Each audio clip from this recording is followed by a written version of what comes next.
Hey, Chucky. Welcome in, man. Hey, Eric. Yeah, buddy. Staying at home, Eric. You out? Are you fishing, Eric?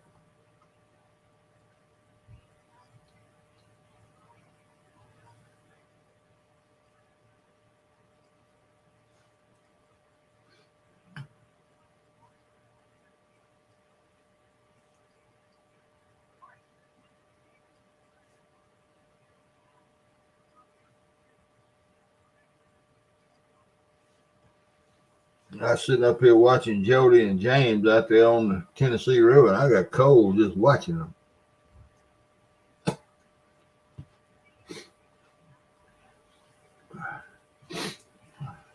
Eric, I got skipjacks over here. What's left if you need them? I don't imagine I'm gonna use them. Well, I hear thunder. You hear that thunder, Eric?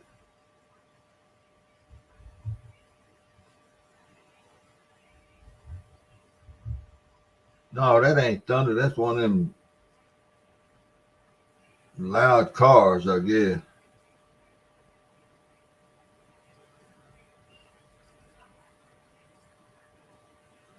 I thought it was thunder. I figured somebody might want to come up and visit.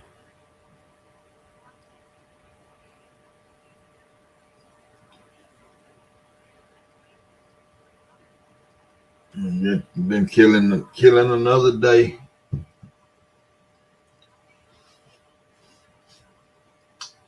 Should have gone somewhere metal detecting, I reckon, but I thought it was gonna rain all day.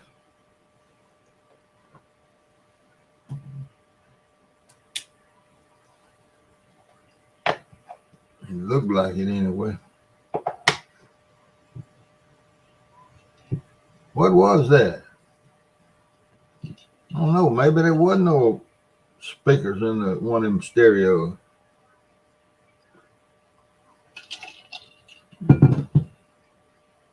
But I don't see anything on radar.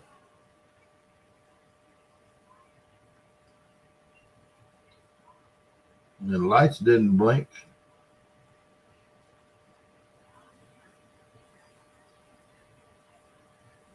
I don't know what it was.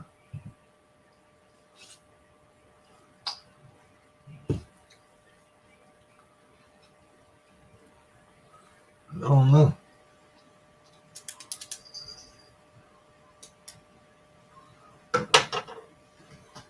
No, there ain't much going on around here. Not much at all.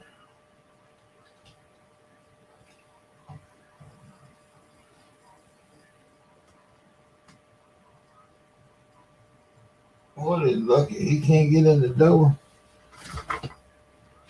Come on in. You can't get in the door. You got too fat.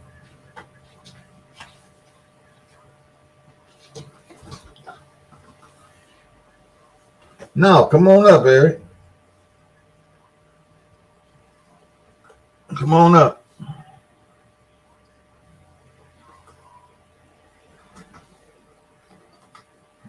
You're lucky to get too fat to get through the crack in the door already.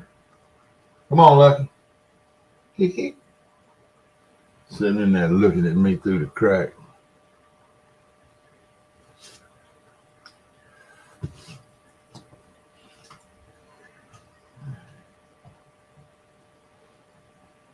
You can't get in? There you go. Hey, you didn't get too fat to come through the little cracks in the door. Yeah. Finally got it. Been in the bed sound asleep since 5:30.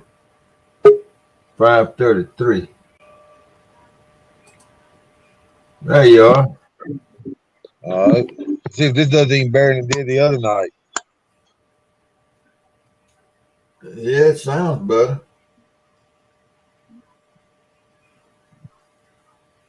You still locking up though for some reason. Do better.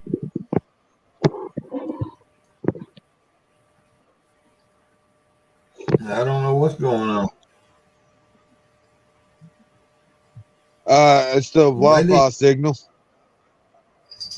Oh, okay. Hey, Alvin Lewis.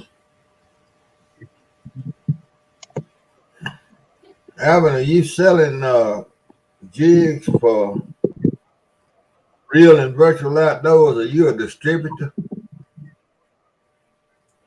I heard you were a distributor for Troy's jigs. International distributor.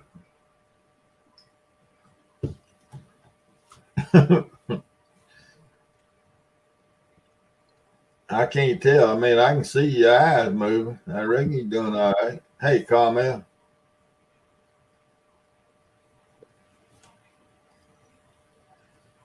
Yes, Jody and I don't know if Catfish Viking's still fishing or not, but I was sitting here and I got bored, so I said, "Well, I'll go live. I ain't gonna take nothing away from them."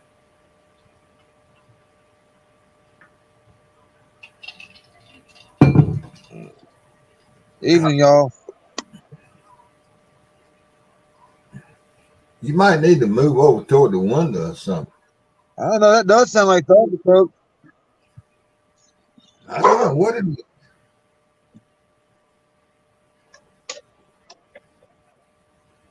Free shipping.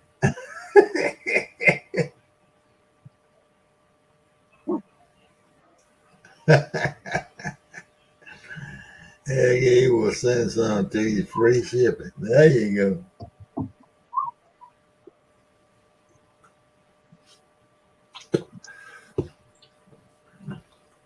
I don't know what's wrong with your signal there.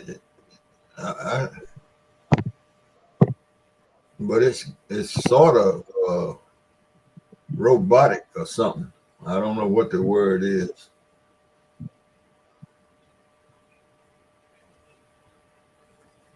It ain't the best. Now put it that way.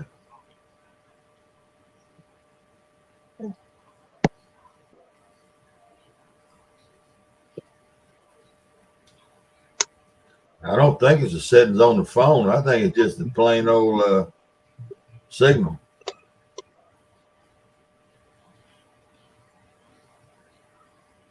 Talking about me? Yeah.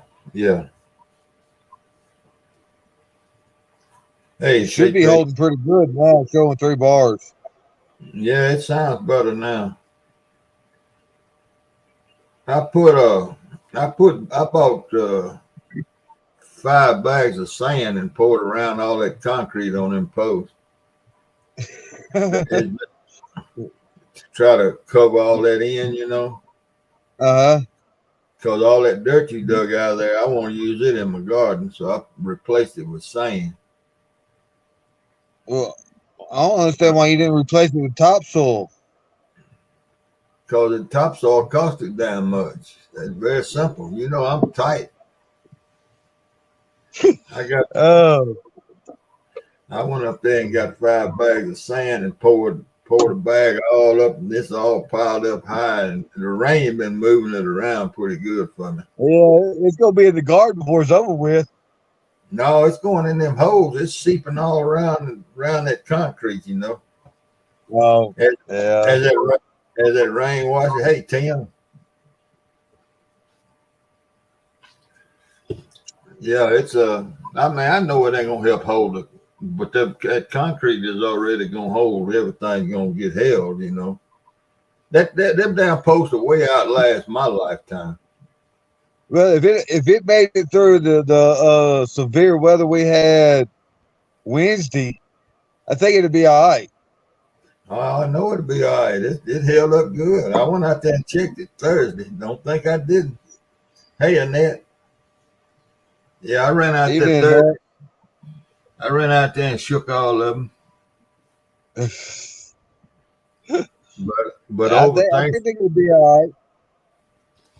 Yeah, over Thanksgiving, kids came and I had some grandchildren to help me because I got the sand poured before they ever got here. But they unloaded the rest of my truck for me. I bought I think it's 4 bags of black cow manure and And you talk 5 about the bags. topsoil or the topsoil, whatever costs so much, so is all that. Yeah, but that's gonna Uh, go. That concrete ain't gonna raise nothing. That topsoil gonna raise something. Come get you a cauliflower. I want the broccoli. No, I ain't giving no broccoli away. Oh, now.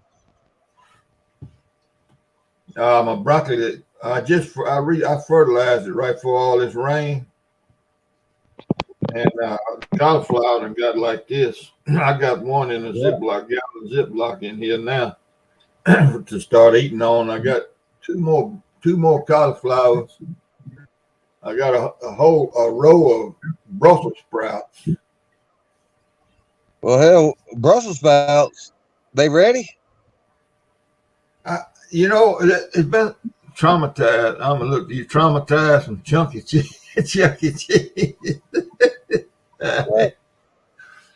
I don't know how to tell when Brussels sprouts are ready. It's been 30 years since I raised Brussels sprouts,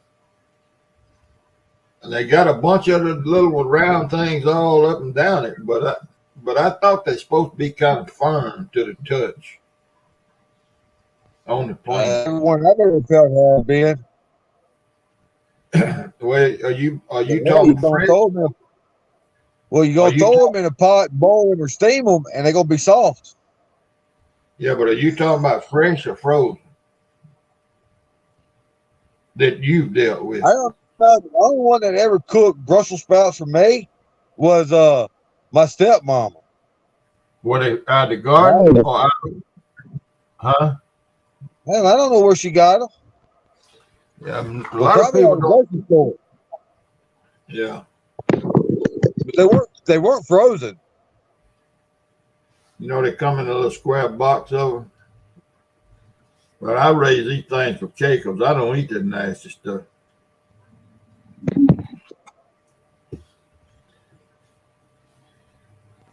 But yeah, everyone.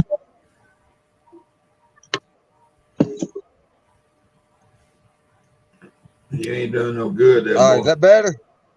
That is right there now. I don't know what happened. Well, I finally got my Uh, grandmother hooked up to the Wi-Fi at the house, so maybe she won't run all the data out of the phone. oh, okay. What all do you eat, Chucky? Hey, Because Chucky, Tim. I've never been in a Chuck E. Cheese.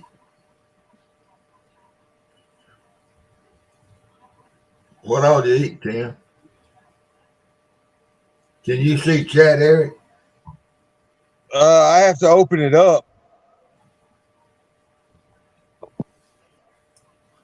CP, you want to come up here? Anybody? Pizza? Okay. Anybody and everybody welcome.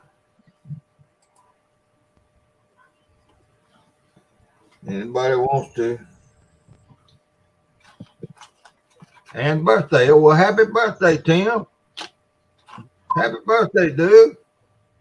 Yeah, happy birthday. Yeah, man. Happy.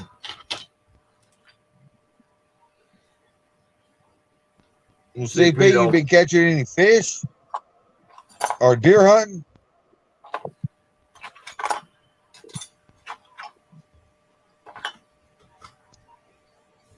Oh, it wasn't for you at the birthday party. Sound like Chuck E. Cheese, a birthday party. It would be for a young person. Sounds like to me. No deer CP, either.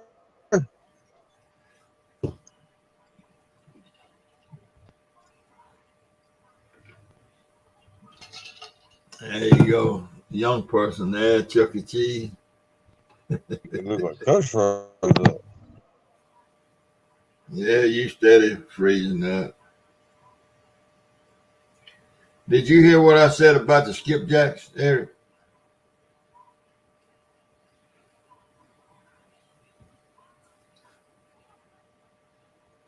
Eric is he's in a trance, y'all.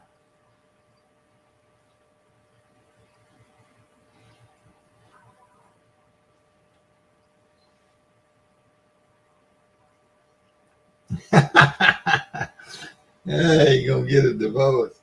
I bet it was full of children, wasn't it? A bunch of kids. That's what I always thought about Chuck E. Cheese was it was for children,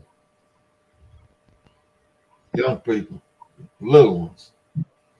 That's what I always. That was my impression. Now I don't know nothing about it. I've never been to one.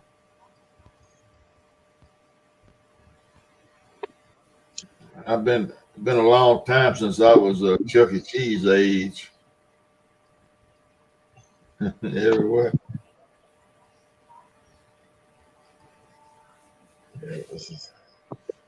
Yeah, CP killed a deer in his front yard. That's the way to kill them.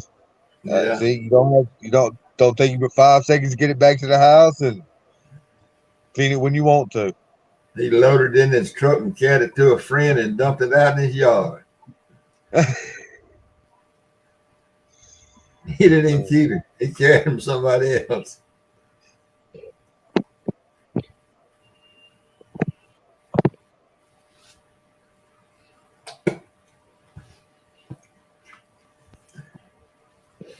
Yeah, buddy.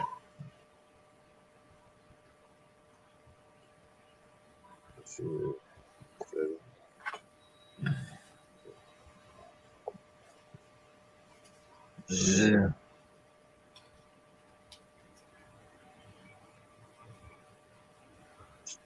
Coach, when we're up on other people's things, can you see chat on your phone? No, From the screen we're on? I don't think. No, I don't think so. Okay. Just making sure. I don't believe I can. No, I don't want no damn deal. If it comes in packages, I'll pay for the processing. But don't bring no deal to my house. I'll take one that's already pre-wrapped and labeled, as long as there's some pineapple sausage in there. That pineapple smoked sausage is good deer meat, man. I like that. CP, if you need to get rid of one, just call me. I'll meet you and get it. All you gotta do is shoot it, bring it to me. That's a long trip. I'll meet him halfway.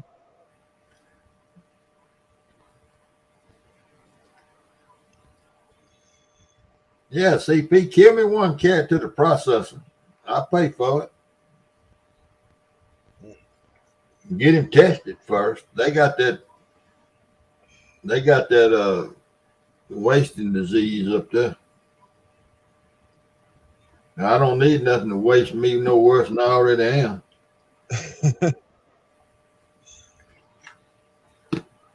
I think you gotta get them tested almost all the way through the state. For that now. I don't know. I ain't involved in none of that no more. Not only that, but you have to actually carry it to the closest office. Yeah, he knows all that. He knows what to do. I think the closest one to us is Jackson. No, they'll have one closer than that. That's where they'll send the head from here. Maybe Greenwood. Yeah, they'll send the head from here to Jackson.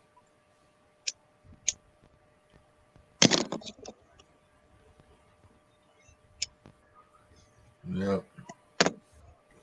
All right, CP. Eric, I'm finna put me on full screen. Go ahead. And CP, you remember the day I found this?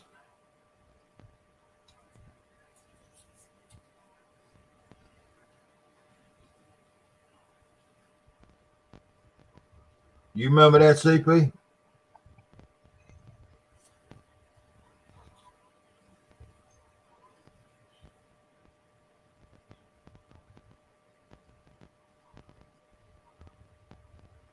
You hold it up a little better way you can see it. Remember that? Y'all walked over that signal. You and Ben both walked over that signal, and I came behind y'all and dug it up.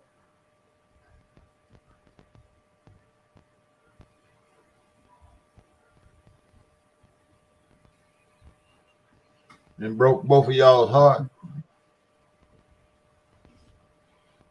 Mm-hmm. Old man had to show y'all what to do. You know what that is, Eric? No, I don't. That's in the old days. Shoes had wooden soles on them. Right. All right, and now their saying goes, well, this one is not that kind, but anyway, this is a heel plate. Okay. Off of a pair of old wooden shoe. All right. You see the 3 nail holes in it? Uh-huh. When you say a heel plate, you mean that went on the bottom of the heel? Bottom of the heel. Keep them wearing old wood out. Kind of like our tread on them now? Yeah. Except this is brass. This is thin brass. Uh-huh. Or maybe copper, I don't know. And they had different designs in them. That was a 3-leaf clover for some damn reason. I don't know why they didn't make it a 4-leaf clover. But you see, lucky. You see how little that thing is? Uh-huh. Kid shoe, teenager shoe? No. People in the early 1800s were little people, little folks. They wasn't near about as big as we are. Food must have got better over the time. Well, health, medical supplies got better. All that. Now here's a different design one. Same thing. It's just solid. And it had several nails in it. Oh wow. That looks thicker too. Yeah, it is thicker. And it's also got if you look, let me turn it here. If you look, it's got a raised ledge inside of it. You see that? Uh-huh. You can see it's red. Now I found that at a cemetery outside an old cemetery it had some late 1800 graves in. Hey, Stephen Corley.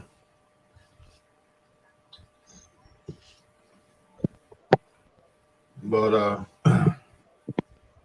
yeah, I brought out a bunch. Here's something you might want, Eric.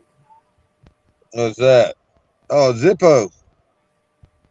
Where'd you dig that up at? I don't even remember. It's just something I dug up. I think you could probably clean it up and it'll work. Yeah, you can't kill a Zippo. Yeah. Well, it's a black one. It's painted. Hey, Chris Everett. So when we going? Oh, I don't know. I ain't been, but I went Monday. I went Monday. I don't hunt but an hour and a half. And that's at a long hunt. How you feeling? Well, I feel pretty good as long as I take plenty of pills and, I stop and get something to eat and then swallow a bunch of ibuprofen on the way. Well, you were right about the ibuprofen.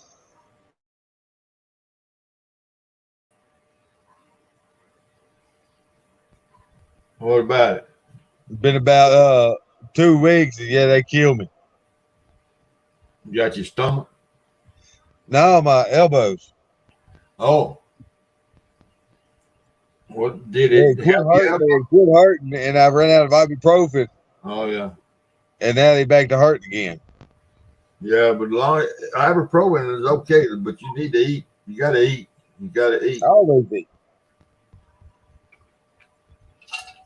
Don't take that stuff on no empty stomach.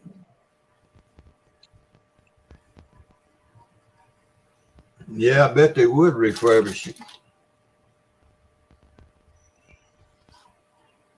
I don't even know where I found this thing.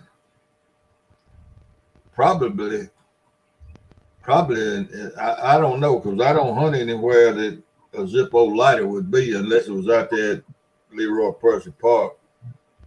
I mean, Warfield Point Park, or maybe I might have found it in one of them schoolyards back when they let us hunt the schoolyard. I don't know where I found it. I really don't. You was in the field. Kids could have had a bonfire.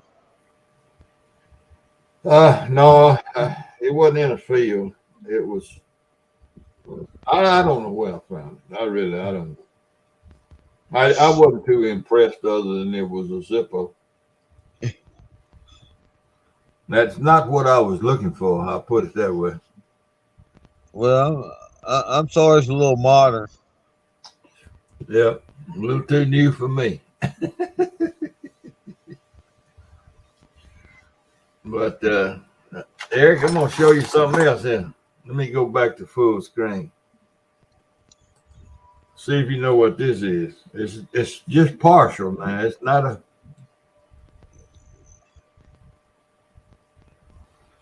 I'll hold this up, and that's the shape of the bottom. This is the bottom of it here. And It looks like a turtle shell. It looks like a what? Okay, hold on. I was able to zoom in. I don't know what that is, Coach. Well, it's just a part of something. It ain't Looks like a shell. A shell. Looks like a bottom of a shell or something. No, it's copper. It's copper. And there's the back of it right there. It's copper. What is that? That's part of the powder flask for muzzle loaders. Part of a powder flask. You know, it was this. It's one. There was two sides to it, and then up at the top it had the spout where they poured the powder. Right. Well, that's part of one. And it's dug in a Civil War campsite. And this design right here, y'all ain't gonna be able to see the design. It don't show up good on here, but you can look on, and there was a Civil War. It was a design. It was on lots and lots of Civil War powder flask. They call them powder flask.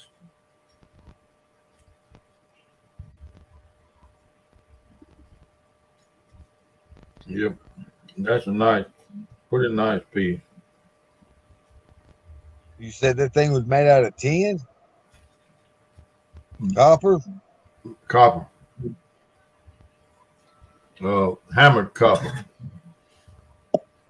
They had a process they could make them and put two sides together. You know, they was shaped. It was shaped like that with a spout at the top with a lever. I got two of the levers. I don't know. I ain't got any of the levers here by me, but I found two levers also. What does it date back to? Early 1800s, man. That's old stuff. That's old stuff. Now, I'll show you something that you might be able to understand a little more. I don't know why I brought. Oh yeah, here's something. Some of these military folks might like to see. I'm gonna hold this up. That's the tag for what it is right there. And it's bent up a little bit. Looks like a pistol grip. Yeah, that's off of off of a Colt Army Civil War pistol. Damn, this thing got serial numbers on it. It's got serial numbers on it. You look it up? Yeah. Oh no, I didn't look them up. I knew what it was when I found it. Well, maybe that'll tell you more about it. Yeah, that's the whole pistol, Chris Evans. That's the trigger guard right here. This is the handle of the pistol, the whatever you call that part of the pistol down here. And then it's bent. Don't look like a very big pistol. Well, it don't have any of the hardware on it. Well, I understand that, but it still don't look like a very big pistol. I think in the outlaw Joseph Wales, I think Joseph shot a Colt Army pistol in that movie. I think you're right. You remember how big it was? Yeah. Well, there's a whole lot goes to it, Well, the grip ought to go all the way down to the end of your wooden handles or pearl handle. Wooden handle. That's what I'm saying. It just don't look like it was that big of a pistol. Yeah. Well, when you put it all together, it would have been. Oh, I believe it. And plus, people back in them days, their hands wasn't as big as ours either. No. But can you imagine holding a 45 with that? Well, yeah, I think the Colt was almost 45 caliber. I don't know what the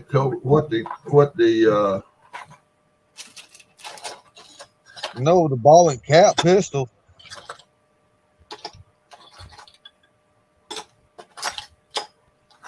I don't know what the caliber was on. I had another piece. Oh yeah, here it is. This is a pretty neat piece. And this is a watch fold. Back in the day of pocket watches. Yeah. They had a leather strap they put on the watch or a chain, and they hung it out of their pocket. How does this thing keep jumping back to? And this is a pretty interesting one, and it's fairly modern.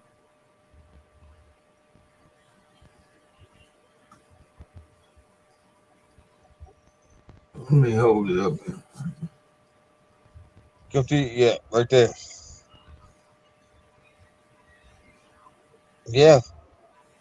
You see what kind of tractor it was? Case. Yeah. That's neat. And that's an old tractor.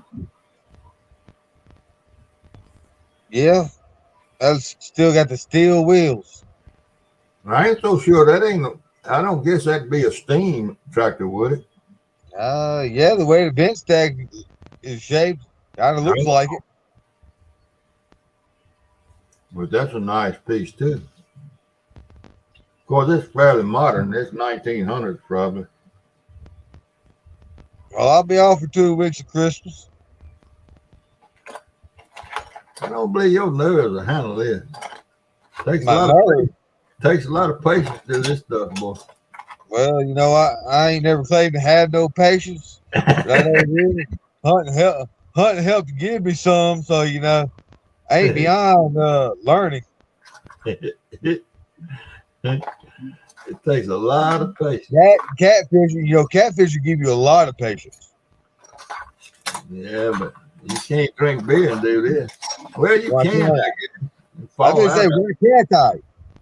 Fall out there in the field. Well, maybe just stagger around some, but stagger probably around. not fall out. Yeah. Yeah, I had all this.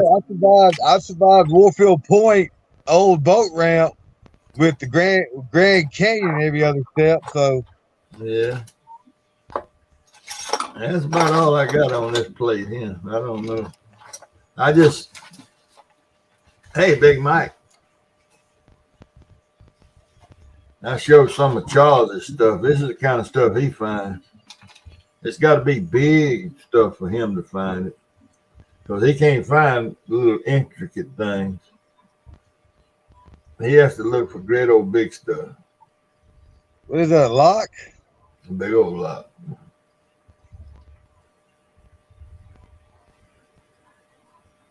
Chamber, what does that say? Champion 6 lever. And that's just a Yale. It don't say how many levers it is. All that says wherever he's hunting, they wanted to lock everything up. Mm-hmm.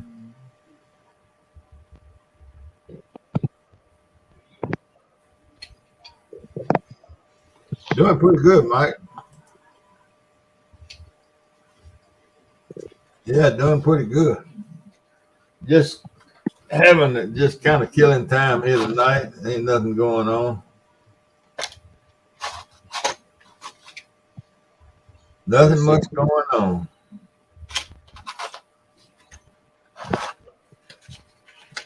CP says they were 36 caliber, Coach. 36 caliber. Yeah. With the Navy Colt. Yeah. Sounds about right. I looked all that up, but oh, you do any good, Mike?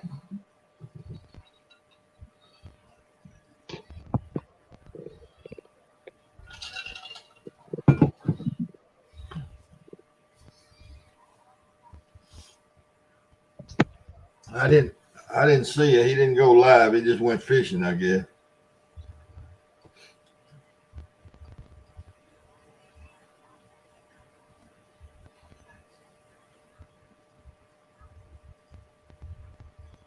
You want to come say it, Coach? Skunk City, okay. Well, it happened. It happened. That's CP. There he is. Hey, man. Hey, CP. I wasn't going to come up here, but you talking about I can't find none but big stuff. I couldn't stand that. Yeah, you know, the more big locks and things. That's your repertoire. Big old iron signals.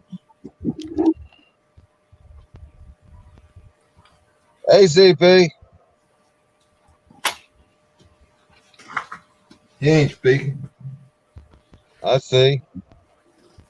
My signal might not be good. I don't know. Sounds good to me. Oh, okay. Well, Oh, out on the boat. You sound like an alien or something. Well, that's just technology. Coach, has my signal not been better? Yeah, the last few minutes it has been. All right. So I turned my Wi-Fi off and went to just the regular data. Well, I think it's butter. It's butter. Yeah, CP that goes out there and digs iron pipes and stuff, Eric. Well, you know, hey, I agree. Need to know it's going to be worth getting down with a shovel. He's on about his 5th or 6th machine. He's still learning. Oh, we lost it. Yeah, he don't want to hear all that.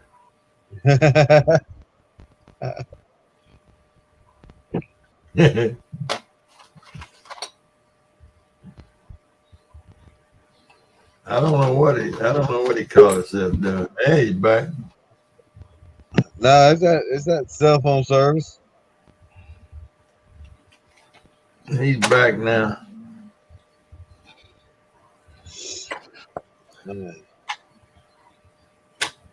Your friend can't wait to see you, CP. I'm having Wi-Fi issues. I think I'm just gonna have to stick to watching. What's wrong? I can hear you fine. Yeah. Sounds fine to me.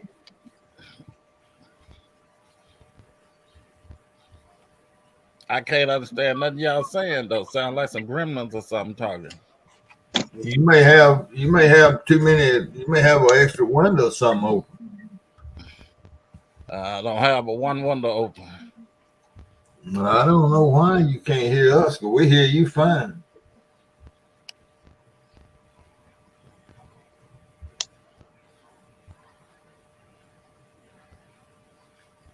Hear you fine. Hey, Missy. Eric and I are in Mississippi, Greenville, Mississippi. CP's up in North Mississippi in Marshall County, Mississippi. And I don't know where everybody else is from. They can tell you. Okay, yeah, I googled Navy coat, so I googled the wrong one. Yeah, 44. Thought you said it was a Navy Colt. No, it's an Army coat. Okay.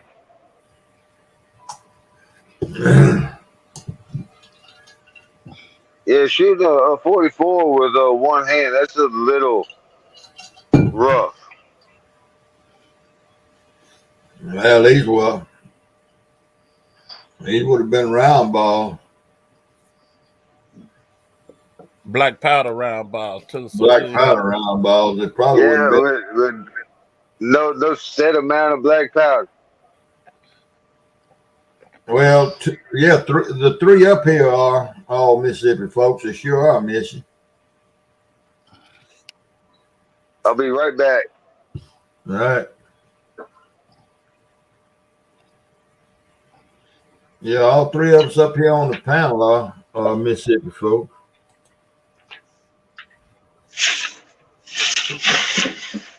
So we can change that if somebody else wants to come up. How's your back? How's your back, CP? It's better. It's still bothering me, but it's better. Well, look, you ain't got YouTube TV, do you? Have you got YouTube on your TV? Yeah. Well, you can watch the detectors on there, all 18 episodes. Okay. And I'm telling you, you'll love it. Once you start watching it, you're going to watch all 18 of them. I think I done watched them before. Well, you said you hadn't. Yeah, but I think I had it. It was a show that I used to watch back when we first started metal detecting. And it was some guys in England or somewhere. And they was in a metal detecting club. And I think that's the same show. I don't think I've seen all of them, though. And Troy get on jig making. Well, this is a comedy show now. The Detectives is classified as comedy. Mm-hmm. It ain't classified as historic. Well, is it funny? Oh man, yeah, you'd love it. It's I fun. think It's the last really, one of them I saw, the guy had found a piece of gold or something in the field. well, you may have seen it. I haven't seen it. I can tell y'all that. Well, it's 3 seasons. Season 1, season 2, and season 3. And I have to. You can watch it on. It was on Netflix at one time. I guess it still is. But I can watch it. That costs money, Coach, to have Netflix. You got YouTube TV? Yeah, I got YouTube. Not on your phone now, on television. No, I got it on my phone. I don't know if you can watch it on the phone. It's something about it. You got to get on Apple Pay and all that, or something other. Apple. No, they probably want you to rent it or buy it. I don't know, but I watch it on my television, or I can watch it on this computer. Oh, well, my phone is my TV. Well, it's a good series. It's funny. It's British humor. I have to watch I have to watch each one of them twice because I miss a lot of it with that British accent.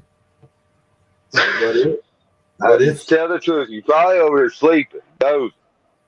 no, I'm watching it because it kind of keeps your attention. It's pretty good. What is it? What is it? A metal detecting? Comedy Yeah, I understand that, but what's it about? about it's these two guys that belong to a metal detecting club in England, and the one of the main characters, the characters are Lance and Andy. All right, Andy wrote and produced the whole series. His name is Mackenzie Crook, and he wrote this and produced it. And it was one of the biggest hits on BBC TV in the last 30, 40 years. And he only made 18 episodes, 3 seasons, 6, 6, and 6. That is And not a good number. well, it's 18. But they're coming out. They're coming out sometime in the real near future with an hour and a half special on it. That people all over the world in the metal detecting business and just in British comedy, they're after him, and so he wrote another hour and a half special, and it hadn't aired yet. But man, it's funny and it's good. It's got a whole lot of sidebars, side things to it. It's not just out there metal detecting. But Well, it's just I'm gonna look it up. I'm gonna look it up, but I'm fixing to go to bed, Coach. all right, Eric. I got to get up and paint some more tomorrow. So, All right, man. Well, I appreciate all you right, coming. y'all have a good one. I Appreciate appreciate you having me up here. All right, boy. Good night, Bye. everybody. Thank y'all for coming. Bye. See you later.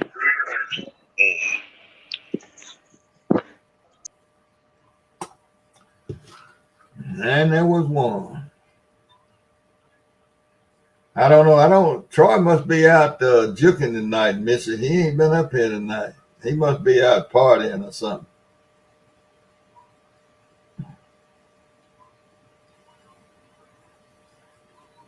No telling what Troy done.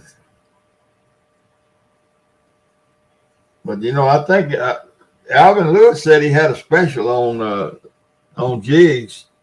You just call him and order them, and it's free shipping.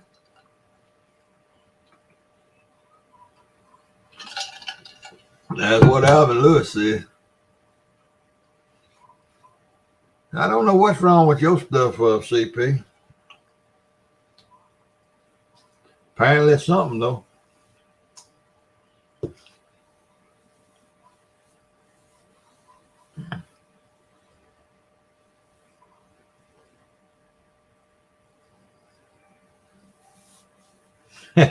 He gonna flatten his wheat. Did I send out an invite? What are you talking about, CP? I don't know what you're talking about. That is slow. I don't know. You talking about invite to come up on the panel? Or did you send out an invite? I don't know exactly what you're talking about. I'm going to put this up here if anybody else wants to come up here. For tonight. No, I just went live.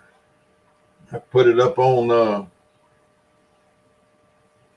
screen or whatever. I don't know. I just posted it wherever it goes. I don't know how to do all that. No, I didn't. Troy's out honky tonkin'. He likes to go out partying on Saturday.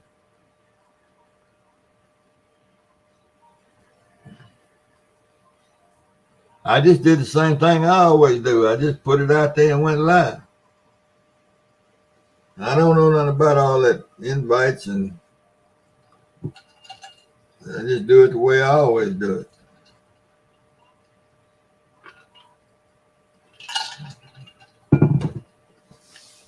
I just got tired of sitting here and playing hearts, and decided I'd go live.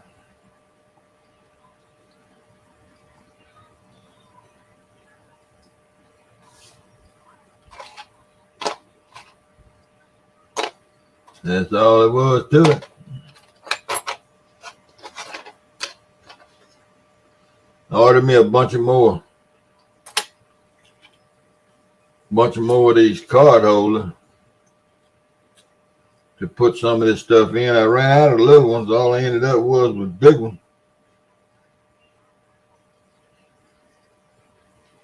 There's a Civil War Eagle button. I guess that's a Coke button. The eagle on there. And this one was silver plated. No, I showed off one or two.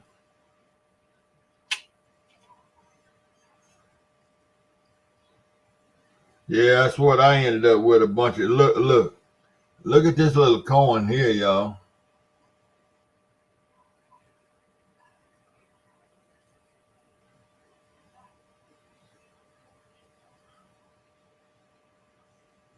I don't know if you can see the three little pillars on it or not.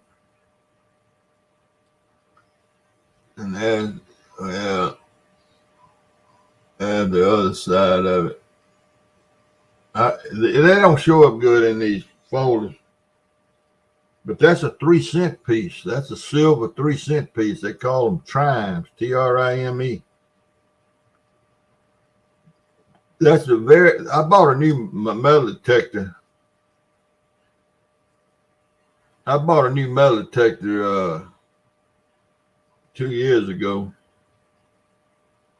before I started this fishing. And that's the very first target I do. You got a Trime, Chuck? That's one of the hardest coins in the United States to find. You got one of these? I don't believe that. I'm going to call bull sharks.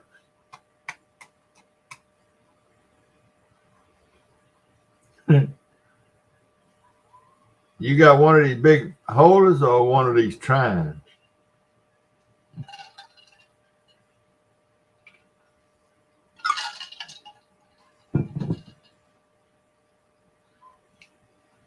If you had a Trime, you'd have done brought it down here to my house and knocked on my door and showed it to me.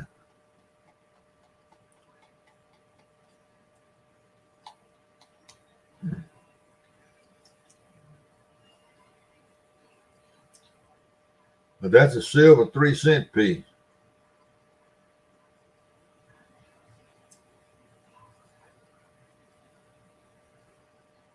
Well, did you find it or did you buy it?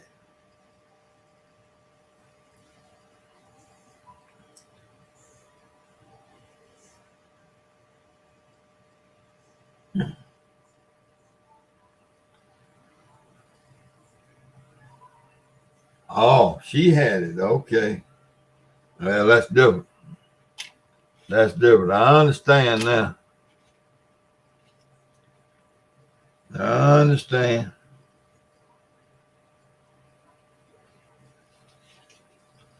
I understand.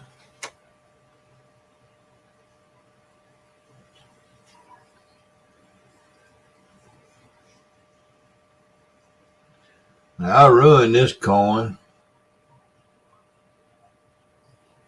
That's a 10 centavos. I found that coin in 1989. Hey, Epic. It's a Mexico City mint. Got MOM on it. It was hold to make a probably wore it around the ankle.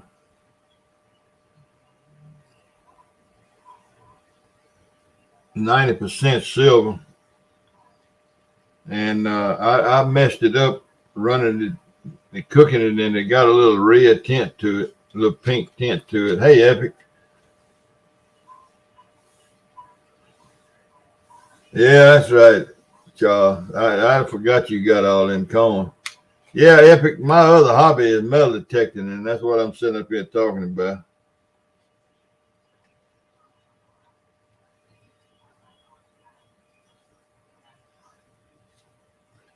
That's what I'm sitting up here talking about. But we can talk about catfishing. The one thing I can't talk about is furniture building.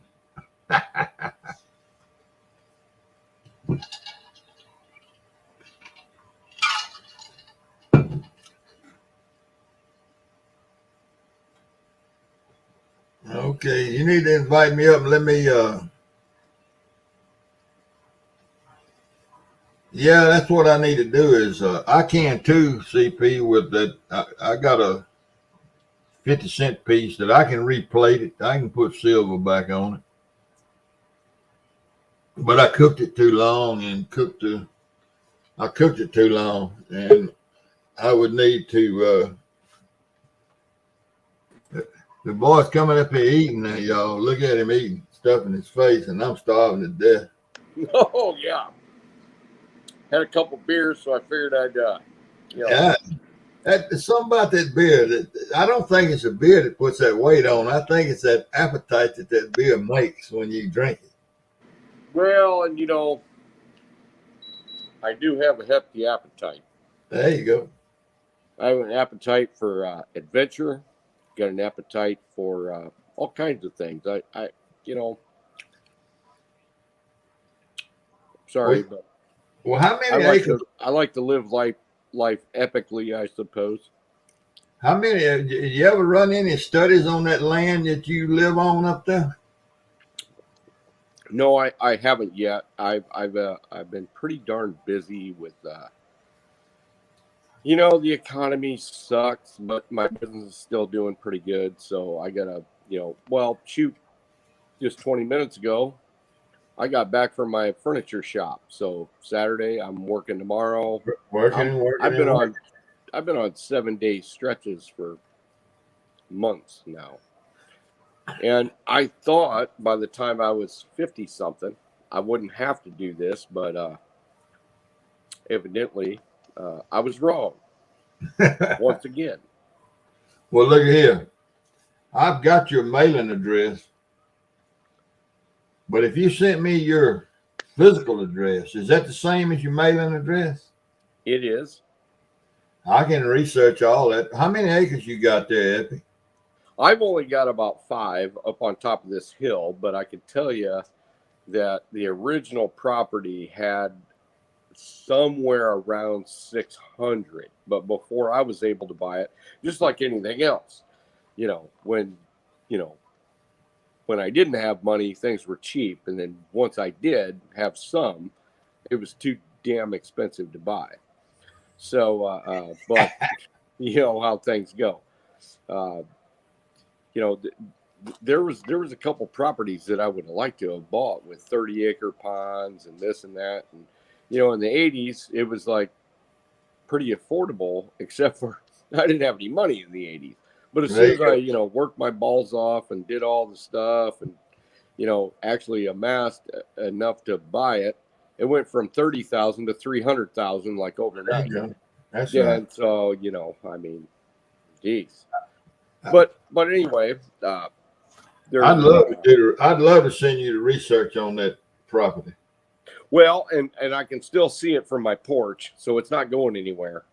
At some point, I may see the light of day. And are we friends on eBay? On eBay, are we friends on Facebook?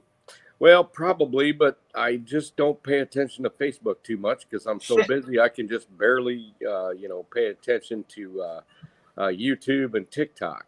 And the thing about TikTok is I can do a video on TikTok in like 3 minutes. Where on YouTube, I might spend 10 hours making a good YouTube video. Yeah. And unfortunately, and I kind of feel bad about it, because I would love to spend some time and make like epic videos, but I just haven't had the time. So I kind of keep myself a little bit relevant by doing the old, 30-second to 2-minute TikToks, and Yeah. I get to still talk with people, uh, and I don't know which is better yet, and I don't know if there is any better. It just, there's great people everywhere, and I just like sharing information. That's it. Yeah. Well, I've gotten this winter time and I'm back into this metal detecting, and it'll last on until it gets so hot I can't get out there in the fields anymore. Yeah. I'll do some fishing this spring, I imagine, if the water ever gets back up. What was that, But, Steve? You sounded like a guitar. well, it might be me that's messing up because CP said I wasn't sounding good either. Well, you were just then. Just say it again. I don't know. I said I'm back into the metal detecting scheme now. That I've been doing that a long time. Not as long as I've been catfishing, but a long time. And I got back going. I really like that. I don't do it myself, but my kids did it for a while, and the land I live on, just my little 5 acres. Before we built before I built the addition onto the house, my oldest boy, he went out there with his metal detector and he found all kinds of things, because evidently there was a barn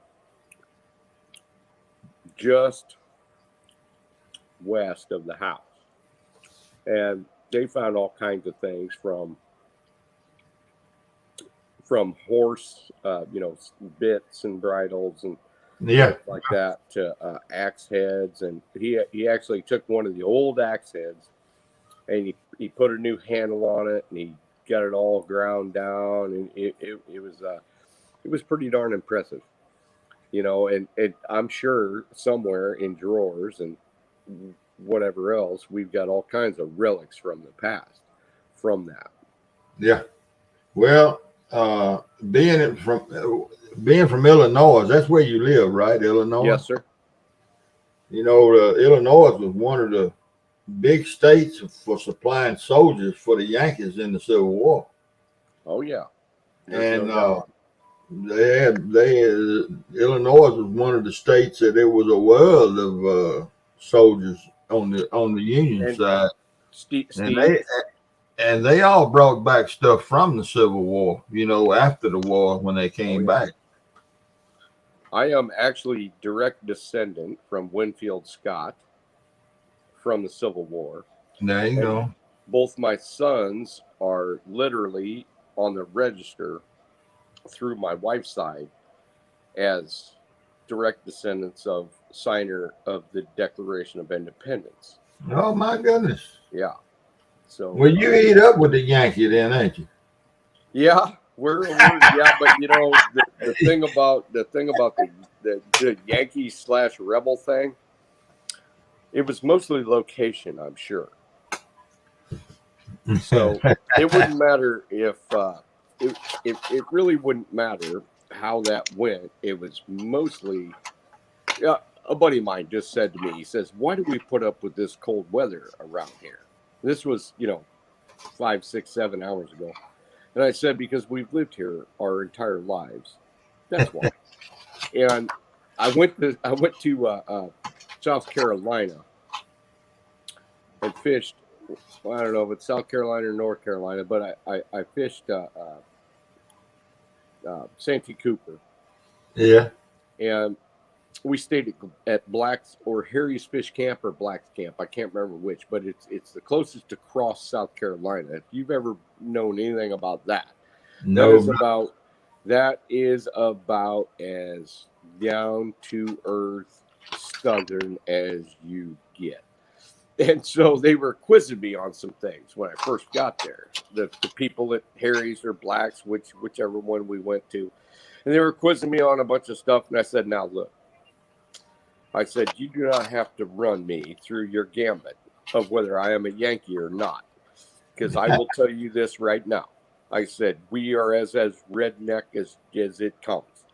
And they said after a while of talking to me, they said, they said, you just may happen to be a modified redneck, and that's what we call a Modified. Yankee.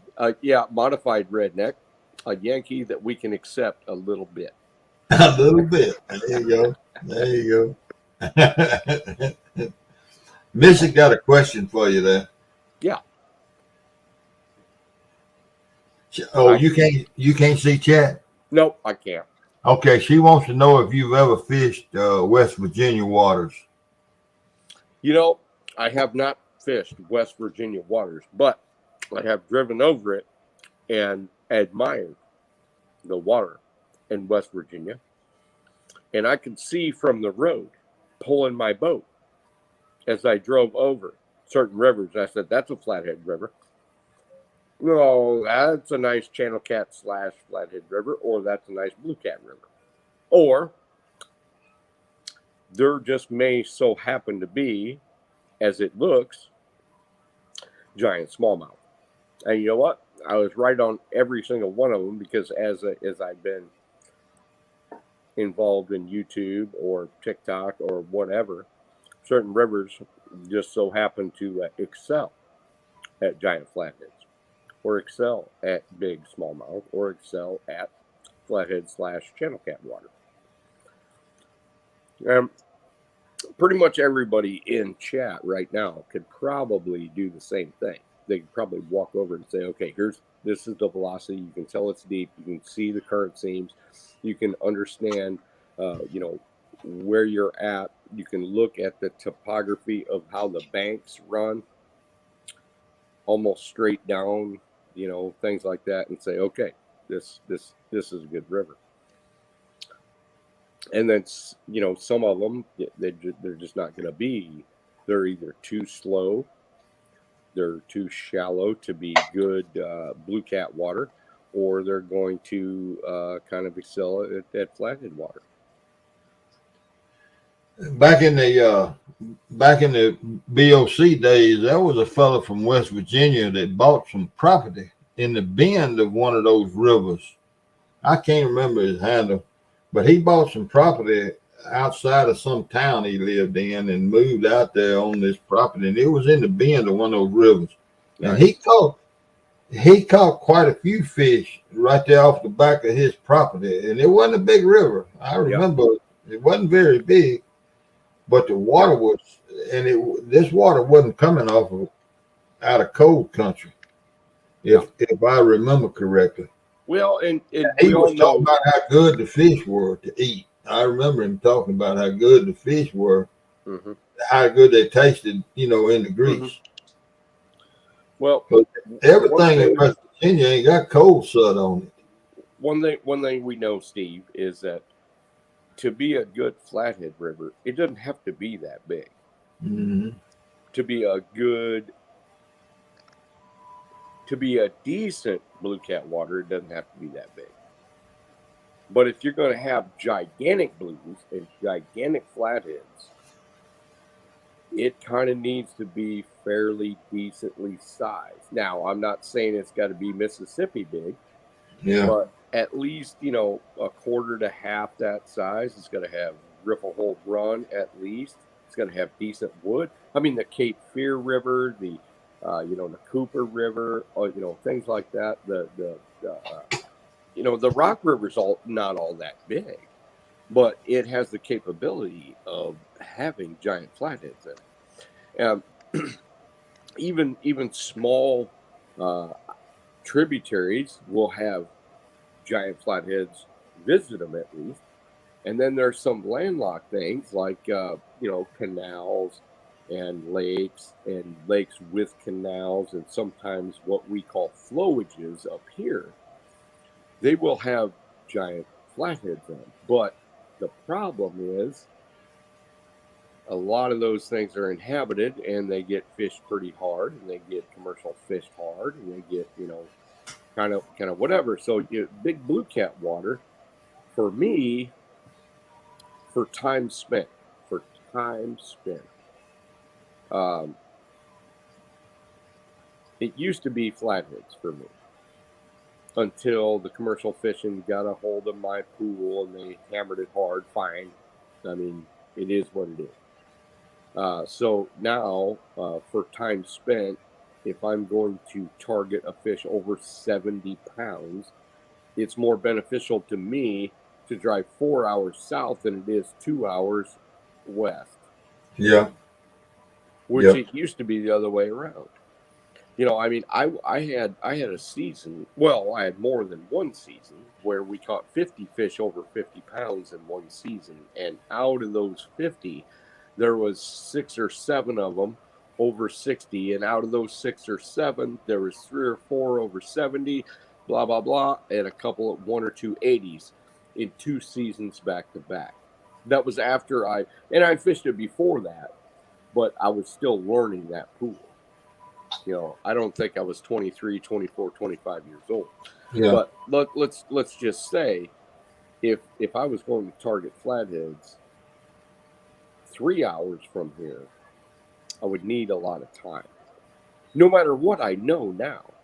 I mean, Yeah. I'd be closer to getting to those giants because of what I know now, because I spent quite a bit of time doing stuff that just isn't conducive to catching huge fish.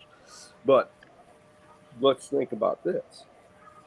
Blue cats, I see more big blue cats, 50 pounds or bigger, getting caught across the nation just on social media than you ever do flatheads over, 50 or more. What do you think? Oh yeah, there's way more big blues caught than there are big flathead.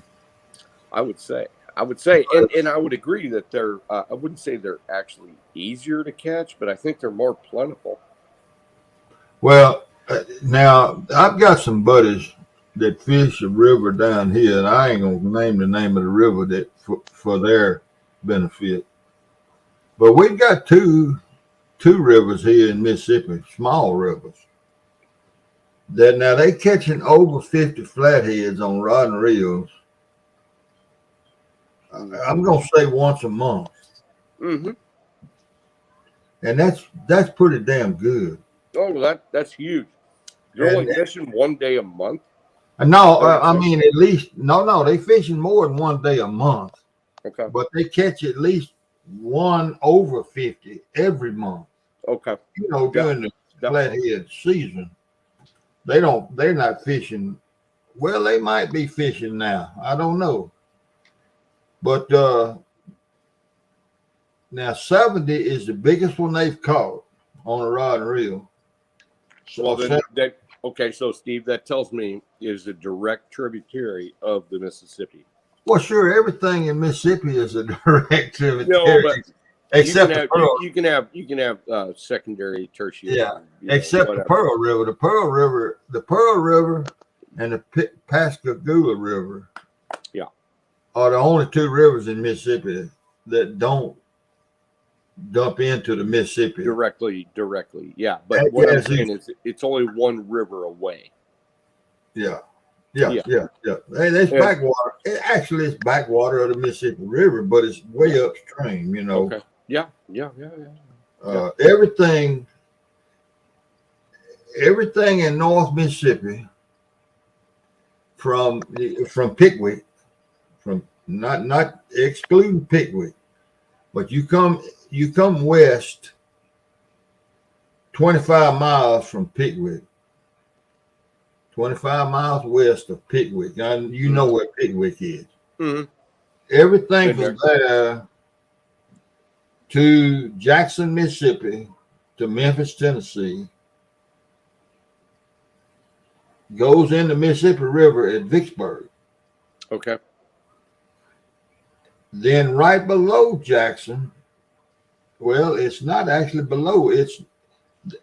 There is a smaller river called the Big Black River that comes in just north of it. It comes in just north of Jackson, Mississippi, which is in the center of the state, and angles down and comes in at Port Gibson, Mississippi.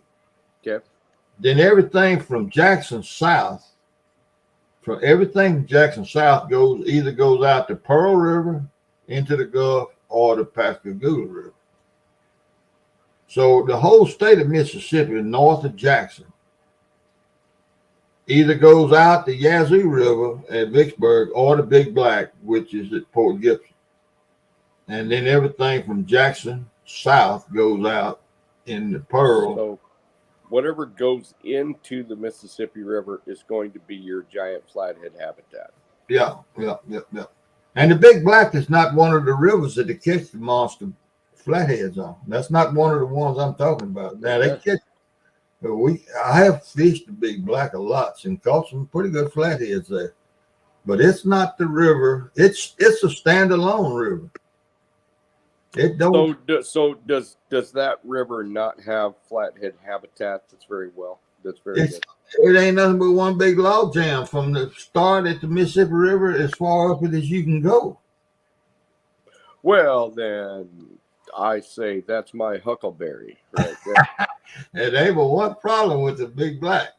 There's one problem, and it's a big problem. What's It's that? damn alligators. I'm fine with alligators. For every log that you see and fall in on the Mississippi, on the Big Black, for every tree that fell in it, there's 2 alligators laying on it. Perfect. And That it's right one, there. it's one laying So there pipe trying to get up there. So then, Steve, that tells me that river has the potential to have bigger flatheads, because if nobody is going to fish it and it's a main tributary of the Mississippi, you know what? I'll drive my boat over them alligators. I will grab those alligators. So my wife and I went to, of course, Hilton Head for our I don't know, honeymoon, whatever. And I said, okay, I'm in, but we are going to fish Santee Cooper at least one day. So the day before we went to cross South Carolina to get on and slum it on Harry's, fish camp, according to my wife and all this stuff, we went to a couple of old plantations, and we got on them little tiny boats, right? And my wife did not like it a bit when I jumped out of the boat to try to catch about a 4-foot alligator. 4 foot. And then I did not realize how damn fast they were, because I would have, because I wanted to catch an alligator bad. And my wife's like, no, you're not.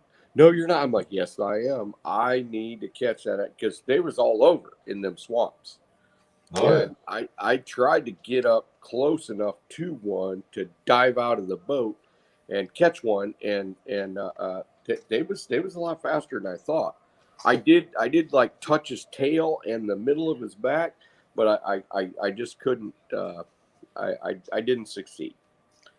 But had I lived there, I would. Now, I'm not saying I'd jump in on a 15-footer or something stupid, but a 4-foot little alligator didn't bother me a bit.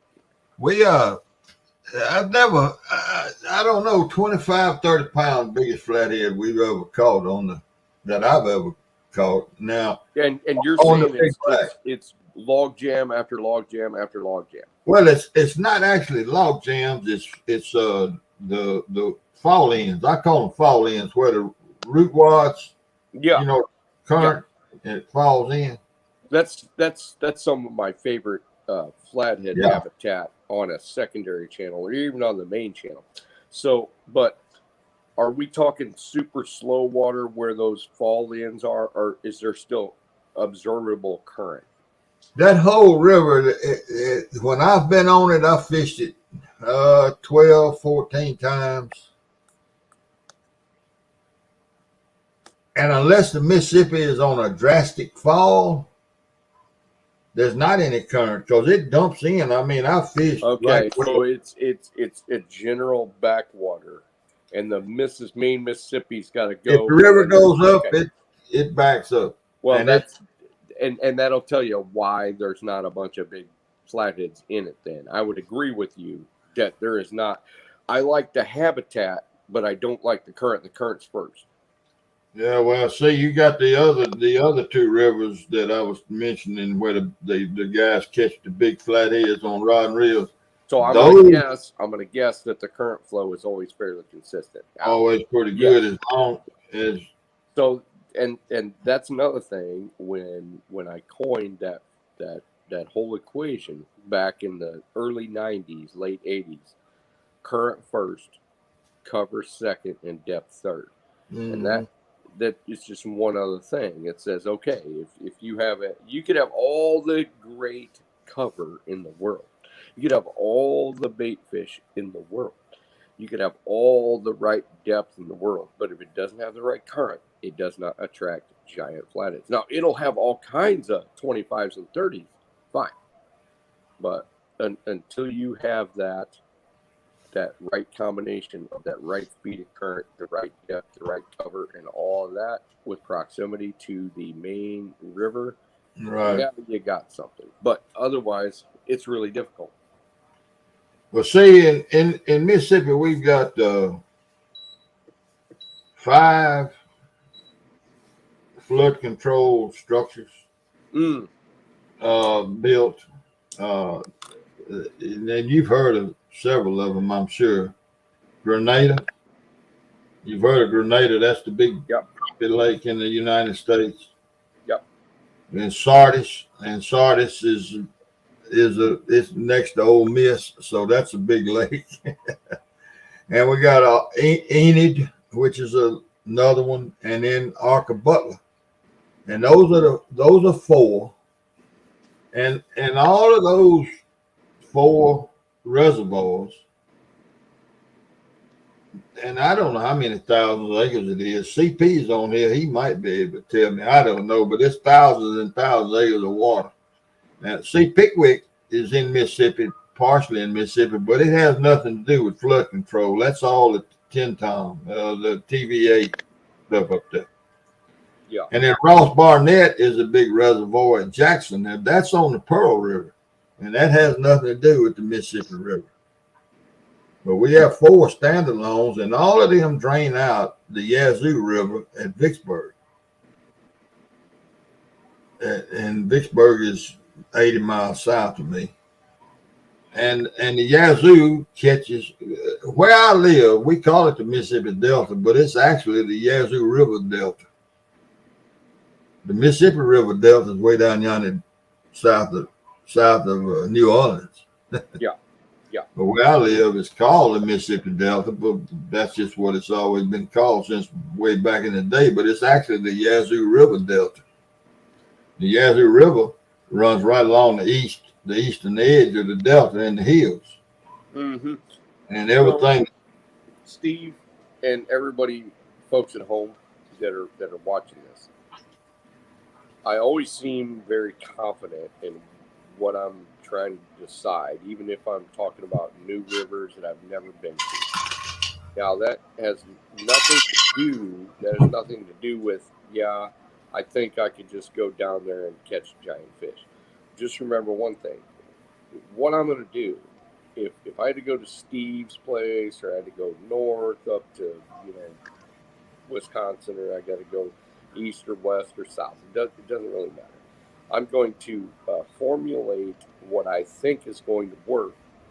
Then it's time for time on the water. And so I'll either prove myself right or I'll prove myself wrong. And I've proved myself wrong just as many times as I have right.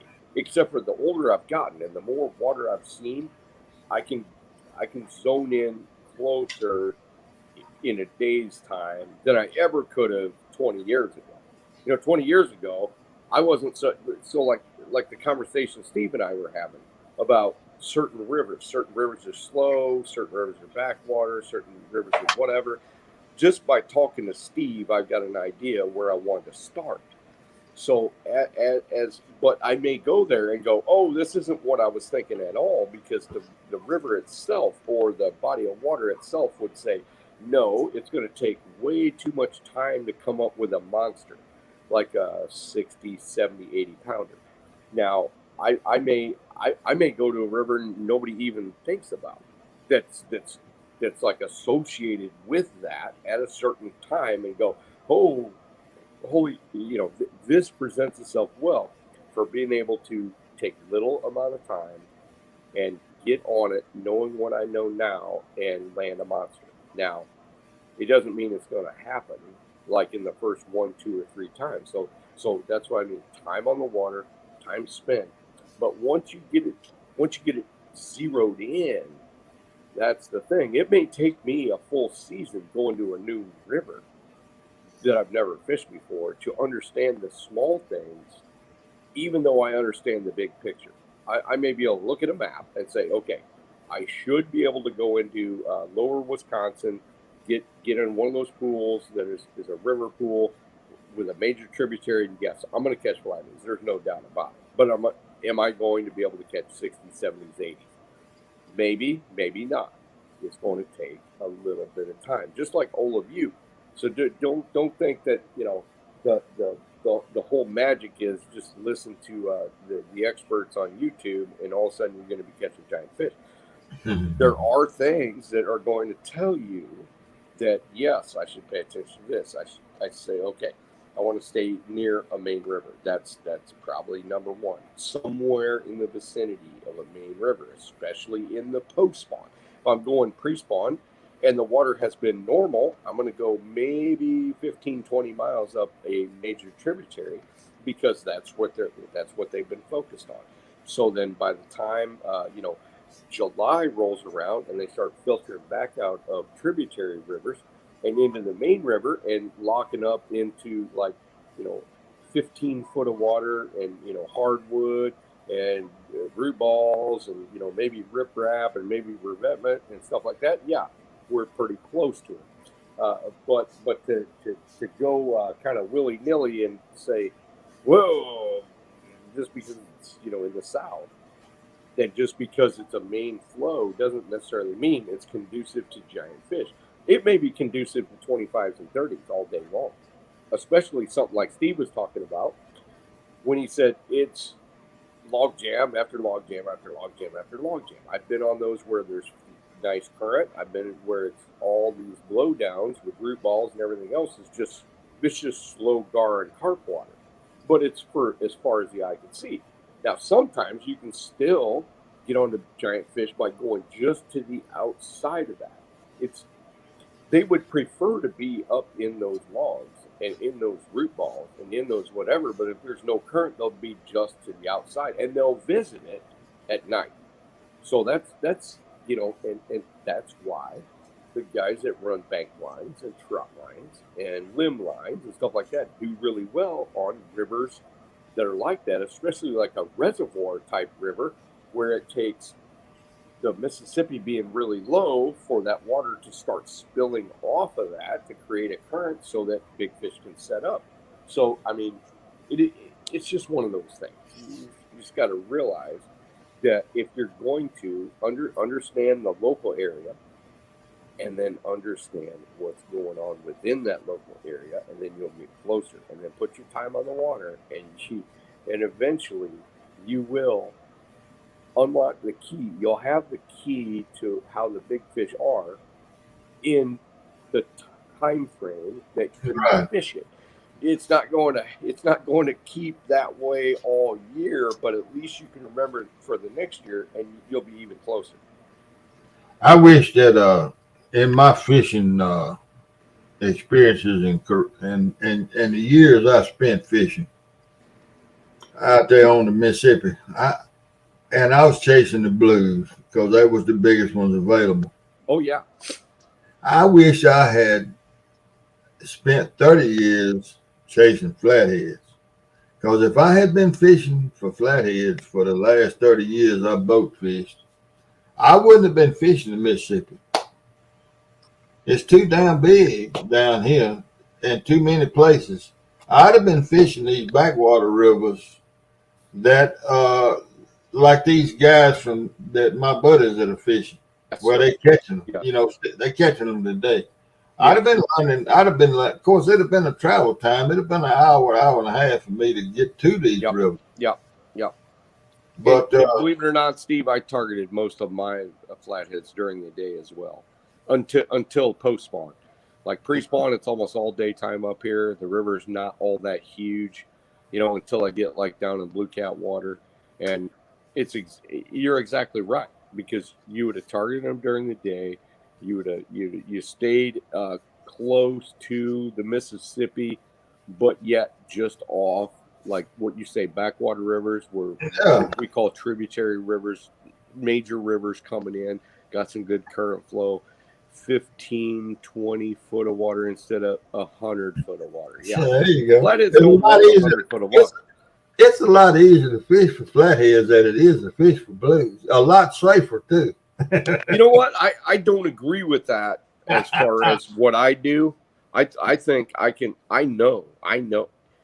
know for a fact if I leave tomorrow, I'll be on possibly 100-pound blue way quicker than I'll be on an 80-pound flathead.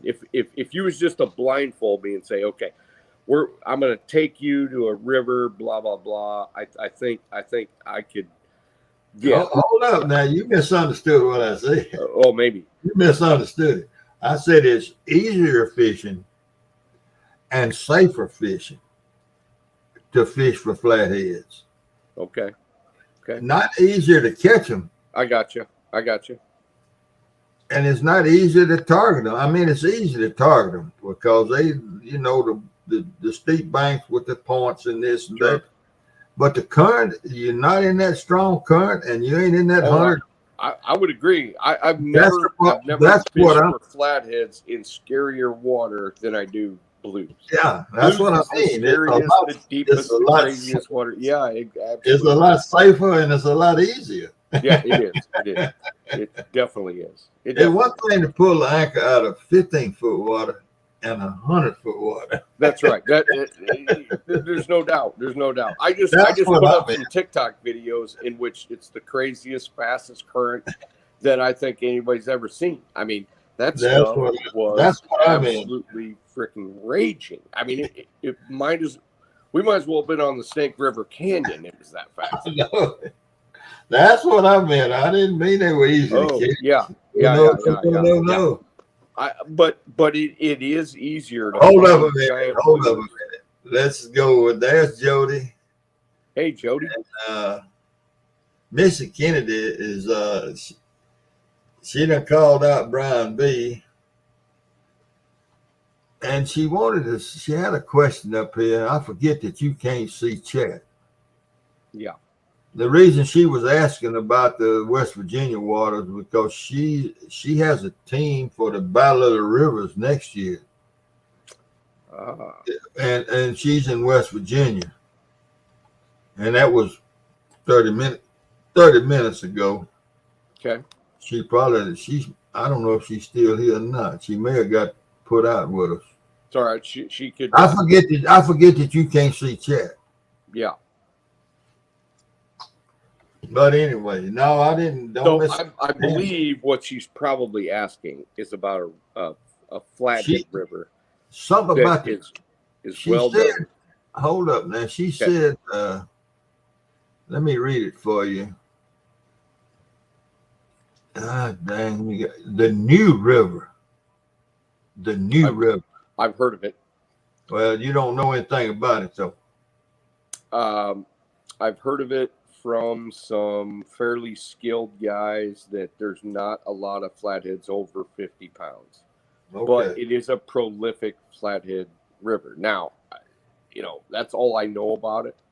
There you go, You Miss. know that the Catawba River, West Virginia, that I've driven over in several different places, is a prolific. I can tell by the gradient, and I can tell by the current flow, and I can tell about the amount of timber that's in it. That I knew 25 years ago it was a great river. And I wanted to come back and fish it, but it's just too far to like go fish a possible river versus a proven river that was like close to me. So I just didn't fish it. But there are people that are fishing the Catawba and catching numbers of 50 pounds, a few 60s, and an occasional 70. There you go, Missy. I'm sorry I forgot that Epic can't see the chat, and it's my fault for not reading out your questions for me. Well, we were getting all catfish excited. Yeah, Kanawha, is that what he's saying? I think so. I think so. and yeah, Kanawha River. Kanawha. yeah. Kanawha. Okay. It's I don't know which river it empties into, whether it's the Ohio or whether it's into the Mississippi, because I've driven over it in the mid sections, and I've been the kid that, I mean, whatever river I drive over, I pay attention to pretty hard, and I've fished enough rivers to know that it's got 3 or 4 good qualifications. It's got first you're going to think, okay, what river does it lead into? If it leads into the Ohio down there or the Mississippi, it's still going to be pretty good. If it's mid-sized to large river, it's going to have the right gradient, it's got the right wood, it's got the right current flow. You're like, oh yeah. Now there could be other unseen circumstances, such as maybe heavy commercial fishing, but I don't think commercial fishing is even allowed in that area. So it's going to be good. Missy says she thinks it's the Ohio. Yeah, I Look think here, it does. I think it dumps into the Ohio. Abby. Look, I got to go to the kitchen. So you're going to have to go on a spiel about something you know about catfishing. Do you know anything about catfishing you can talk about while I go to the kitchen? Well, yeah, little Talk bit. talk to Missy. I'll All be right back. All right, buddy. So Missy, and you know what? There is a chat button right here. I think I might be able to put, oh no, it just canceled everything out. I can't see chat, but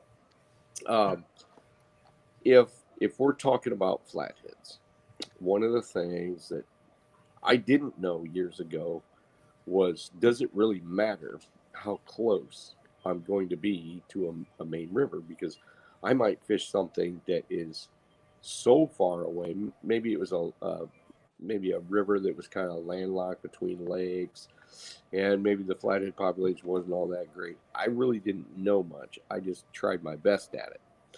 And once I got a little bit of that under my belt, well, and let's just say failure under my belt, I decided to understand kind of more of a population dynamics. So if you're looking at what do you want to catch? Do you want to catch? I mean, shoot, the Fox River back in the day used to be heavily fished and heavily harvested. So, I fished the Fox River, which is about, it's probably 2 hours north of me. And we would catch numbers of fish up to about 25 pounds. And it's not all that spectacular of a river. But now, since they've introduced regulations in the last 20 years, it's starting to give up numbers of 25 to 50 pound fish. So it didn't really take all that long. Now, once that population stabilizes, and then you've got large fish eating small fish to eliminate numbers, that's actually going to be even a little bit better. But I didn't understand population dynamics. I didn't understand relevance of, large fish according to big bodies of water or small bodies of water, or a population that had been overfished for many years. And I didn't understand what and the fisheries guys, they don't really talk about it, but there is a thing of what I called sullying a gene pool. So if you take all the big fish out of the population for a number of years and you leave the small ones, it's not that the small ones can't get big. It's just that you've eliminated genetics on the upper end of fish that grow fast. And so then once you quit doing it, it takes a long period of time for big fish to exist. So, I understood about it a little bit. But as far as everybody that wasn't a super fish nerd like me, being able to understand what is going on around the world and around the country, I'd say more around the country.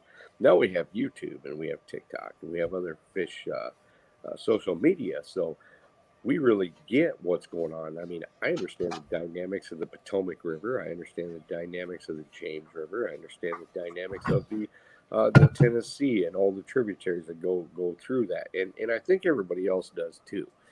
And so, you know, if you're watching a group of people that fish the Potomac almost every single day, and you see an occasional 50 being caught, that'll kind of tell you.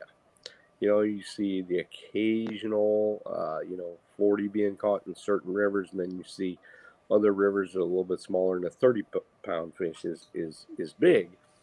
Then you can kind of set your sights on what's going on. Now, I was on the Potomac with some guys, and I haven't seen a population of blue cats ever that was that thick per volume of water. Ever. Even the James back when they first stocked, even after 10 years after they first stocked, I didn't ever see the Chickahominy that that prolific with numbers of fish up to 10 pounds. And matter of fact, I have rarely seen a situation where blue cats were so numerous that they were filling the water column in 30 foot of water around a bend from bottom almost to top. I'm not saying it was, fin to, forehead, but it was pretty interesting to see. So, Steve, I just kind of went on a tangent. I just got back. I heard you. But as long as you was answering her questions, that's just. Well, and I have no idea actually on that. I was just kind of, talking. I remember I used to do radio shows back in the day. Remember a fellow by the name of Alex Langer? I don't guess. You remember the commercials that the flying lure guy was on there? Oh yeah, I remember the flying lure. That was Alex Langer, and Alex Langer ended up taking a liking to me somehow over the internet. And he had a national radio show. And old Alex, he's a good guy, but he just don't know a lot about catfishing. But he was enthralled by catfishing, and he really wanted to know. And he, we wouldn't even be on the radio show, and he would call me. He's like, "Hey, Tim," and he had a certain way of talking. I can't even copy it, but he had a certain way of talking, and he was from the upper East Coast. New York, whatever, and he liked stripers, and he liked ocean fish, and he liked largemouth bass. He'd say these catfish are just, they're getting me, Tim. He'd say they're really getting me, because I go on your website and I see some stuff that could eat most of the fish that we catch on this East Coast, and he said, well, what makes these things tick? And he'd just go and answer some questions. But every once in a while, once a month, I'd be on his radio show. And it was a national radio show, and we'd have to keep it simple. I'm like, Alex, we got to keep this thing simple. I said, don't ask me about the being, blue cats being prolific, about blah, blah, blah. I said, we just need to stick with some simple stuff, a little bit of wintering habitat, a little bit of biological stuff, but how are we going to catch fish? Because he didn't really know what the average catfisherman was going to ask questions about, and there was callers. So there'd be 3 callers a show. It was a 1-hour show, and he would be so interested, he just couldn't help himself. And every once in a while, I'd have to get really on the science, because he'd ask a humdinger of a question, but he was just inquisitive enough to really want to know, and I was surprised at the amount of people that would ask questions that were pretty zen questions. I was it wasn't do hot dogs work? It wasn't if I'm gonna use chicken feet, where do I it wasn't just that. And there were some dumb questions, don't get me wrong, but Alex would, he would ask me this stuff. And one time, his whole show, his feed across the whole country went dead. his producer was the only one with a connection to me, and I was just on my phone. And she says, Tim, you're going to have to carry this. I don't know how long it's going to last. So for 45 minutes, I just talked. So, okay. And so the next week when they called, they said, you know, Tim, they said, that was actually one of the better shows we've ever had on here. And he was just amazed that I could just keep talking for 45 minutes and be concise about it and have a point and then, you know, demonstrate it. And then, you know, There you go. and I said, you know, Alex, when I was in college, I talked my professors into doing most of my work about catfish. Like, I'd be in a speech 3 class, which is like, you know, you get speech 1, that's like introduction, speech 2, and speech 3 is when you have to do multifaceted things and then come up with a super point, and then you got a backflow. I did all that on catfish to people that could care less about catfish. Yeah. So, you know, I'd have like a 120 person lecture hall listen to me talk about catfish, and I had to make it exciting for them. So yeah, that was quite the thing. There you go. Well, you're very knowledgeable, there's no doubt, and you put a lot of science into it and a lot of study. But you know, I was so fortunate as to be inclined that way, because I think a lot of people would have done exactly what I did if they had the opportunity. Really, I mean, guys like you and you know, there's other guys who would have said, you know, if I was 20 years old and I had the inclination to, you know, figure out if they like current and all that stuff, but more than that, I think possibly I'm just maybe just kind of sick in the head. I don't know. No, I don't think you're thick in the head. You've gone that extra step. Besides just knowing what you do, you know, when I catch fish, when I was boat fishing, and that was 250 days a year on the Mississippi River. Woo! Now that's a bunch of days. Yeah, well, I live right here on it. I've never been over 13 miles from the Mississippi River. Nice. And I was 13 miles from it when I was 7, 8 years old. So you know, I didn't even know what the Mississippi River was then. But all the years that I spent out there, and what I learned was where I caught fish at certain times of the year. Not why I caught them there, but where I caught them. Yeah. And you know what? That's just as important as why. And so I never, and I applied that throughout my catfishing career on the river. Not why I caught them there and why the fish were there, but you know, you get built up a certain amount of years of experience. Oh yeah. And I don't ask why they're there. You ask why they're there. See, I never worried about why they were there. I just knew where they were going to be at a certain time of the year. Whether I was where I am now on the Mississippi River, or 100 miles up the Mississippi River, or 100 miles down the Mississippi River. After a while, you said I'll never fish for flatheads in this spot in July again because it's never worked. And you say I will fish these spots in June because it's always worked. When the water is a foot higher, it's no good fishing this. It's good when the water is a foot and a half lower. But why that's the case? But why that's the case? I never worried about why that was the case. Yeah.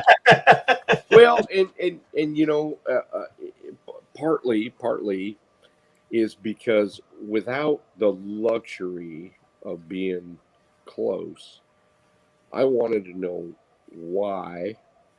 I want to know how, why, where, when, all the things, because, you know, like you were 13 miles, I was 230 miles. Yeah. So, you know, and honestly, I just didn't I didn't have the luxury of going out my back door. I didn't have the luxury of, going out to my buddy's house and getting on the dock and going. I had to really put a lot of thought into it. You had to put thought into wine. I understand. Yep. Yep. And I think most of the guys I grew up fishing with, and I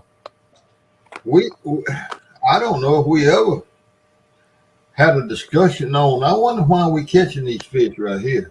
I wonder why they're right here. We just knew they was going to be there. And I tell you what, and I'm going to go another step further with what little bit I know about it. And I know none of the reasons of why. But depth finders, I've never worried about having, since I bought my first one, the only thing I ever used a depth finder for was to find the drop off. Yep. Or find the ledge, because I knew that ledge was there, and I knew that drop off was there just by reading the top of the water. Yep. I never worried about if it was a fish there. I knew a fish could be there. He should be there, or there's a likely spot for him to be there. I never worried about that damn $2,000 depth finder. No. Now, what I do wish I had invested in was one of those spot lock trolling motors. Now, Steve, I used to find holes by watching my wake. By watching the waves? Watching the wake off the boat. Wake, yeah. Because sure. as you go, you see a little backflow. Boop, boop, boop, boop, like this. And I could go 30 mile an hour down a mid-sized river, and I would know where the holes were, even if it was nondescript, because you watch and you go through it, and then the hole would actually, especially if it had reverse current in it.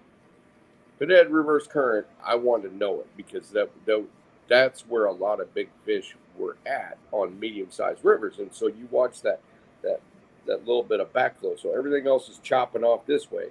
You got that backflow kicking back at you, and you could literally see where it was, whether it was straight with the river or whether it was kind of kitty corner, 45 degrees, 22 and a half, whatever. What you got, Steve? I got a question that came in on my telephone. Okay. Have you noticed a decline in big fish since the big population of the big head carp, silver carp? Yes, initially I did. Initially. It has rebounded, especially with blues. Okay, so do you know why? I think the population of fish, the numbers is smaller.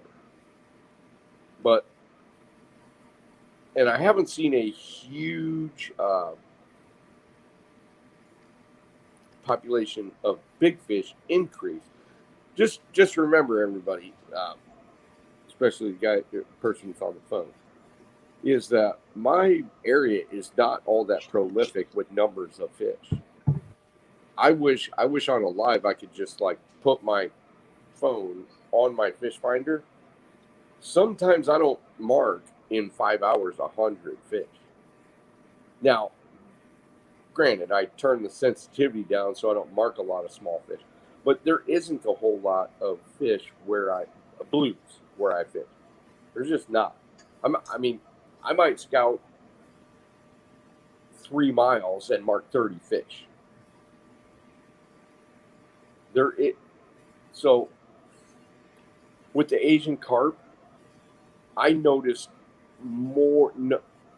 Before Asian carp showed up in my area, I noticed more fish.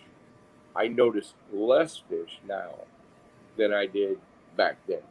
Now, it could have something to do with the fact that I don't pay attention to fish that are smaller, but even back in the Legend 2000 days, I knew the difference between setting up on 20-pound fish or setting up on 50 or 70s, stuff like that.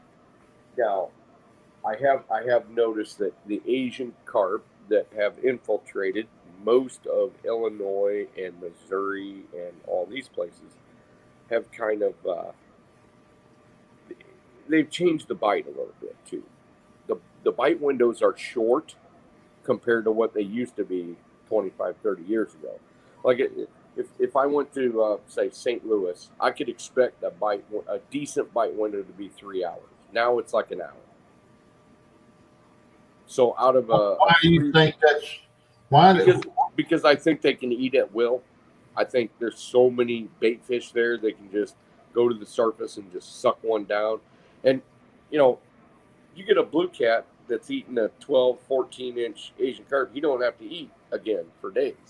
And I have seen that more. It is more difficult right now in the last 20 years to throw a bait in a blue cat's face, and the likelihood that they're going to hit it is about 50% during the day, where it used to be about 75, 80% during the day 25 years ago. I don't know. I don't know how thick the jumping carp are up there in the pool. Oh, they get huge. But we have a huge amount. We have a ginormous amount of 12-inch Asian carp and small. 12 inch. 12 inch. Yeah. But we also have 50-pounders. The 50-pounders jump up on the towboats down here. Oh, absolutely. But when we have a humongous amount. We have a lot of backwater and tributary areas that the little ones, it's like a brooding area. So they'll start spilling out in the main river by the time they're 12 inches. They're up in the backwaters, usually under that. And then they'll start, 12, 13, 14 inches, and they're, big around as, they're, that kind of that big around. Just perfect for a 30, 40, 50, 60, 70, 80 pound blue cat to eat. I mean, it's just lousy with them. And it really makes it difficult because once that population got big enough that they weren't just in the backwaters, they'll spill out in the main river, the big ones, and then they'll be off drops, like let's just say a ledge. And if they're hovering off the bottom about so much, if I'm close enough to the bank, I almost have to assume that they're Asian carp because I've set up on them too many times and got no bites. And it's almost impossible, even with today's newfangled stuff. Now, I think if I had a live scope, I could tell you by the way they swim whether I'm setting up on Asian carp or whether it's blues. Most of the time, I kind of know because of the habitat. But I'll still, if the bite's tough, I'll be like, oh boy, 35 foot of water right here. We got to drop this way. We got to drop this way, and all of a sudden we got big fish right along the base of this ledge. Well, 25 years ago, it would be blues.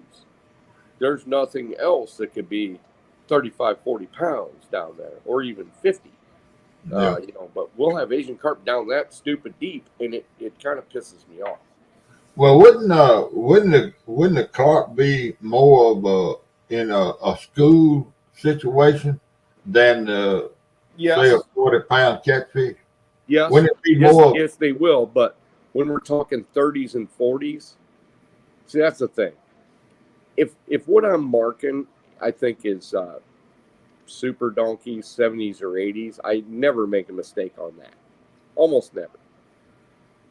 But off those drops and off those ledges, you can have numbers of 30s, 40s, 20s of blue cats at the base of those ledges, especially 35, 40 foot of water, especially if you have a wing dike that kind of drops down into 40, 50 on the scour hole at the bank, and then off the bank 35, 40 foot of water. It can be blues. And I used to mark blues that way. Especially but I don't mean to offend anybody, but what I call dinks. I didn't call them dinks back in the day. I used to think that those are great. Yeah, we know what you're talking about. Yeah, but now I'm like, I don't want to mess with 30s and 40s. because I have so little time. I mean, if I had 7 days a week, 2 weeks a year, fine. Let me set up on those. But I'll be kind of disappointed because once in a while I'll get an out where there's 4 or 5 fish, and I think they're blues, and obviously they're Asian carp when they don't bite, but they could be blues. But then again, I start the motor up and boom, here come Asian carp jumping out of the freaking water up on the surface. Well, see, that gets back to something I asked you a year ago, or a little over, one of the first conversations we ever had. And I don't know. I don't think I asked you. I think I typed this in the chat. And it has been my experience down here where I fish that if I marked one single solitary big fish, I never marked but that one single, a 70 plus. Yep. I never marked 3 70s laying in the same hole. I've never marked 3 70s laying down a ledge. Down here. Okay. Every 60 plus fish I ever caught, I marked it by himself. By himself. I asked you that in a chat. I think I was in the chat, and I think I typed in Epic. Do you think that the big fish or solitary fish or something like that? Flatheads are very solitary. But you think 2 70-pound blues would lay side by side? Well, let me tell you about number 5 of my top 10 anchors. I ain't gonna talk about number 1. Let's talk about number 5. Okay. Number 5, top 10 anchor. We caught 9 fish in 45 minutes. Smallest one was 50, and the biggest one was 80. We didn't have very many 50s. It was mostly 65 to 80. And there's been many times when matter of fact, top 10 anchor, I actually marked 3 fish that were over 100, and we caught 2 of them. And they were laying together. Yep. Yes, sir. Yes, yeah, I've never seen that down here. Well, and if you watch my videos, you'll see many times when we have multiple, like doubles and sometimes triples of 50 plus fish that come within 2, 3 minutes, 4 minutes of each other. Yeah. Now, but we don't. It is kind of a rarity to have 70 pluses, but we did have one anchor. I think last season it was last season. We had 2 80s and a 70 off a single anchor within 20 minutes, 25 minutes of each other. Well, let me ask you this. Yeah. You're fishing pools. Do you think that's the difference in where the terrain where you're fishing, the geography of the river? Absolutely. Compared to the wild part down here that's not? Yep. I do because I've fished a lot of different pools with a lot of different. See, I never fished a pool. Everything.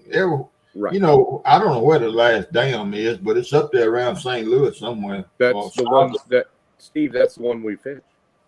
Yeah, it's somewhere up there. I don't know, but it's free flowing here, and I don't know. It seems like these fish down here are more protective of their spot.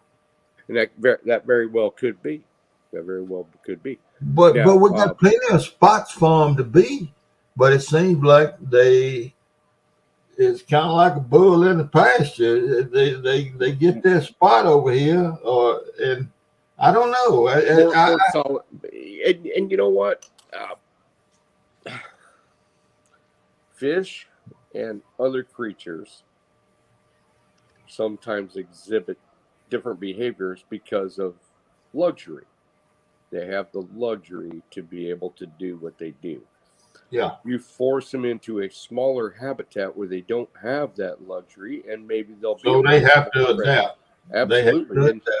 And you know, Steve, that right there is a very very astute question, and is a very astute observation in which you would say, okay, I mostly mark single fish that are 70 or above, but yet Epic is marking multiple fish, and you know, so sometimes I mark 25 fish that are over 50 pounds. I can't get them all to bite, but I know they are, and they end up getting the, you know, I had a live show situation where I marked 25 fish that looked like 55-gallon barrels laying on the Yeah, on the yeah, bottom, yeah. and they were just laying on the bottom, and I couldn't discern whether they were fish or not because I hadn't fished the thing in 20 years. I left and went to go scout. I came back to that spot, and there was only 3 or 4 left. So that tells me They got up and left. Some they of them got up left. and left in between that time. But they were all big, and the first fish that we caught was 70 pounds. Well, I don't know. It just I remember that night, and I remember that, and I thought to myself, I said, "Damn, that something's different." Because I don't have the best electronics. When I was out there on the river, I didn't have the best electronics, but I had electronics that were dependable. And I have never marked over one good fish. And the first 70-pound plus fish I caught, I fished for him 3 times before I got him to bite. And he was in a spot that, hell, I was about to begin to believe it was a rock down there instead of fish. Yes. Because So I went glad you brought that up. I went back to that spot and I anchored in 8-foot water, fishing 40-foot water, straight Mhm. down a hole, not a ledge, a hole. Okay. You know, a hole I call a hole perpendicular to the current. The Yep. ledge is parallel to the current. Exactly. That's That's my correct. terminology. That's correct. And I dropped that bait right down that ledge. I mean, I could feel it. I could feel the ledge until I dropped off, and I mean, I knew where I was. Yep. But the third time I went there, boom, Yes, sir. and it was on. You know, So and that taught me a little bit, but I don't know. I just don't see that. The best day I ever had catfishing, and this is honest truth. The best day I ever had catfishing, I was anchored and I was 200 yards below a rock dike where the water bends back to the bank. okay. Yep. Behind the dike down here. And I'm talking about good current now. Yep. And I caught 345s, a 35-pound flathead, and I don't know what the fourth fish was because he took me all the way to the bank before he broke that damn braid and got away. And I had a 309 pin reel, and I never turned the fish. All I did was hold him. And if I ever caught a 100-pounder, that would have been it, or a 90-pounder, that would have been it. But I caught 3 in the 40, 45, 43, 42, and then a 35-pound flathead right there, and then I hung that other fish. Yep. Now that. But I didn't see those fish on the screen. I wasn't even looking at the screen.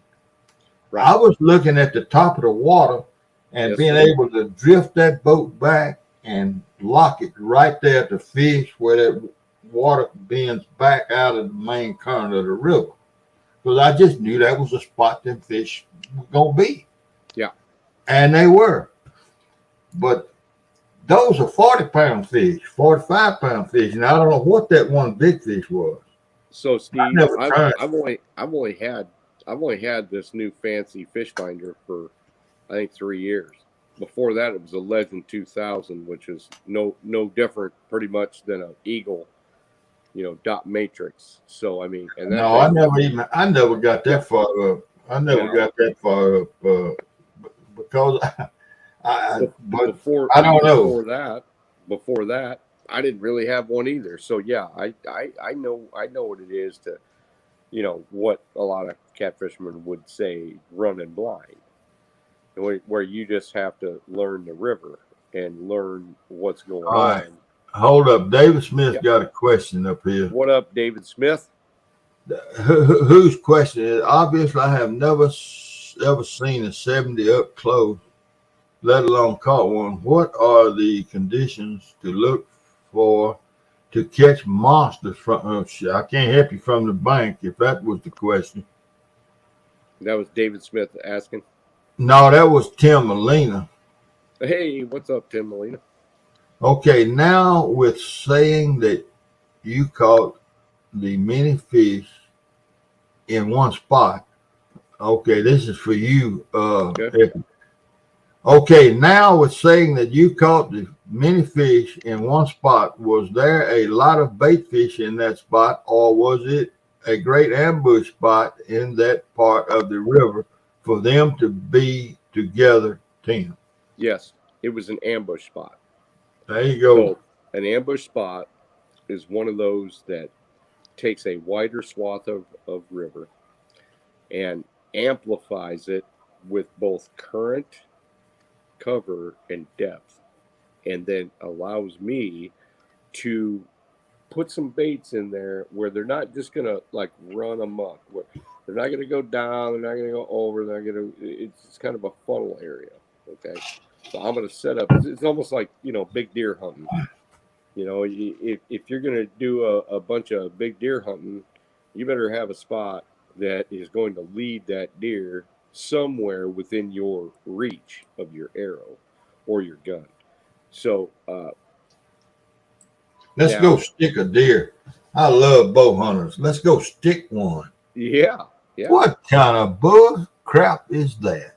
Yeah, well, so to get back to that, most of the time when it is multiple big fish on a single anchor, it is going to be one of two things. Either I'm going to mark them and I'm going to set up on them until they get ready to feed, or I just so happen to get in there, throw baits in their face, and they end up biting. Or I gotta wait. I'm gonna ambush them at the right time, an hour before dark to an hour after dark. And a lot of times I will mark those fish, and then I will throw proper baits on their face, and it's still daytime, and they'll just do the dink. It's not a dink tap. It's an investigation bite, and it doesn't go. There's no rattle to it. It goes like this. It goes tonk. It pulls down a little bit and then lets up. That tells me them ain't no Asian carp down there. Them are big fish. And when he sucks it in, it hits it about 2, 3, 4 inches first, puts a little bit of pressure on it, and then lets it up. I'm like, okay, these are blues. We're going to set up on them, and I might leave them all together until an hour before dark. And but sometimes I just hit it right during the day. One of my top 10 anchors is during the day, 5 o'clock at night or in the evening, and there's still 3 hours to go before day, whatever.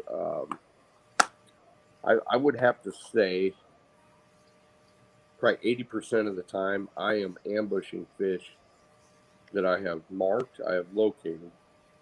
I have moved up to an ambush, a pinch point to where they come upstream, they're going to find my baits. There you go. That's good information right there.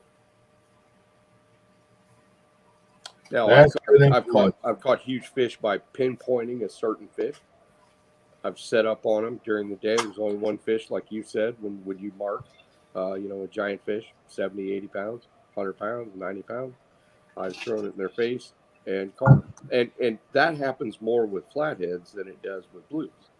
Because usually blue cats, especially if they're up off the bottom, let's just say you got, on your screen, let's just say my square is my screen. And so this is the bottom. If they're hanging around like this, usually they're not interested. I need to find them nose down, tail up. If I find that during the day, I'm on it. But usually if they're just kind of hanging around like they're just biding their time, like they're hanging around in Cabela's fish tank or whatever, well, maybe you'll catch them, maybe you won't. Well, I wish I had spent 30 years chasing flatheads instead of all them years chasing blues because flatheads really interest me, and it tickles me You to would. catch one. You would if you didn't have blues. Like I don't have blues in my general vicinity. You Yeah, spend a lot of time, and you would have learned a whole lot about targeting singular fish, about yeah. movements of fish, about moon phase, about water level, about time of year. Yes, you would. The last 5 years I was on the river. That's what I saw I fish for, unless I had somebody with me, and we would go fishing for blue. But when I was by myself, the last 5 years I fished strictly for flatheads, and it was fun. I love fishing for them, man. It was most fun to see that pole, and then and then he do a little bit more, and then he Yeah. just go on, and then the dragon go to click and click, click, click, click, click. Yeah. Oh, it was fun fooling with them flatheads. But I spent all my years out there chasing more blues, which I And enjoy doing too. if I had my choice between if you ask me, Steve, what would you rather do? Would you rather go out there and catch 30 blues, 30 pounds, or 2 flatheads over 40? I'm on the 2 flatheads over 40. Me And as a too. matter of fact, would I rather catch 30 flatheads of 15 pounds or 30 blues of 30 pounds? I'm going to catch the 15 pound flatheads because I do, just like you, I think they're more interesting. I think they're I wouldn't They're say more harder to difficult to catch, but they're pickier. They'll spit baits more. They'll do all kinds of stuff that Well, blues won't do. my pet is a cat. His name is Lucky. And It's if what? Lucky, I said, Lucky. my pet is a cat. It is a tomcat. And his name is Lucky. Yeah. He's not in here right now. But if Lucky was a fish, he would be a flathead. Because he's a finicky, funny damn cat. And Oh yeah. a flathead is more kin to a cat, and a blue is more kin to a dog. I think so. I think you'd be right. I think you'd be absolutely right. Yeah, I know. I mean, And let's talk about their metabolism. I actually did a study while I was in college, and I proved their metabolism. So a channel cat actually has the highest metabolism. A blue cat, second highest metabolism, and a flathead is way underneath channel cat by blue cat by a long shot. A flathead's metabolism is very if it was on a scale of blue cat or channel cat way up here, the whole screen, blue cats is about here, about 3/4 of that, and flatheads is about 10% yeah. of that. So flathead, blue cat, channel cat. And that's why where channel cats have a bunch of competition, they don't get big. Their metabolism is revved so high they can't hardly gain any weight anyway. So throw them out in the greatest habitat, and all of a sudden they're in lesser habitat, and they suck. Susquehanna Stan says, how about 8 flatheads at 30 pounds on 1 anchor? Oh, yeah. Love it. Love it. He's up there in Pennsylvania, and he catches a lot of flatheads. They have a pretty fantastic river up there. It really is. They introduced flatheads. They took off really well. Their channel cat population is still fairly strong. They still have some big ones. Because channels and flatheads actually don't compete that much, so they're okay. But throw blues in the situation, and the channel cats will suffer big, but the flatheads will hold pretty decent. Interesting. I don't know how many of these people that is 20 folks in here, and I don't know how many of them fish an unimpeded river. Well, there's not very many unimpeded rivers left. Well, the lower Mississippi from St. Louis Yeah. down, I would consider Exactly. it's The manipulated, The but it's not. Missouri, whoever fishes the Missouri, that's basically unimpeded until you get way up there. Yeah, But a lot of these small rivers have low head dams all over them. They always have. right. I mean, for Right. a long time. I don't know. I'm pretty It's, sure. I'm pretty sure the Susquehanna has many dams on it. I don't know.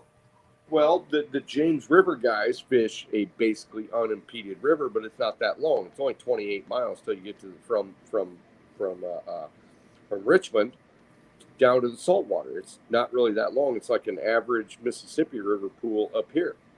Okay. Same thing with Potomac. It's a little longer, but you start getting into the saltwater, which is basically the no-go for blue cats. And where I fished the mountain, which we call Donkey Island now, is not, I mean, it's just not that far. It's 30 miles, 35 miles, something like that. Well, are they gonna get in trouble? Blue cat water compressed, they can't go anywhere. Yeah. Well, once they are, because blues are highly mobile, highly migratory, they can move from one day to the next up to The whole length of the 50, 80 miles. yeah. Yeah. Well, the James River's been a big river for several years for big blues, lots of years. Matter of fact, Yeah. is it Potomac? Are they going to run into problems with not having enough water if they don't start taking fish out of the water? No, they won't, because blues are kind of self-limiting too. Not as much as flatheads, but those big blues will start eating little blues. They'll clean them. Okay, Oh, yeah. I get it. Yeah. You know, you put blue cats into any power plant lake that never had blue cats before, and there's 10-pound channel cats. It don't take but 10 years, and all the channel cats are like Fingerling. 6 inches long. They ate all the rest of it. Yeah, they all competed them and ate all the rest of them. I mean, on the evolutionary scale, there's only one reason why channel cats are even still viable, is because their principal biological plan is, if they're top predator, like they are way north, where Yeah. there is no flatheads, they'll get huge, 30 pounds, 28 pounds. Average up in the Red River of the North, which it comes out of Red River, Manitoba, average is 20 pounds. Yeah. So, but 40s aren't unheard of. But tell me the last time a 40-pound channel cat got caught, south of the Mason-Dixon line. Wherever blues exist, they just don't get big. They don't get The that. Mississippi, where I fish, there's still big channel cats, but they're not numerous. It isn't until you get above the blue cat line until you get numerous, channel cats above 10 pounds, and then some in the 20-pound range. All right, Susquehanna Stan got a question. How much salt water can a blue live in? They say by the time it gets to be brackish, I can't tell you the number. I'd have to look that up again. It's been a long time. I think it's like 205 ppm, something weird like that. But Stan, I can tell you, if you'll go to a fellow on Facebook, his name is Randall Duhon, Duhon, and he catches tons of good blues, decent blues, and he's fishing in brackish water in South Louisiana. Now, we do know one thing, Steve, that the longer blues have been in, like, say, the Potomac and in the James, the more they start to accept that saltier water. Yeah. Because in the beginning, when they stocked James River blues, you wouldn't find any even close, really, to the brackish water. But as years progressed, there are more and evolved a little bit. Yeah, and it depends on their biological capability, basically. And we don't really know that. All we know is they have a preference for fresh water, but they will go into brackish water, especially if the food source is abundant. Now how long they're willing to stay there, I don't think anybody's ever done any studies on it. I don't know. I know Randall catches a lot of blues down there, and in the 30 to 40 pound range. I Now, don't.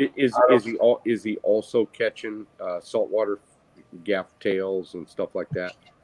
You know, I don't. He doesn't. He never shows me any pictures of gaff tails, but he does go and come catching crabs and this and that and the other. Going Well, I and know come. that Glenn Hood guy. Yeah, this Glenn is Hood, he catches gaffs and he catches blues, but he doesn't seem to catch gigantic blues where the gaffs are. If he what catches gaffs or whatever, it seems like it's 15, 20 pound blues. when that Duhan is at south of Lafayette. Okay. Hood is over closer to the Mississippi. Yeah. Duhan, my buddy, is down. He's south of Lafayette in I think it's Abbeville. Yeah, Abbeville. Okay. But now he fishes the marsh, and Mm-hmm. but he'll set out some crab pots on the way out to go catfishing, and I mean it sounds like a paradise actually. Yeah. Yeah. And All the right, next Steve, question. I have thoroughly enjoyed it. I don't get to get on, lives very much. Wait a anymore, minute. but- Hold up. Yep. Another question. All right. It's from David Smith. And the next question, with Creole catching sharks, and you can answer this one. I know you can answer this one. How much of fresh water can a shark live in? Well, that depends on what species of shark we're talking about. Well, If we're talking about bull sharks, I think they it's a bull they shark. can be pure fresh water, especially the younglings. The Can't they sub-adults. come all the way to St. Louis? Oh yeah, and there is all the way to St. Louis. The brackish water stops down where you're at, and it's a long ass way to St. Louis. Yeah. Hey, David, I'm going to say it was 4 years ago. Have you ever heard this story, David, about what is that thing that swims that looks like a cow? Manatee. Yep. Manatee. The two gentlemen are sitting on the bench in Memphis, down on the waterfront, and they sitting there drinking old Milwaukee quartz. And this thing sticks his head up out of the water. And they sitting there drinking old Milwaukee quartz, and they looking at this fish, this thing in the water. This is all fact now. This ain't no bull. And they decide that they ought to go tell somebody. So one of them walks up the hill to the Riverside Drive, or Riverview Drive, Riverside Drive, I think, right under the pyramid, right under Bass Pro now. And there's a cop up there. Yeah, there's CP there. They just saw something down there. And anyway, they just threw it off as two drunks, sitting down there drinking beer. Well, the next day, this thing shows up again. Well, they go get a cop right away, and they come down and they see it. And it's a manatee at the waterfront in Memphis. Oh boy. Yeah, buddy. And eventually, over a period of a day or two, they get a group of people from some arena down in Florida or on the, I don't know, but they get this thing, they get it up and they put it in and they carry it back. It eventually dies. Yeah. But there was It did die. Yeah, it died. It didn't make it. Well, there's no food for a manatee up here, and it gets too cold. But they caught it right there at the waterfront in Memphis, right under Bass Pro. Wow. Is that right, CP? CP lives there. He knows Chuck's coin rings. I told the story right. All right, Steve. I gotta go. I gotta work. All right, man. Tomorrow. I work today. I work the next 3 weeks straight, every day. Well, I appreciate you coming up. And Hey, thanks for having me up. It's been good to talk with all the YouTube awesome people. yeah, well, catch a fish. You and Sean go get them when you get a chance. Yeah, when we don't have ice on the water. Is that what you're saying? And you got some water. Yeah, we need some water. It doesn't have ice on it, and we'll be on it. Yeah, they've closed it. They've closed some of the. They're closing the locks and dams up there. I guess they close them for winter time, don't they? Yeah. So, well, no, they usually run them, but they just don't run them as free. Yeah, I watch some towboat. I watch a towboat channel, and some of them have said what I don't remember the names of them, but this was the last boat coming through this year. Maybe that's up further north. Could be. I haven't locked through in the winter. I used to winter fish a lot, but I don't really anymore. I'm old and cold. Oh, well, I know that feeling. Yes, sir. All right, boy. You have a All good right, one. guys.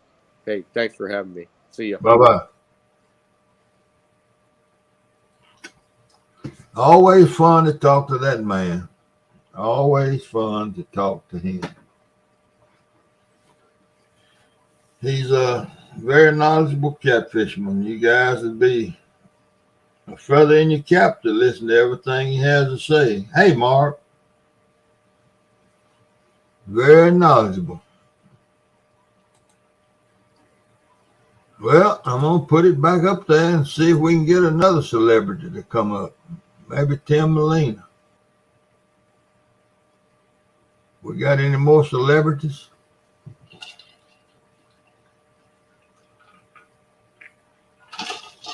That was fun. Who was that masked man? Yeah, that was Tim Scott. Epic Catfish. He's fun to listen to, Chuck. CP.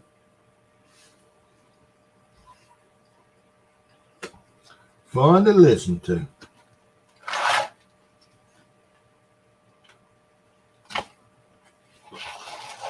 He knows some stuff.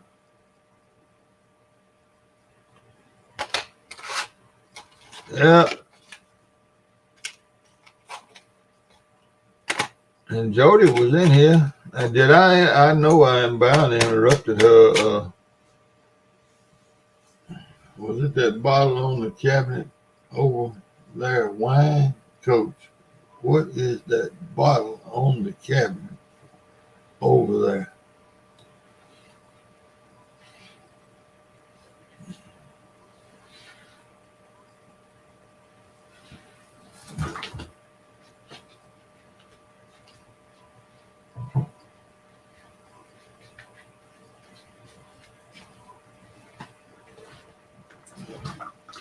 Is that the bottle you're talking about, Tim?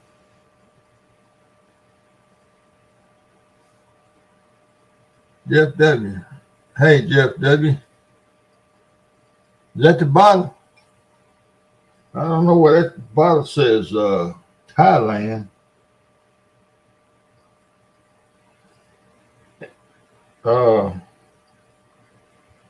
Something other. Bourbon whiskey. And I have no idea where that comes from. I didn't buy it, but it came from Thailand.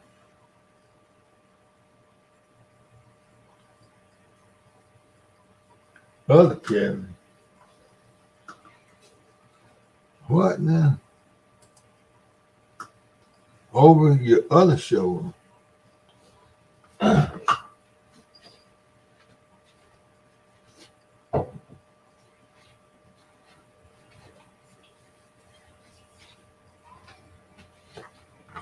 Talking about this thing here?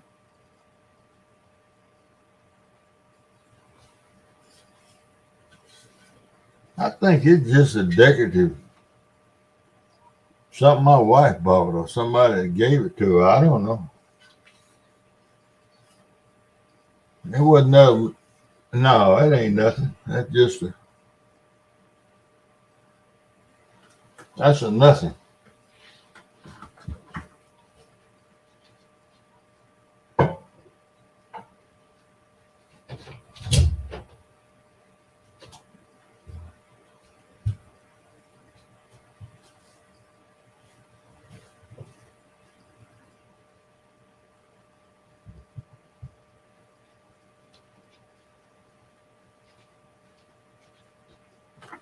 That was a nothing.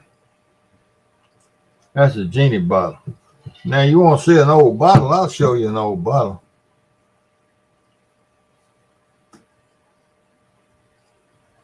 Can you see what that says on it? Let me get this thing up here.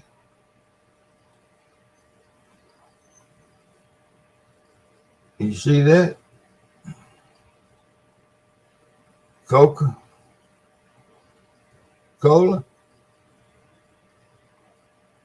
Coca-Cola.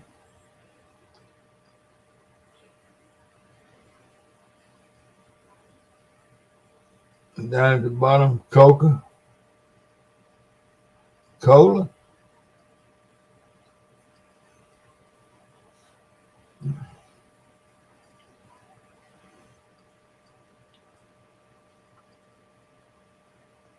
Can you see that right there?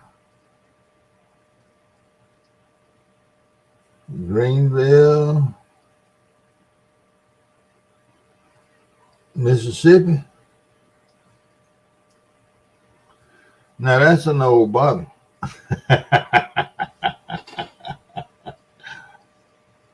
Now that is an old bottle.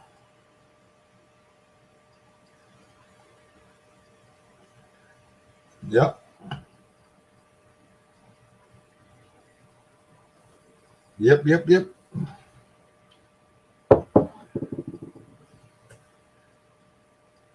It might have 2 cents because the original Coca-Colas did have some real stuff in them.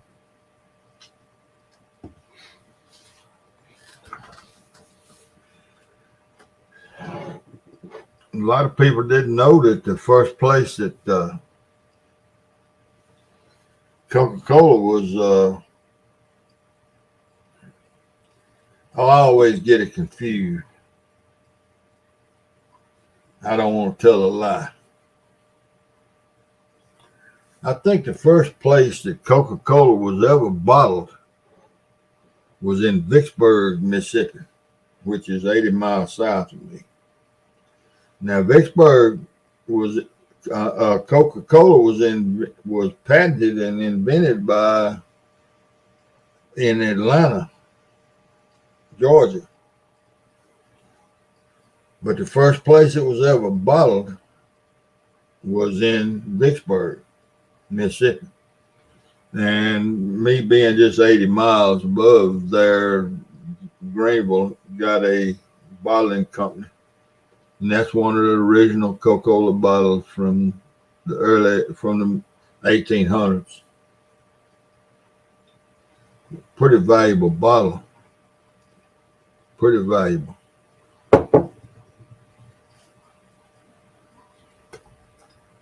Yeah, I think the Pemberton, guy named Pemberton, came up with a recipe in Atlanta, but people could sell it in, I don't know, mix it in the pharmacies or whatever. But they started bottling it in Vicksburg. I believe I'm correct on that. Vicksburg, Mississippi. This is right after the Civil War, 1867, 1868, somewhere along in there. And anyway, the first bottles were brown. That's a valuable bottle. I bought that bottle. I ain't gonna tell you what I paid for it, but I'll sell it to anybody that's a collector. I'll sell it. Basically flawless. Anybody want to bid on it? That's a brown Coca-Cola bottle with the arrows and everything.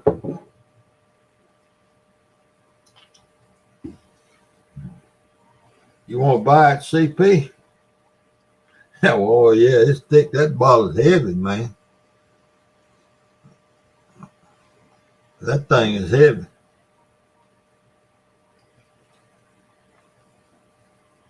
It's got a few nicks on it, but it's in good shape. It's $5. $5. You just paid $5 just to look at it, hog leg. And Tim, you didn't even. I won't ever show that bottle again. I'll put it over here to the side. I'll make sure y'all won't see it again. Tightwads. Hey, hog leg.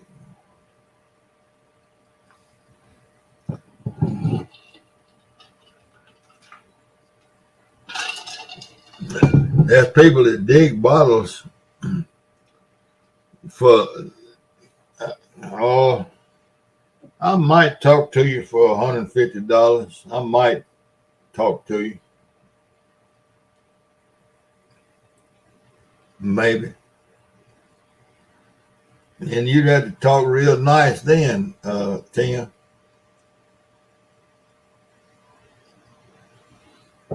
Because I don't have but one of them. Makes you a second time seeing it. Plus 2 6-packs and shipping costs. No, I wouldn't sell that bottle. I ran across an old boy in a pool hall that had 2 of those bottles. And hell, he's dead now. And he wanted to he wanted a couple of beers, and he pulled one of them bottles out of his back pocket, and I bought him a couple of beers. Matter of fact, I bought him 3 beers. So that's what I paid for that bottle. And I should have bought both of them. Should have bought them both. I took advantage of a soul that I didn't take advantage of him. He didn't. All he wanted to do was trade him for a beer. I bought him 3. But I should have bought him. I should have bought both of them. They ain't worth that much money. I expect about probably $50. Yeah, you give me a big price. I'm adding that bottle worth $50.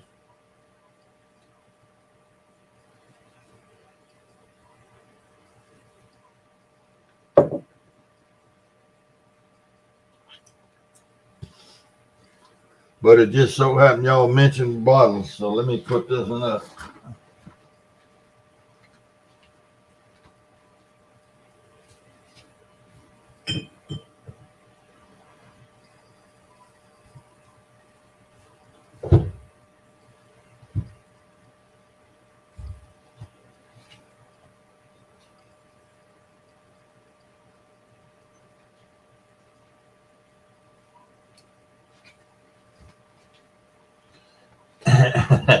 And I got another bottle and I don't even know where this one came from.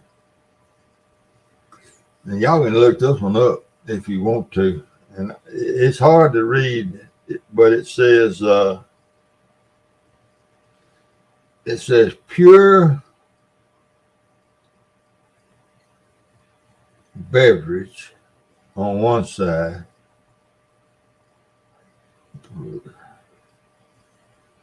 Pure beverage.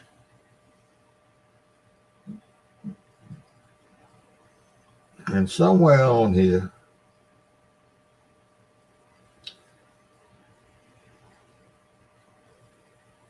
it says, well, it says pure beverage, and then it goes around and it says pure beverage again. It says that twice. It never says Coca-Cola or anything on it. But it's a Coca-Cola bottle. And I never have figured this one out. But if you Google or look up pure beverage, It's a Coca-Cola bottle. At some point in time,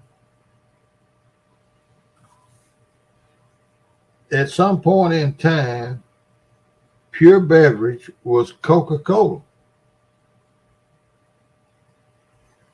It says down here at the bottom,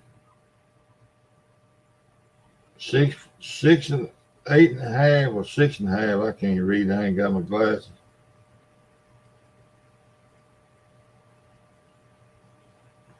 And it's a Greenville, Mississippi bottle. But it says Pure Beverage, and that's all it says on it. But I've looked it up, and it's a Coca-Cola bottle. Now it may have been just a local Coke bottle, but I found it on Google. Pure Beverage, and I don't even know where I got that bottle. I must have picked that thing up out of the field somewhere. Who knows?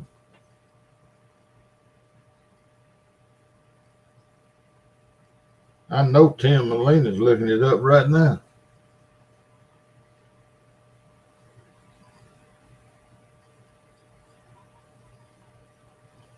Pure Beverages. It says beverages. More than one. And it's a Greenville, Mississippi bottle. And it don't say Coca-Cola or nothing on it nowhere that I can see. Got some little bitty writing. Whiskey jugs. Boy, Tim, I found a crock the year before last, laying on top of the ground out in the field.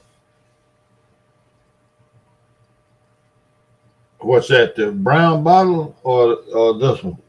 Which one? The brown one or this one?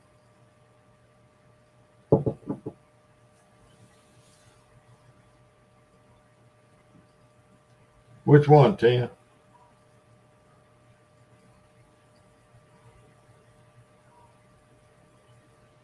But I found an old Centennial whiskey crock. It was a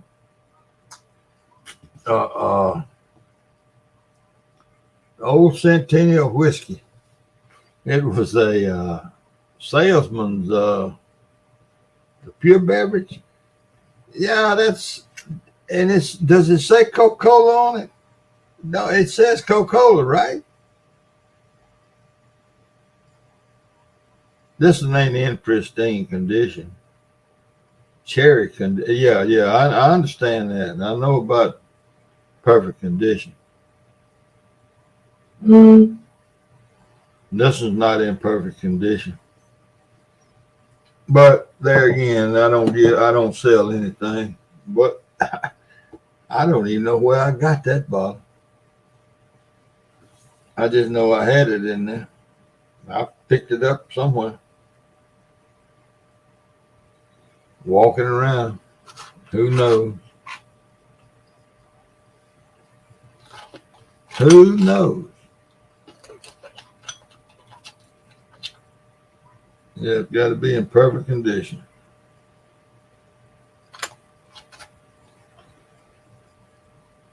Hey, CP. It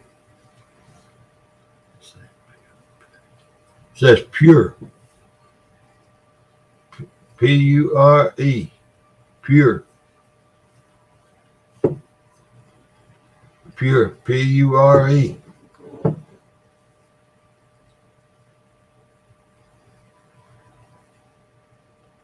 CP, I just picked this piece up. Look at that. You know what that is?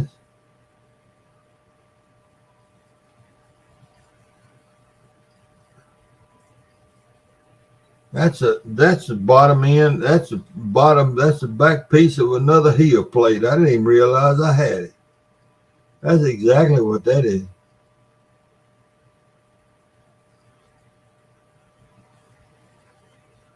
I'll be dead gone.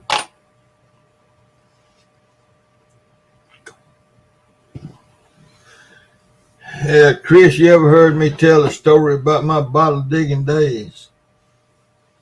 You ever heard my story about the bottle digging my bottle digging days back in the 60s. Well, it's a terrible story. It breaks my heart to have to tell it. If you say, please say, yeah, I've heard it, and I won't have to tell it.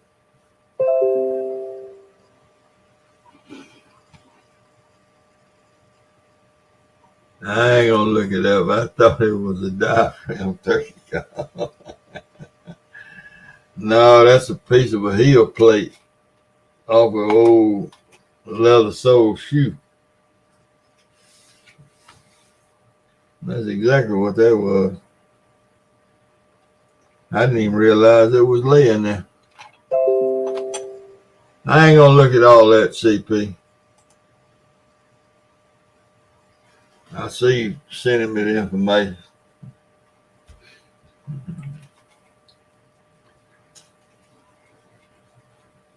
Chris, when I got married, I always kind of chased this old junk around. But I started digging bottles back in the 60s. And I saved them and washed them and cleaned them up and put them in boxes. And I had boxes of old bottles. I'm talking about old bottles. Big old blob tops with big old bubbles in them and beautiful old bottles. And I had a couple of books, and I probably had $1,000 worth of old bottles. And that's discounting everything in the price books 50%. At least 50%.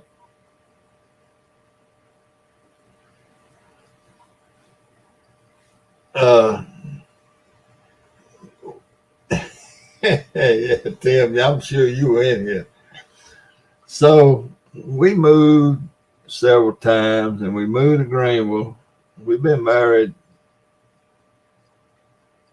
10, 11 years, and we moved to Greenville. And my oldest son, my father-in-law gave my oldest son a boat motor. An old boat motor, one of them kind you turn around backwards to go in reverse. It was air-cooled. And he was at home from college one weekend. And he said, Daddy, I want to get that old motor out and crank it. I said, all right, this out here in the utility building.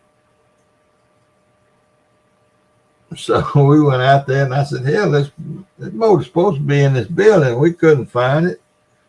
And I said, hell, I don't even see my golf clubs. I used to play golf. I used to play golf all the time. I hadn't played in years.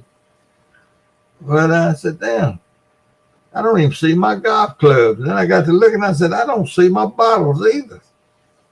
So we beat it in the house and asked Kay, said, Kay, where's Reed's boat motor? She said, it's out there in the little house. I said, where's my golf clubs? She said, they out there in the little house. I said, where are all my bottles? She said, they out there in the little house. I said, bullshit, they ain't out there in the little house. Ain't none of that out there. Yeah, I sold all of the garage sale. You remember when I had a garage sale? I said, yeah, I remember when you had a garage sale. But anyway, she sold all my bottles, Reed's boat motor, and my golf club. Sold it all at a garage sale. And don't even remember how much she got for none of it. Probably $5 for all of it. But that's where my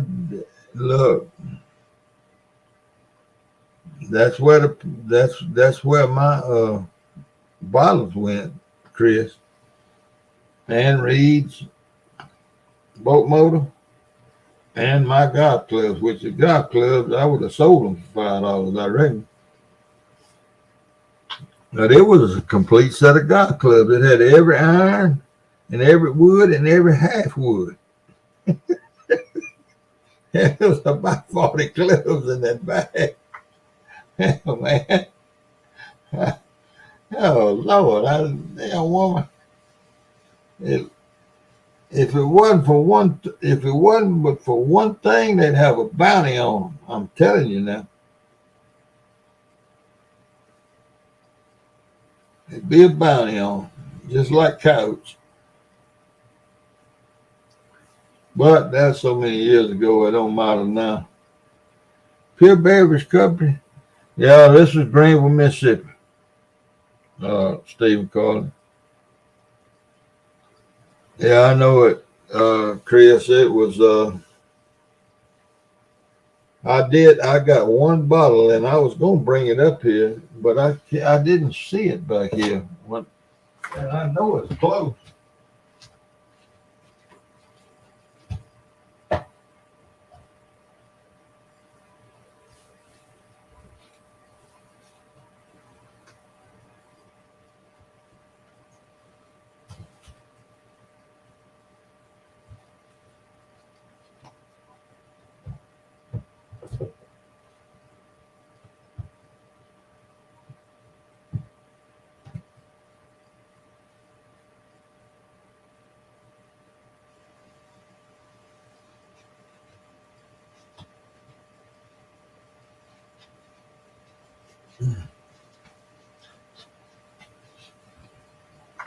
No, I don't see it, old bottle.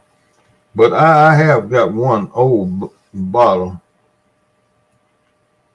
that's a pretty. It's a PD and Company, P and D Company, P and D Company.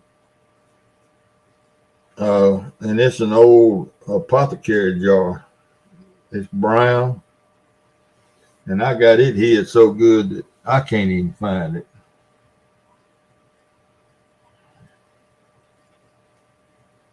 Ink wells and glass insulators. You know, we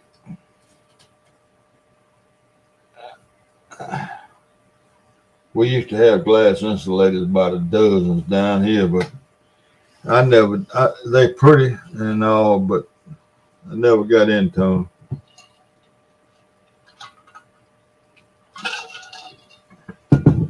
No, she ain't sold that one. I got it hid somewhere, and I don't even know where it's hid.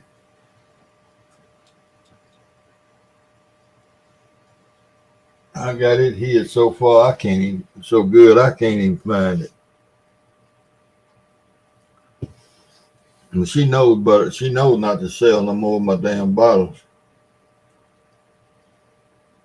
What's the CP? You said what's the price on that old brown bottle? What's the price on that old brown bottle, CP? That brown Coca-Cola bottle.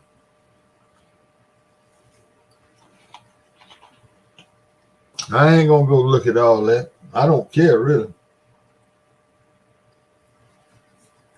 unless it's $30,000. He done sent me all kind of information on bottles. Oh yeah, Tim, that's they $41.99. They the old telegraph, telephone, all that was put up with hey Emily, was put up with glass insulators. They were brown, they were greenish, aqua colored. Some of them beautiful. Pink, some of them even turn pink depending on how the sun hits on them.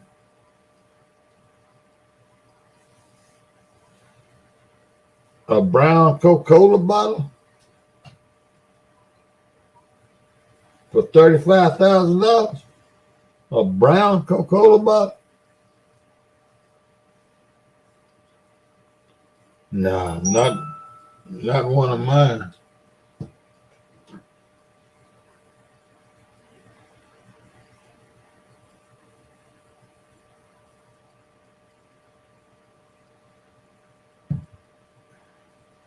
$250 to $500. Yeah, but what town would demand that kind of money $500.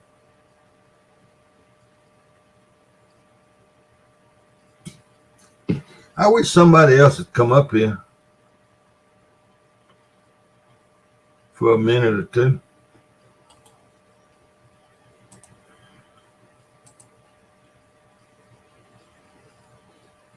Yeah, I bet it does, Tim. I bet it does.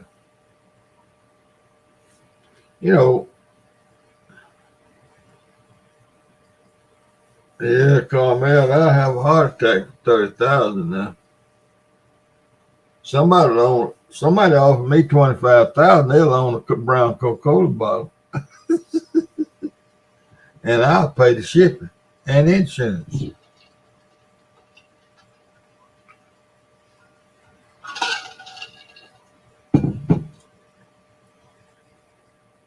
Couldn't find one for grandma. They rare. They real rare. You know. Oh, Memphis, big town. They ain't rare. Greenwood real rare. There ain't very many of them. And ain't about 10 of them in existence. It's probably on up there towards 100,000.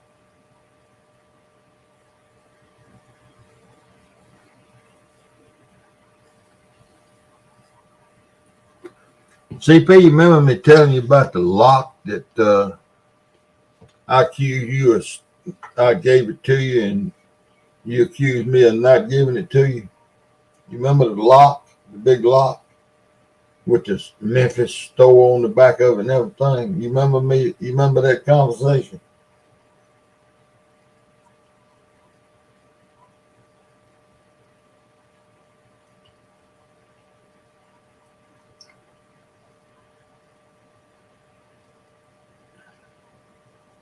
I found my lock. It's out there on the floorboard of my truck. I apologize to you. I found my lock.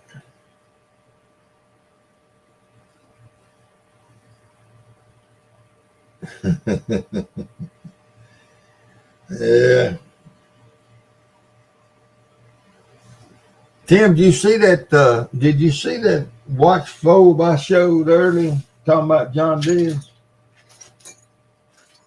Did you see that thing?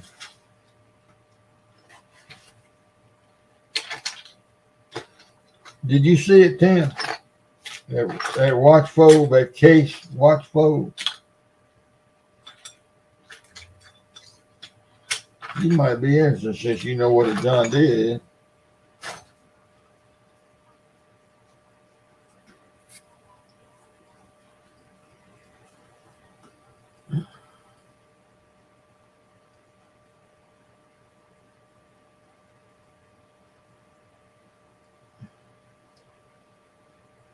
That's a watch fob, you know, the old leather straps they used to put on their watches, to their pocket watches, and they had that leather strap on it.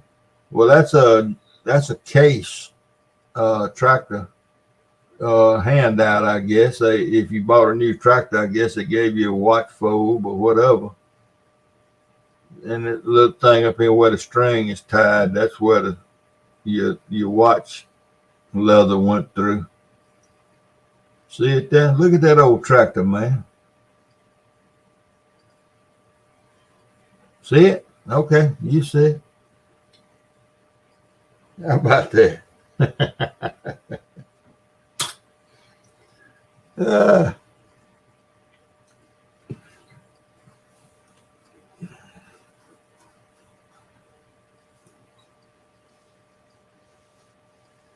I told you, Chuck, I found my lock. It's out there in the truck. I found it the other day. I was looking through some stuff in the back seat and found it. I apologize.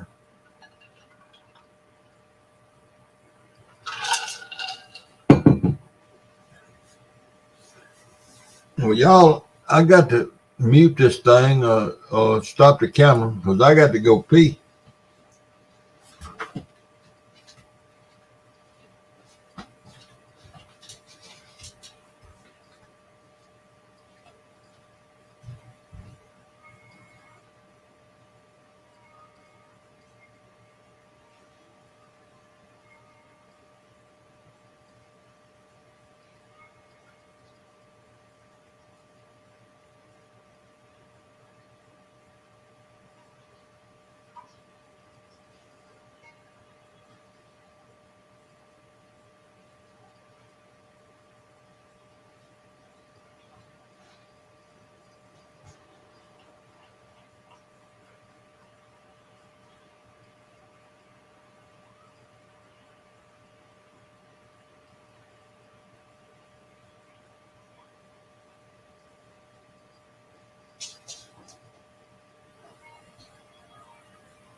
Lucky, you better calm down.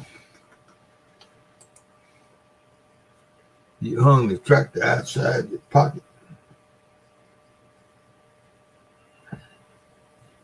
Yeah. Yeah, I ain't that. You hung the tractor outside your pockets. Yeah, I guess I don't know how all that worked, but you know, it was they call it a fob, FOB, watch phobes. Yeah, I got I don't know, I got several different ones that I found through the years. I don't know how you lose your watch phobe. I guess you lost your watch or the leather broke, I reckon. But that was a pretty neat one. Lucky. He's having one of them fits. Did y'all hear that? He's having a running fit. Fixing to have one. CP, why don't you try to come on back up here? It might work now. Fob, yeah, fob. Yeah, I pronounce it phobe, but it is fob. You're right. You're exactly right. You're exactly right. Yep, that's exactly. It was a watch fob. You're right. No doubt about it. Somebody come on up here and visit with me.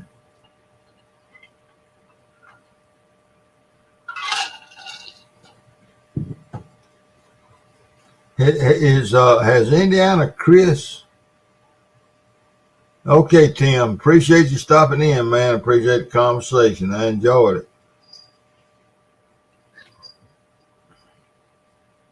What difference does that make what you eating? I don't care what you're eating. I can't smell them. Did y'all see Indiana Chris posted the Christmas train? Did any of y'all see that short he put up? And I think the title of it is it's Indiana Chris and it's the Christmas train.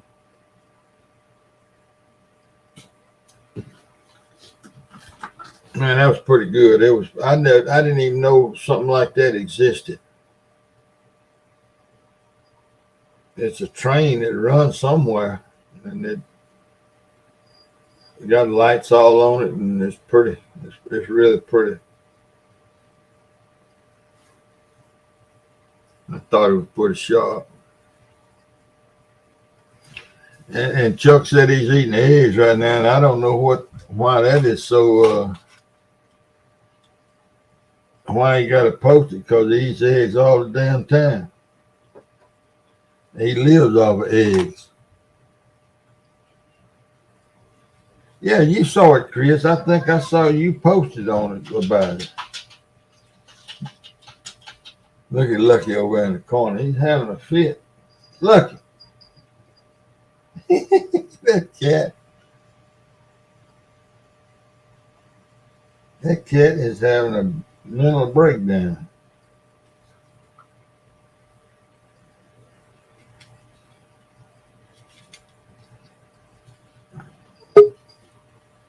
There's my buddy.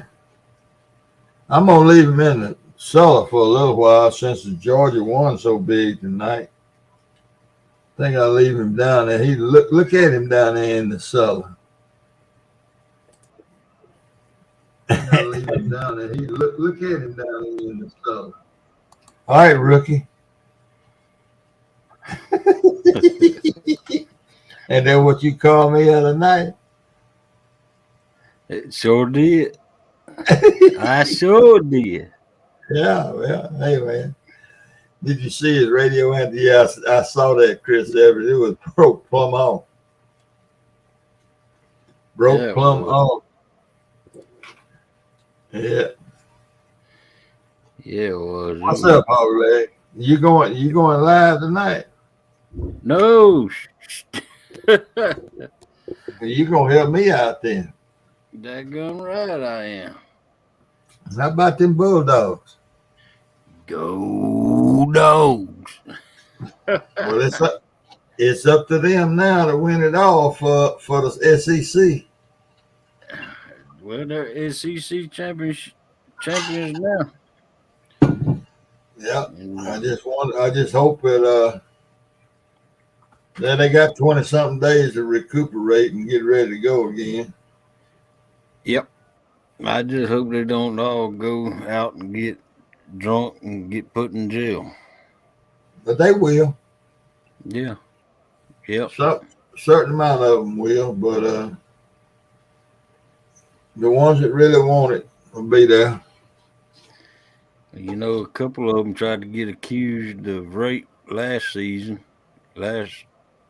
before the Nationals. So, Oh, well. I'm not going to comment on any of that. yep, No telling where that came from. that's right. CP said, CP, how come you got to type everything? Why don't you come up here and face me person to person? Yeah, it'd be much easier. He's scared that he knows I ain't going to give him that lock.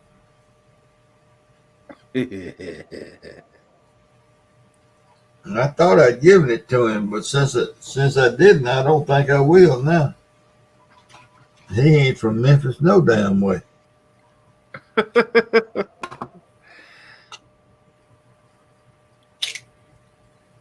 Yeah. Yeah, them Dogs, they played a good game today, but I tell you what, LSU, maybe they should have had that rocket on quarterback in the whole season. Well, I'm going to tell you, and this is just my personal opinion, and it's worth just what you going to pay for it. LSU going to be LSU, Auburn, Alabama, and Georgia. They're going to be something to reckon with in the years to come. Oh, heck yeah. I guarantee you Auburn is fixing to well, what did I tell you other night, my two coaches? Wasn't that you I was talking to? Who was that? I said my two picks for coaches, if I could pick them at No. Ole Miss or at Auburn. It must not been me. Well, I was telling somebody. I had two picks for two of the best coaches in the United States, football coaches. I don't know where I was. I thought it was on my live. Maybe it was before you came in, or maybe it was talking to somebody else. But there's two coaches in the country that can beat Alabama, and they ain't but two. Who's that? And one of them is Bobby Petrino, Uh-huh. and the other is Hugh Freeze. Uh-huh. And Auburn just hired Hugh Freeze. And somebody better hire Bobby Petrino.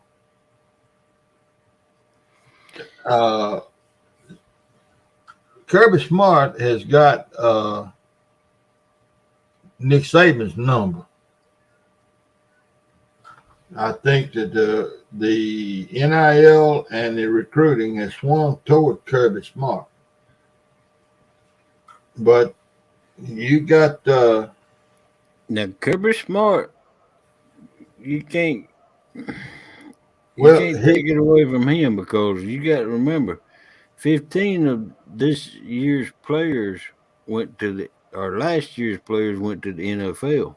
But I know where he got his training. And he got his training from Nick Saban, the best college football coach that outside of in the South, outside of Bear Bryant, that there ever was. Yeah. And Saban still, Saban's record stands for itself, and so does Bear. Now we're talking South football in the South. Right. That people that are not from the South, they don't know, they don't understand what we're talking about. But if you're gonna win and you're gonna be a contender in the SEC, you better have a Hugh Freeze, a Bobby Petrino, a Nick Saban, a Kirby Smart, or a Brian Kelly. You better have them or somebody like them in your lineup. Yeah, I agree with you. And Petrino is, he went out and run around with a giant, long-legged blonde volleyball player, but that don't mean he's not a good football coach. No, Hugh Freeze, the Right Reverend, he beat Alabama 2 years in a row. Now Yep. I'm speaking about is football coaches, not any of the other. And the Right Reverend in an already crooked environment at Auburn. Man, when you put a $50,000 roof on a church for a player, daddy, and you don't get any probation, and that Cam Newton's daddy was a preacher, the school put a $50,000 roof on his church, and he's at a junior college in Texas, and he comes and wins the national championship at Auburn, and there ain't no violation there, and you can get away with that then, and now you got NIL money. Look at him. Auburn is going to be a national champion within 5 years. They're going to win a national championship within 5 years, and I have said that, and some of these folks in here have said it, have heard me. David Smith probably heard me say it. well, you see, my younger brother by 10 years, he's an Auburn fan. He has been ever since high school.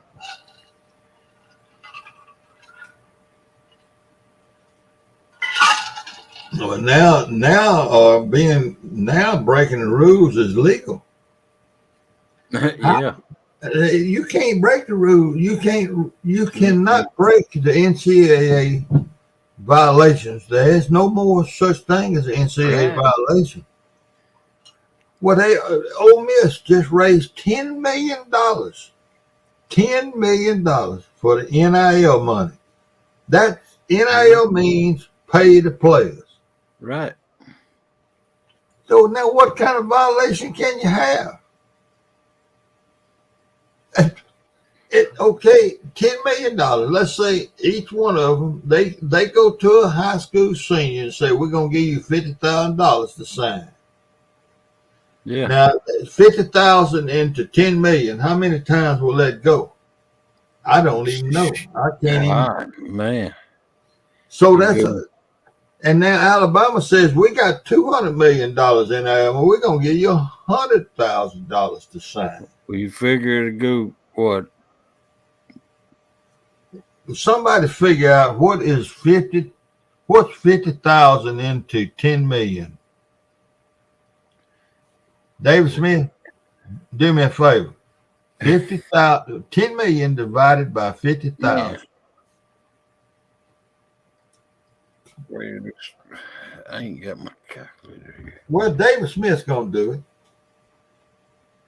David is the man. He's dealing with FedEx. Figure 50,000 go twice into 100,000, and the 100,000 go 10 times into $1 million. So that's how 200. So I'm gonna pay 200.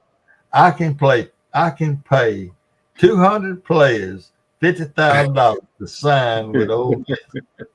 and still have money left over. And look, you can't have 200 players. You can sign the player. You can sign the player and their grandchildren. Right. So now, David says 200. So now, Alabama says, well, we're going to pay you $200,000 to sign. So it's the same difference. See, you see what I'm saying? The rich going to get the better players, and the regular folks going to get the other players. Right. But Auburn is going to be paying $300,000, $400,000 per player. Texas is going to be paying $500,000. They got all that oil money. And now, but now let me pose this on a little bit further. Now you're the head coach at Texas, and you've got a $20 million payroll for your players, and you don't win the SEC championship. You know what's going to happen to you? They're going to hang you in Dallas or down there somewhere. They're going to hang you up on the damn. They just going to hang you. What is a coach going to do now when he's got a $10 million? What's that say? Pecan Farms, Sunnyland Pecan Farms. That's where I hunt. So that's where I hunt. Yeah, they give them $3 million each year. There you go, $3 million. They won't give but 4 players. But how many other peanut farmers? These are pecan farmers. Look at him, man. You talking about Oklahoma and Texas all money. Well, you talking peanut and pecan money. Yeah, but that comes once a year. That oil money comes every 30 seconds. And look here. You ever seen one of them things do that? Yeah. It don't matter if it's raining or if it's cold. That thing is still doing that. And that coach don't win. Lord have mercy. They'll kill him. They'll shoot him on riding down the freeway. And there ain't enough money.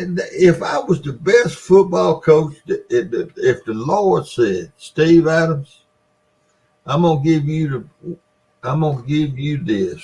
You're gonna be the best football coach that there ever was on God's green earth. I would not take a job in Texas or Oklahoma. Because I know I can't beat Alabama and Georgia. And now I can't beat Auburn. Yeah. Yeah, man. Look here. These coaches are fixing to be under so much pressure. They're going to sign these. They're going to get all this big money. They're going to go into these houses, and these mamas and daddies are mostly going to be mamas are going to say, well, what you got for my son? And so, well, I got $200,000. That's right.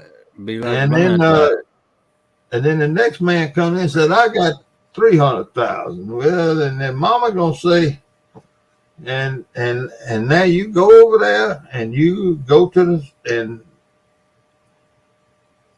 what about Michigan?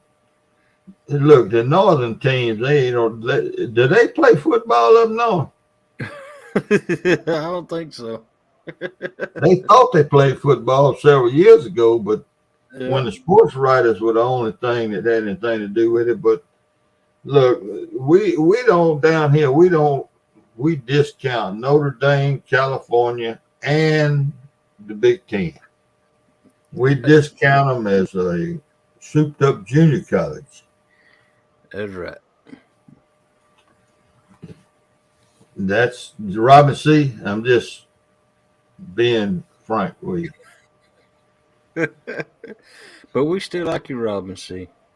No, we don't, Ohio State thought they was all powerful. And look, politics. Ohio State got ran out of their own stadium.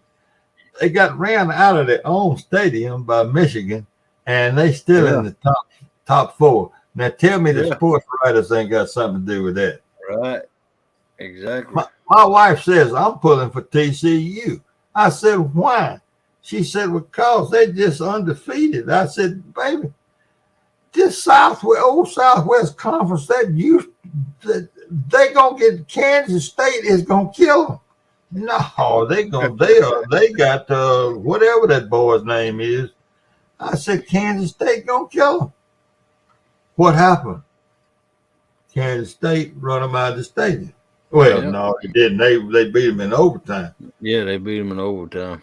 But that's irrelevant football Yeah, to me. it is to me too. They never been down south on a Friday night. Nope. Most folks never travel through the south on a Friday night, Nope. and all of a sudden at 11 o'clock, the 2-lane highways come to a dead standstill because of the damn traffic.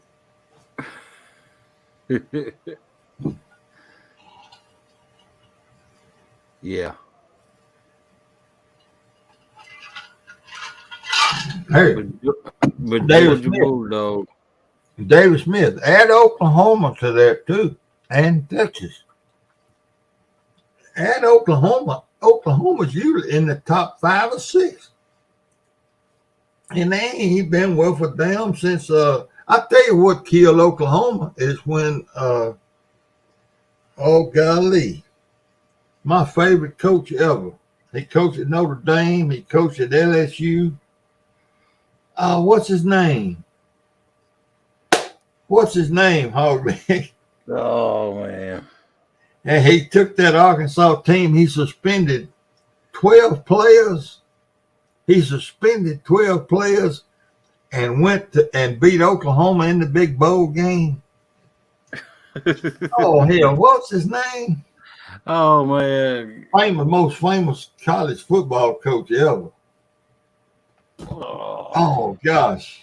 Lou Holtz. Yeah, Lou Holtz. Lou Holtz. He suspended the half of the damn Arkansas Yeah, football he did. team and went and beat Oklahoma. I won quite a chunk of money on Lou Holtz that night.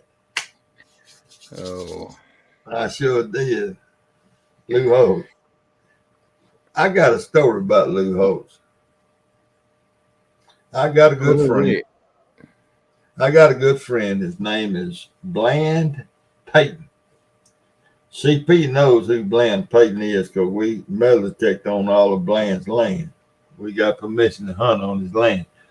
Bland had a brother that was my age, and we graduated from high school together. At different high schools, we played against each other, but Bland is a friend of mine, good friend of mine. Right. And Bland is, I don't know how many years younger than me Bland is, but he's 7, 8 years younger, at least 7, 8. But anyway, when Bland was at Mississippi, he went to Mississippi State. And he was in a dormitory over there, and there was several, at that point in time, there was several football players in the dorm that he was in. And so some sort of way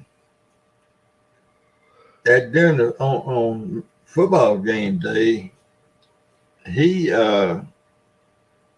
some of these players that he knew had met Lou Holtz.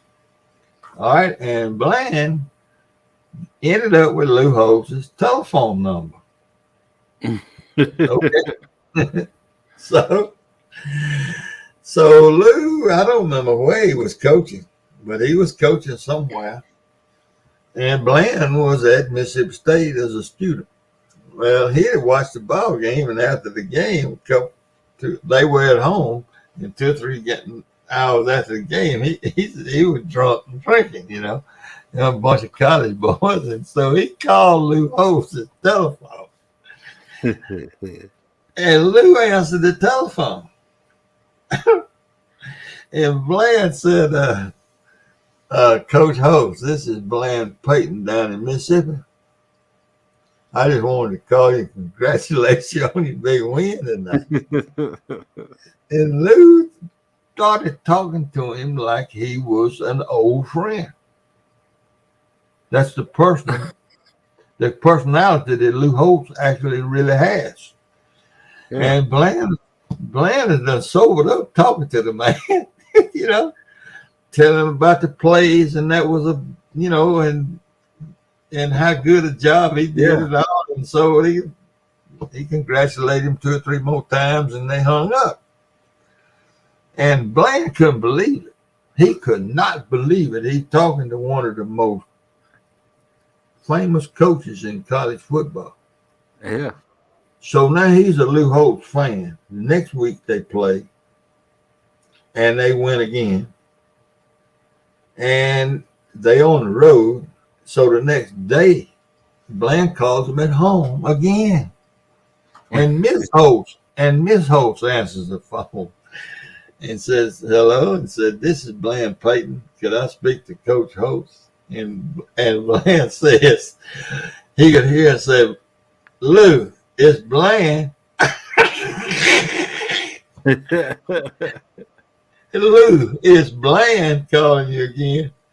And so he talked to him, and so they became friends. And he's never met him, but they're big friends on the telephone. Oh, wow. And so now I got a country store in 1996. I bought this country store. And we all sitting around watching a football game, and I was taking a few bets on the ball games and all. And anyway, Bland brother and all of them was in there. And I already knew the story. And Lou was not coaching. And I said to Bland, "Why don't you call Lou and see what he thinks about this next game, how he thinks it's so and so." And so I'm going to go up away and call him. Yeah. Look at him, man. Him and Lou had and we all talked to Lou Holtz. Wow. Yeah. Wow. He is the one hell he's my favorite guy ever in college football. Yeah. I would go to war for Lou Holtz. he is just like you see him on TV. He's that same way in person on telephone. He just David Smith. I don't know. We'll find out tomorrow, though. What So now USC is up to number 4 now.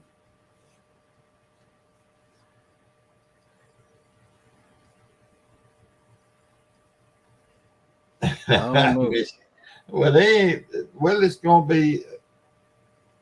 It's gonna be Georgia, Michigan State, Ohio State. Yeah. Clemson. I think I seen yesterday Clemson's in there.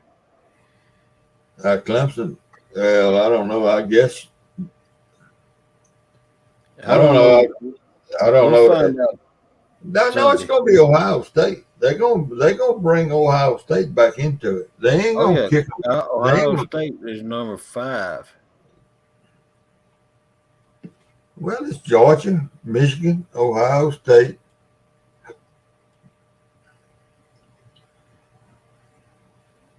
And Ohio State has no business being there because they got kicked out of their own house. You know, that's something I never figured out is how they figured college football rankings. Because Georgia, when they started off this first of the year, even though they were national championships, Alabama was number 1. They were number 3. Yeah. And Georgia lost one game. Georgia didn't lose the game, but depending on how they played against the team they got put back in third place. They won it, but because they didn't win it By enough, 100 points. yeah, they got put back in third place. Yeah. Well, The very next game, they got put back in first. yeah, cream will rise. Yep. And they're going to 12 teams in 2 years. They're going to 12 teams. That you talking about a cluster then? Yeah. Yeah. It's gonna be messed up. Well, I wrote down. I wish I could. I'm sure I threw all that away, but I wrote it down years ago, years and years and years ago. I sat down with a newspaper, and I wrote down a playoff system that would include almost like basketball. Yeah, it is, Chuck. And it included every bowl game that was available at that time. Every bowl game, from the Shreveport Bowl, every bowl game, all over the country, in Division I. And I let the sports writers have their. Now it would cut the season. It would cut the season to 10 games, 10 regular season games. That's Right. But the sports writers have their say. But then they start the playoffs with the first round of bowl games.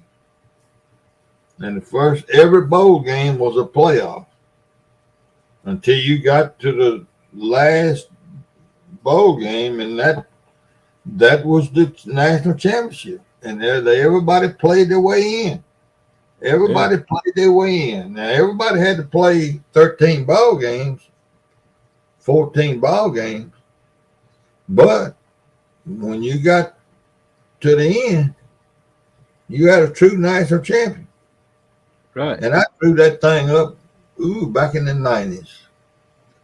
It had to have been years ago. I know I don't have any of that now, but I had a big old cardboard, not a cardboard, but a big old, what do you call that, poster board? Yeah. And I sat there and did all that. And now, why did I do that? I have because I'm an idiot, I reckon. But anyway, now they're going to put 12. Now they're going to put 12 teams in it. Yeah. Now and you know that I hate it because that's going to put Georgia playing one night during the week. There's no way you squeeze in 12 teams in a weekend. And look here, and the SEC done increased now to 17, 650, how many teams, and going to have the playoff. Well, they'll be playing football in April. Well, now you see, in the truth. Now Georgia is fit to be off for 20-something days. Right. Yeah, you get 7, and now you play the next round. Yeah. And that's where it ought to be. Yeah. And I know you get injuries and this and that and the other, but that's part of the game. Injuries. Yeah, right. So you don't get no time off. You play next week is the next round of the playoffs. Right. And wherever you fall in all that, and get it and play them on out and get it away.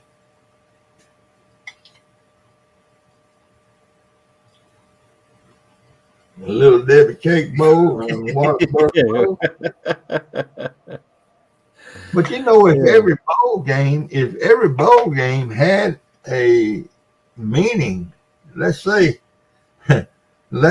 say you got 25, 30 teams, 25, top 25. Well, you got Ole Miss and Mississippi State playing in the Go Yonder Bowl. Well, they're going to fill that damn place because if they win, they move to the next week. Right. And then Ole Miss is playing Tulsa, or Ole Miss is playing TCU. Well, I don't care if it's the over yonder in Back Bowl. That place gonna be packed because the folks are gonna go to see the team try to go to the next level. Right. And Exactly. and you know, it it's just good for the bowl system. It's good for the towns that the Shreveport, the bowl that's over in Shreveport, Louisiana. Why hell, Bossier City won't be nothing but a little Las Vegas for that weekend. Yeah. And Yeah. the FedEx Bowl or whatever they call it up in Memphis. Memphis will be full. They'll have lots of new people to kill in Memphis. Well, It'll you be know all they had to play in the. You know they had to play in the Falcons uh, stadium today because the capacity. It had more capacity than the one yeah, in Auburn. right. And So in Georgia. Oh, yeah, where was it supposed to be? at, Where was they had it scheduled for the Falcons in yeah. because they Well, already that's knew that it was going to be packed. well, sure. Well, I guarantee you that LSU gonna bring plenty of folks to the Oh ball yeah. game. Oh heck yeah. And them people in Georgia over there, they still eating Cajun food, probably.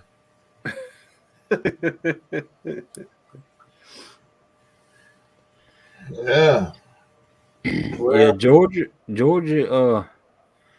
the UGA gives their students points for every game they show up to. yeah. Hey, Stink, hadn't seen you in a while, bud. Dang old stink. Welcome in. I ain't seen him around in a long time. Well, I don't know. I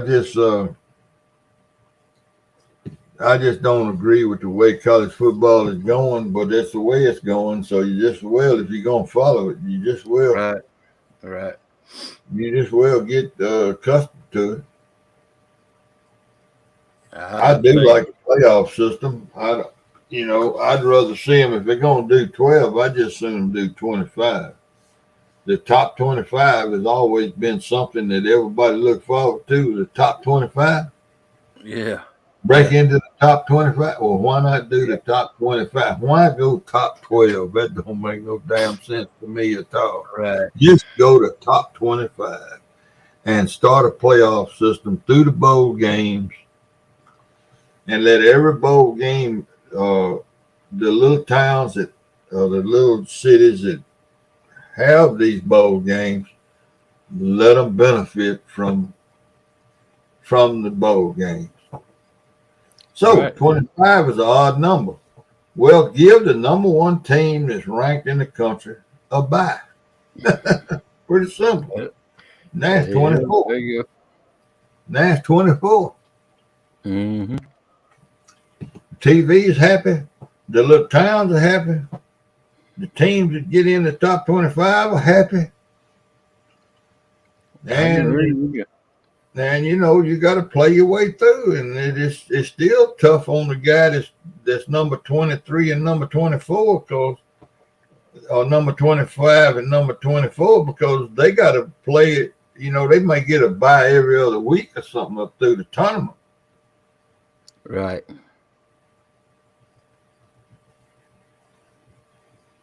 Oh yeah, well, sorry to hear that, Dink. That's always tough, partner. Always tough. But look at him, Dink. If it makes any difference, at my age, I lose one, put it down regularly, and I'm talking about way younger, more than 35 years friendship. But it's you got the memories, and you won't never forget your best friends. Yeah. You'll always have those memories. Yep. Guaranteed. And you when you get to thinking about that friend Dink, I'm speaking from experience. It's hard. It's hard.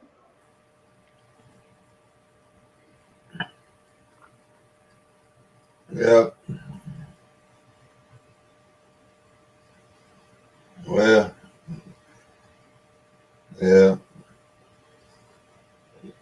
You know, I reckon right now one of my best friends laying over here, and he'll slap me and cut me if I reach over there and touch him. Look at him. He's just thinking about it. I heard him. And they trying to bite me. Yeah. Oh, hey, Steve. Yeah. The American Bulldog in my backyard. I saw the coon. He got the coon. Yeah. Yeah. You sent me a picture. You got a coon dog, American Bulldog coon dog. Yeah. Coon dog. Kill Yeah, I the looked coon. up that camera picture. And when I looked up in there, I heard a commotion out back. So when I looked up in that camera system, Yeah. all I could see her doing was slinging her head like had the coon in her mouth. She's slinging. That's what they do. Yeah, and me and Melissa had throw the clothes on real quick, and Melissa made it out the door before I did, and she was screaming, and she thought it had got a hold of a little puppy because the coon was crying, you know. Well, yeah, that's what they do. Yeah, she never heard a coon cry like that, and when I got out there, the little, the dog was looking up the tree and pacing all around the tree, and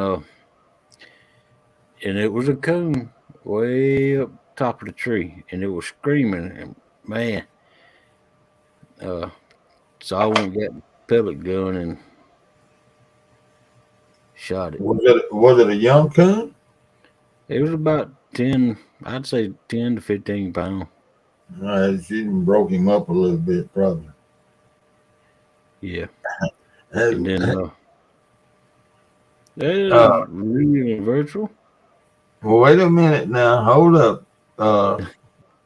Hold up. I've got a message for you, Troy. And for everybody else that's listening, 17 of y'all. Troy got a special on, and this is from Alvin Lewis. This is straight from Alvin Lewis, and he wanted me to announce this, that Real and Virtual Outdoors has a special on crappie jigs. Order any 10 and it's free shipping. And now, I think the way that they explained it to me was that jigs are free and it's free shipping. So you just call Troy and order any 10 jigs and it's free shipping. Now, that's the way Alvin Lewis explained it. Now, if I'm wrong on that, you take it up with Alvin Lewis.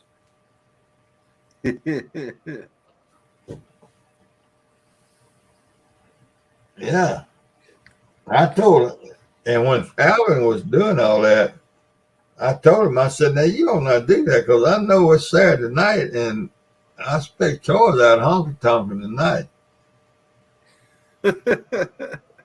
No, I didn't. Look, I'm just passing on the information, Troy. That was Alvin said that. That was Alvin, not me.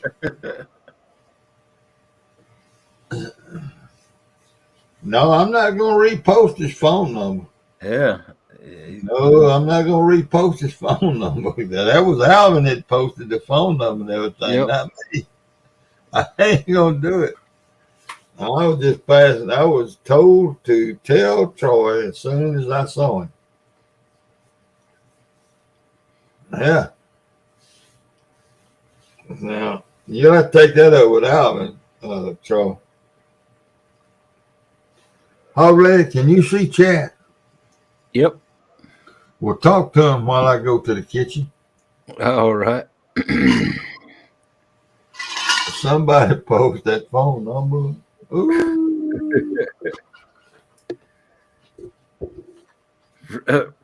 Free G's and shipping. I'm in. Oh man. Nico was think he said Lisa. I didn't see Lisa come in.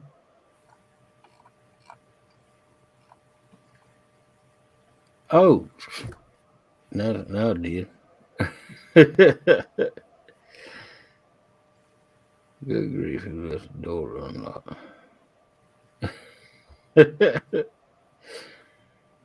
Welcome in, Lisa Elliott.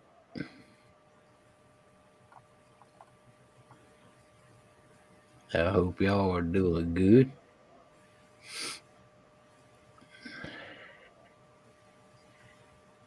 Well, let me tell you a story about a man named Coach.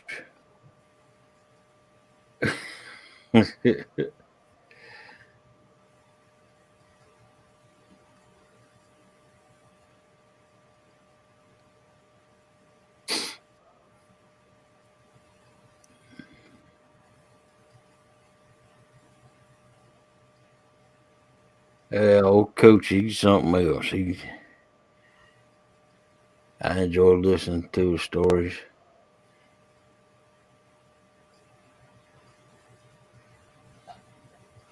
He's a storyteller.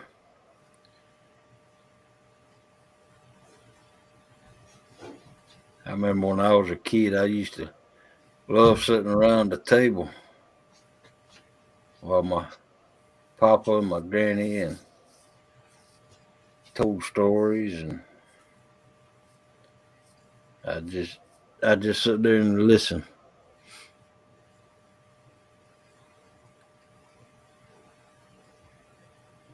Yeah. Whew. Tell me about it. I think old KP gets mad at me when I shut my show down at 7 a.m.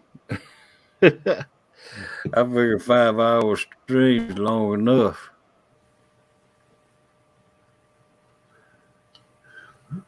Yeah, y'all. Hey, Lisa Elliott. Uh-oh, I heard somebody in the basement. I ain't gonna let him in here because he gonna come in and start some mess.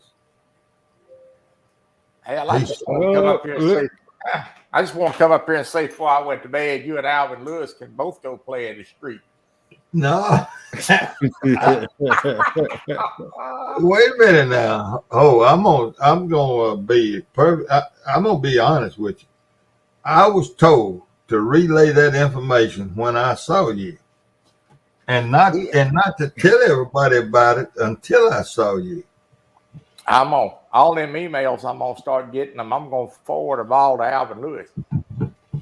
Now, leave me. I'm just an innocent bystander. I told them, Hog Leg, when they wanted to order jigs, I said, y'all can send a check for all the jigs you want. I'll cash them, but I do not ship.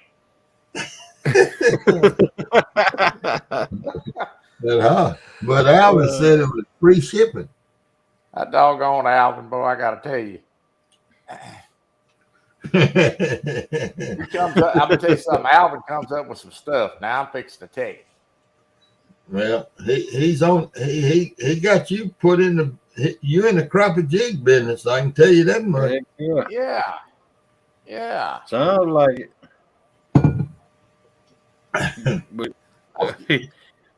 I told him you've been out honky tonking tonight. No, I hadn't either. I've been sitting here watching football and I was getting ready to go to bed here in a few minutes. I seen you still on here, and I thought, go to bed, Steve Adams. You've been up long enough.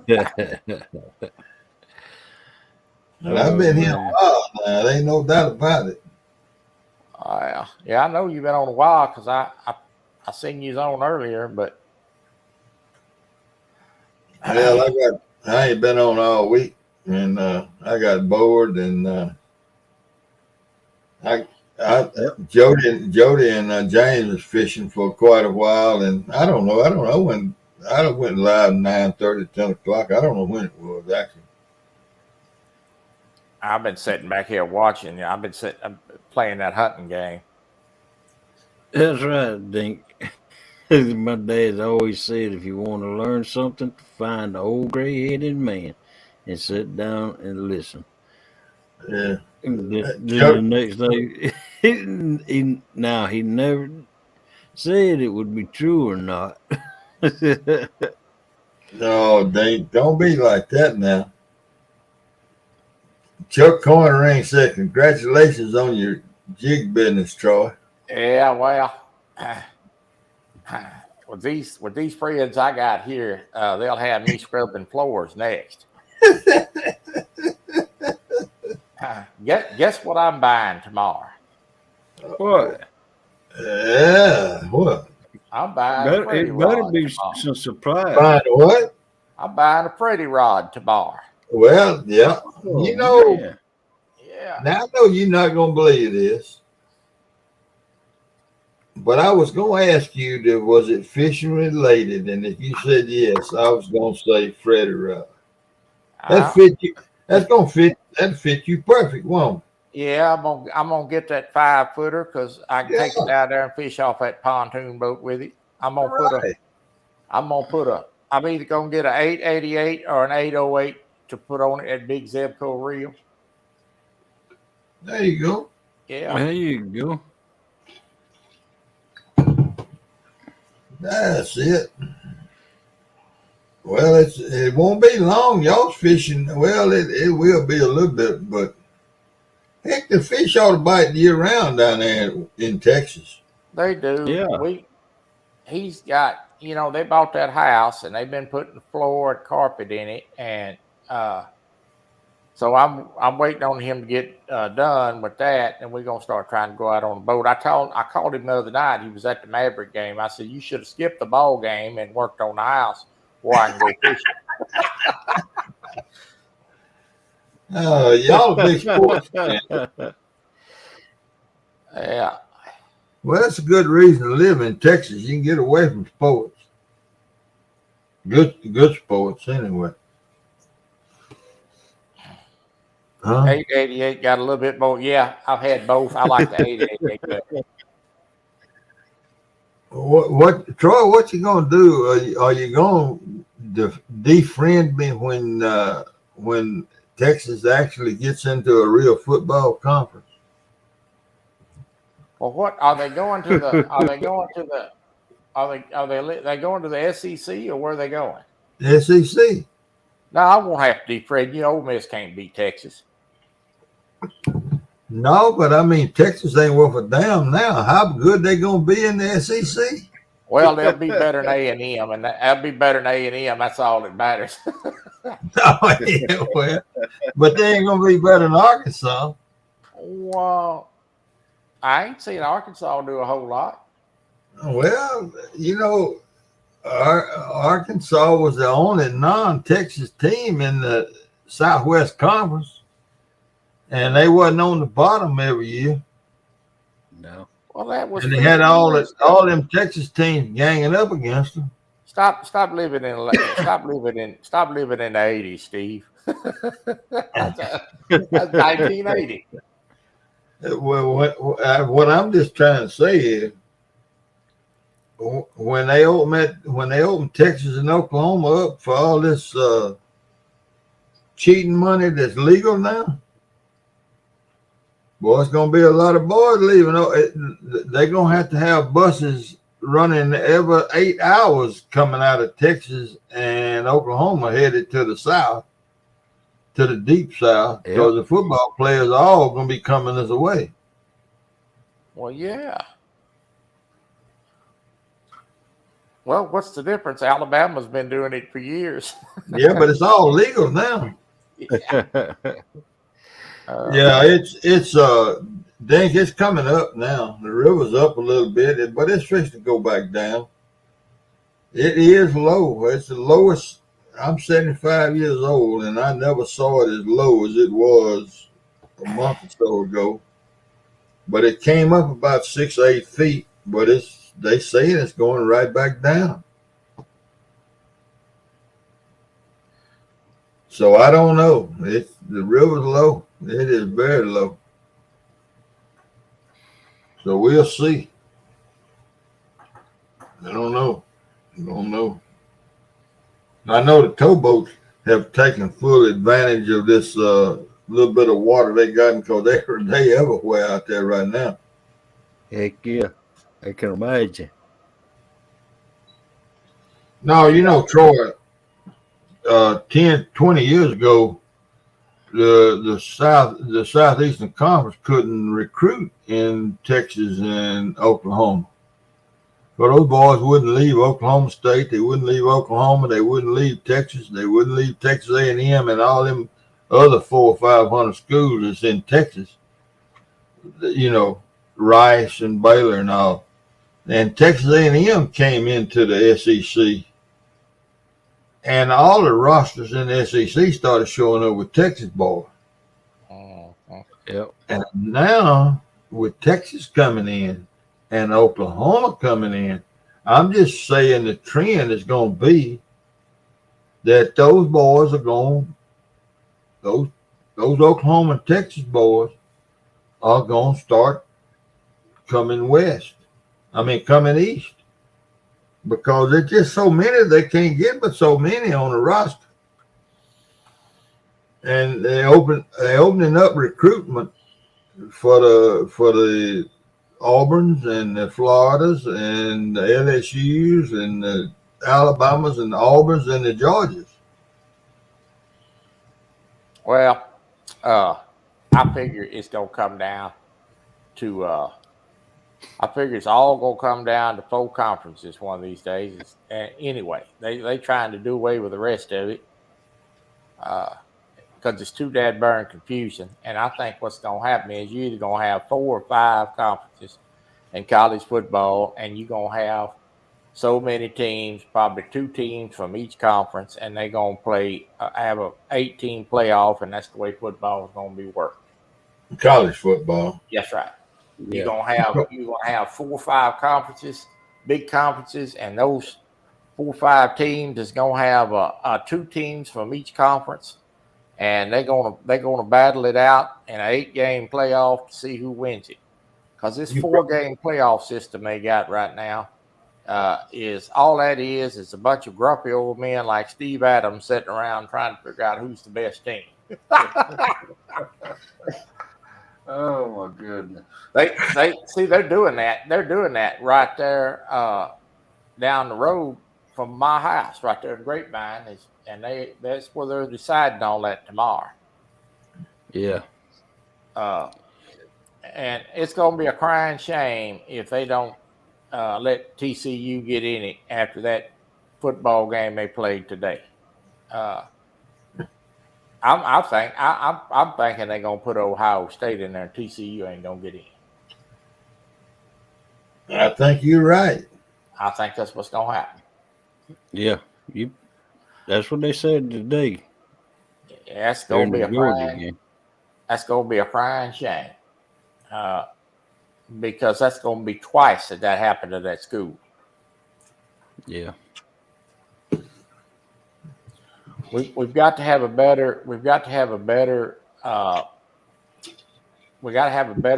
to do it than people sitting around trying to figure out what's going to make the most money. That's not fair to the schools, and it's not fair to the kids. Nope. Well, how does TCU get in above Ohio State? That's right. I was wondering that same thing.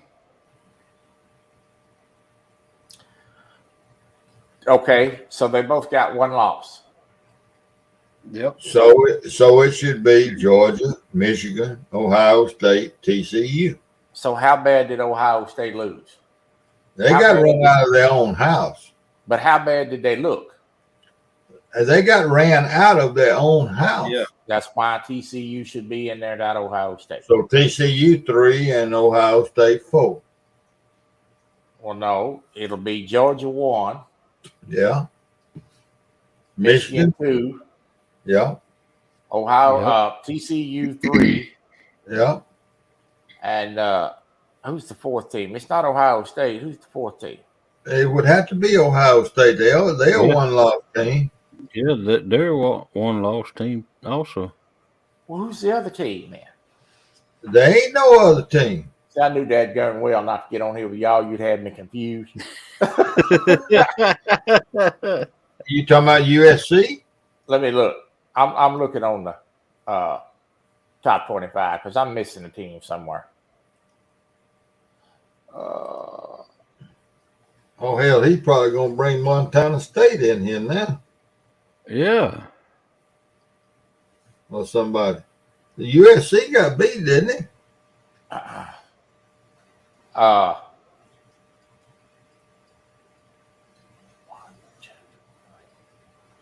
Yeah, it's gonna be Ohio. You're right. I see now what you're saying. Yeah, it's gonna. Well, Ohio State's gonna be in there, but now who's gonna be the fourth team? You gotta have 4 teams. TCU. Yeah, but yeah, that's the way it's gonna be. I guess that's right because USC lost. Yeah. So who plays Georgia? Don't know. One till plays tomorrow. 4, 2 plays 3. Michigan should play Georgia. No, they're gonna play 1 plays 4 and 2 plays 3. Isn't that the way they do it? I don't know. Till tomorrow. No, that's set. 1 plays 4, 2 plays 3. So And that's the Georgia way they've will play- always done it. 1 plays 4 and 2 plays 3. So Georgia would play Ohio State. Whoever the number 4 team is. Well, whoever gets Michigan's in trouble. No, You don't No. think so? no. No. Well, why? Don't beat Why- Michigan I don't one think time so. already. So now, why do you say that? Because if I'm gonna that's- say it, and I'm gonna say it on national TV. okay, And you want to hear me? You want to hear why I'm gonna say it? yeah, Well, I won't say it. I will I know not. what you're gonna say. I will not say it on here. I won't say it because Oh, Okay, come so- on, Steve. Let I'm all from 15 Mississippi, people and I'm in. not allowed to say this. I'm not gonna say it. But I told my wife why. So if it's one plays 4 and 2 plays 3, then it would be. Isn't that the way it's always been? 1 played 4 and 2 played 3.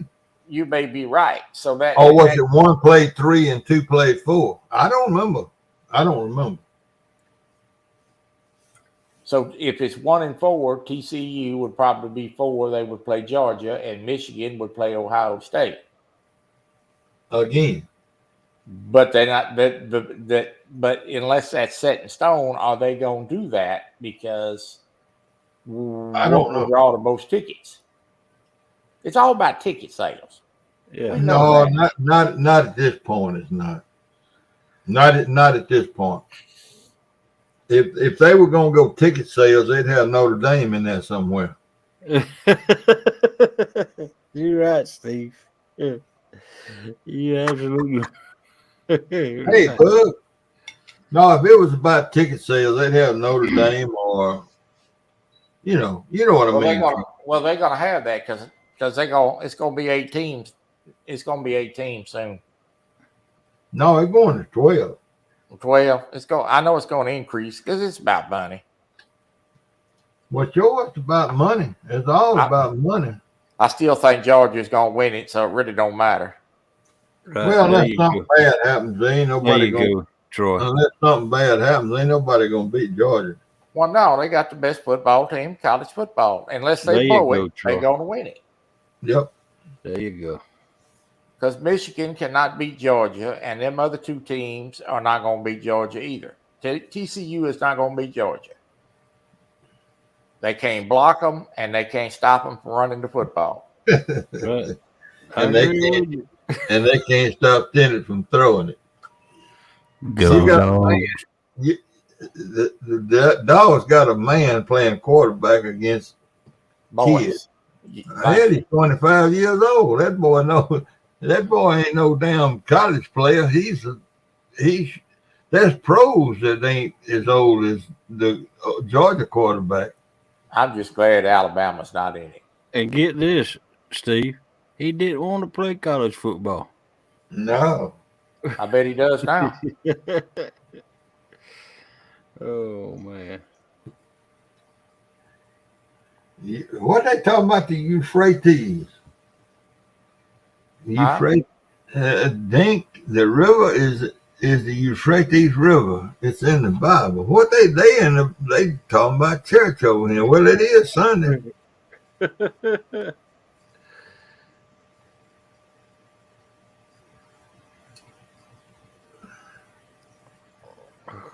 I don't know what the Euphrates. The Tigris is in the Bible too.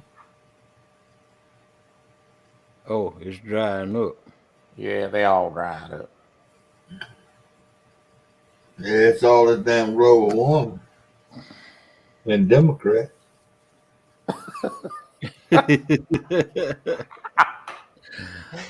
you sound like me. Do what? You sound like me. I imagine me and you think quite a lot like Troy. Yeah. Been kind of rough, hasn't it? It's tough. You know, Lord have mercy. Now I can't. It's a lot of stuff I can't say on here. Oh man. Oh. Well, did you hear about that fella that drove that FedEx truck that took that little old girl and murdered her? The only thing I know about a FedEx truck is one of them went through David Smith's house. Oh, that was UPS. There's a FedEx driver. Amazon.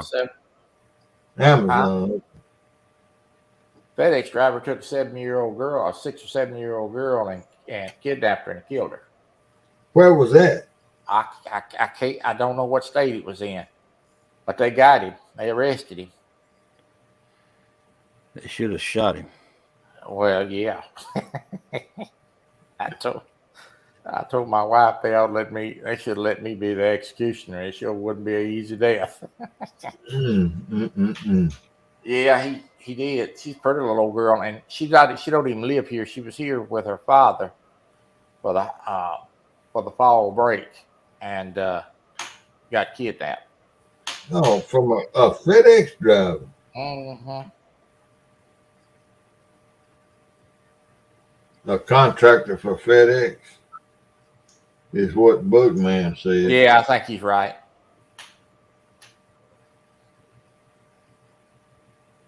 A contractor. I'll be dead gum. I know I hadn't heard about all that. Well, what about the Idaho students? Has there been anything settled on that? Let me tell you what my opinion is on that. I don't know enough of the facts except that 4 folks were stabbed to death.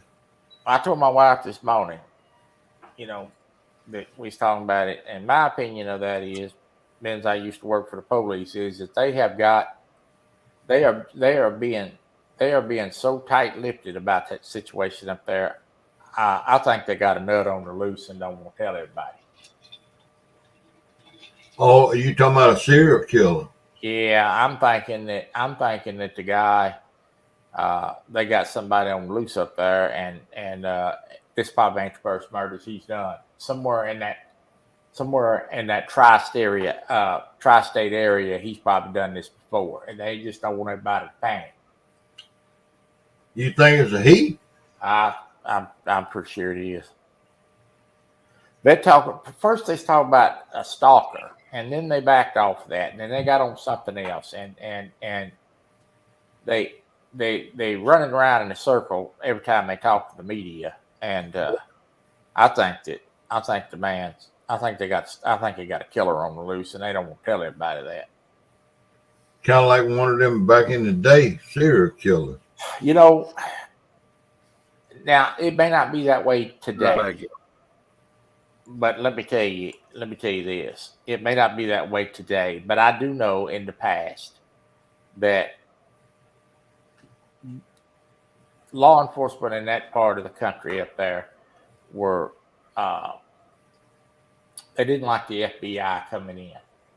Well, they don't like government interference. Period. Right. That's right. And I don't know if the FBI is involved in it or not, but used to they wouldn't ask for help. Okay, I got. I think they need help. I think they got a problem, and they don't tell everybody that they got a nut running around. I got you. Yeah, because that is the independent part of the country right out there. It is. They don't even want to be part of the federal government. Yeah. I understand what you're saying. Yeah, well, you may have something. I don't know. Yeah. Yep. He sure did kill 4 college girls. Yeah. Man, I don't know. Because that's pretty out of the way country world out there, but they better not let none of them damn cowboys out there catching. They're stretching between 2 palominos. Well, what's odd to me is they keep on changing the version of the story that they're telling the media. That's right. They have done that. And I don't understand why they're doing that, because I'm going to tell you, that is not the way that you do things. The very first thing that my chief would say to us was, do not talk to the media. Mm-hmm. We're going to have one person that's going to talk to the media, and that's going to be it. Because people start telling little bits and pieces of things, and they start taking all those little bits and pieces and trying to put them together, and then you got a mess. Yep. Going on. Because one guy says this and another guy says that, and then you get into who's telling the truth and who ain't. So we just didn't talk to the media, and they're just doing a lot of talking, and there's too many people doing the talking. All right. Well, I can appreciate the information. I understand what you're saying.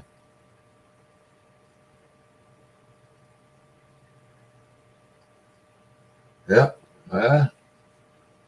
That's good insight, Troll.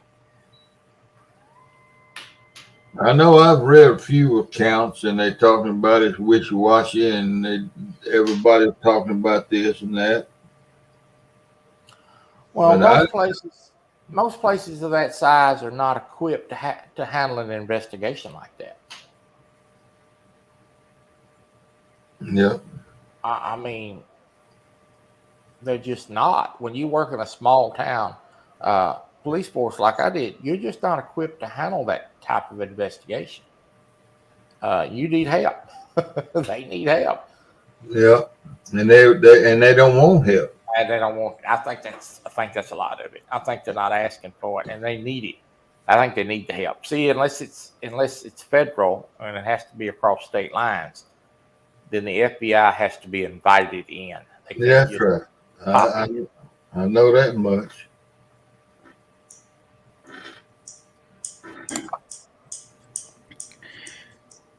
Man, John Parker knocking it out of them trailer parks with these stickers. Do what now? John Parker is knocking it out of the trailer park with these stickers. What stickers are you talking about now? Them logos he's been making. The logos. Oh, okay. How glad did you get your computer fixed? Nope. I ordered me one. Let me ask you something. How old is that computer? Huh? The one How I'm old on? was you? Yeah. It was built. I put it to you this way: it's only got a 2-core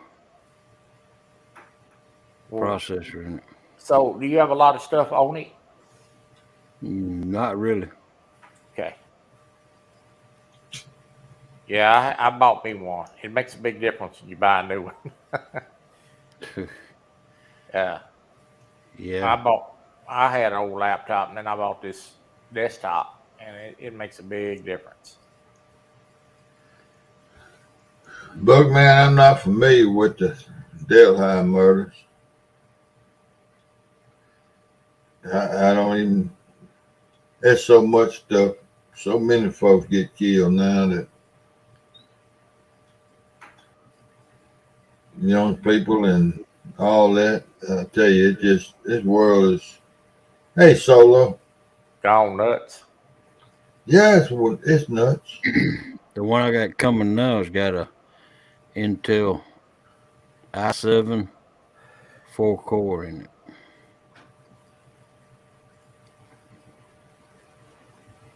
Yeah.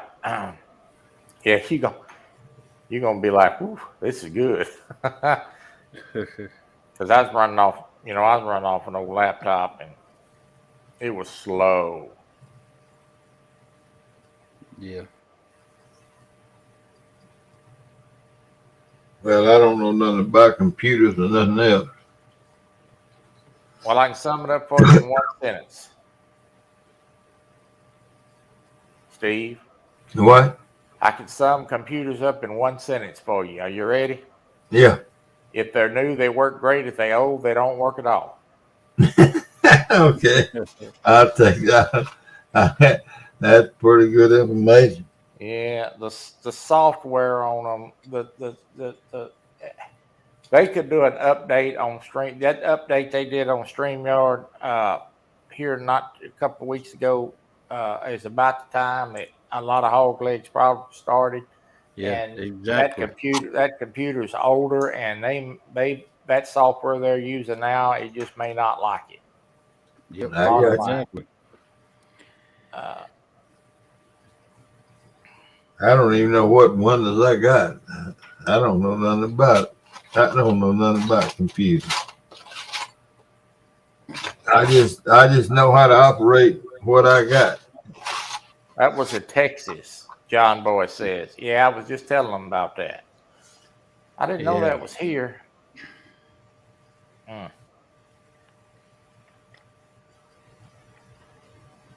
You know, Mississippi probably the only state that Where did that go? where is that echo coming from? I don't know. It just started. It sure did. Let me mute myself.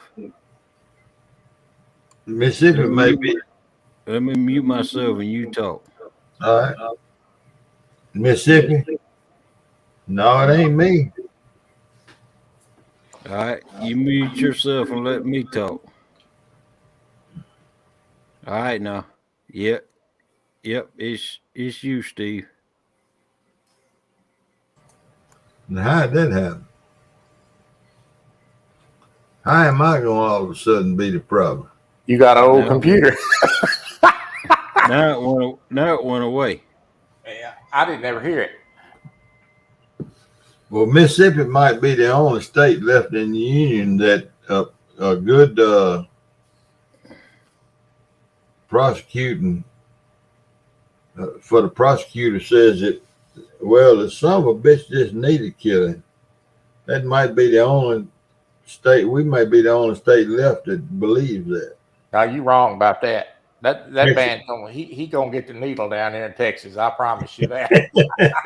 And he'll get the chair in Georgia. He ain't gonna. We don't kill them no more, but I tell you what, we need to be killing them. He ain't gonna fare well down here. I can assure you that. Not at all. You don't kill no baby down here and get no life in prison. I promise you that. No. They gonna start hollering he's nuts. You watch. That's gonna be the first thing they say. He's crazy. And then they're gonna burn him.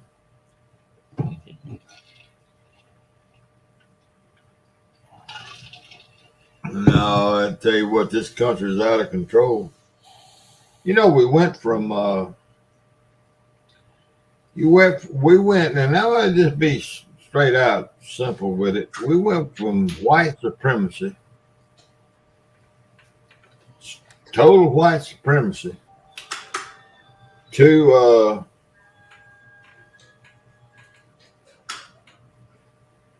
the completely opposite of white supremacy. There was no in between. Right. And in between is where the truth lies. Yeah. And now we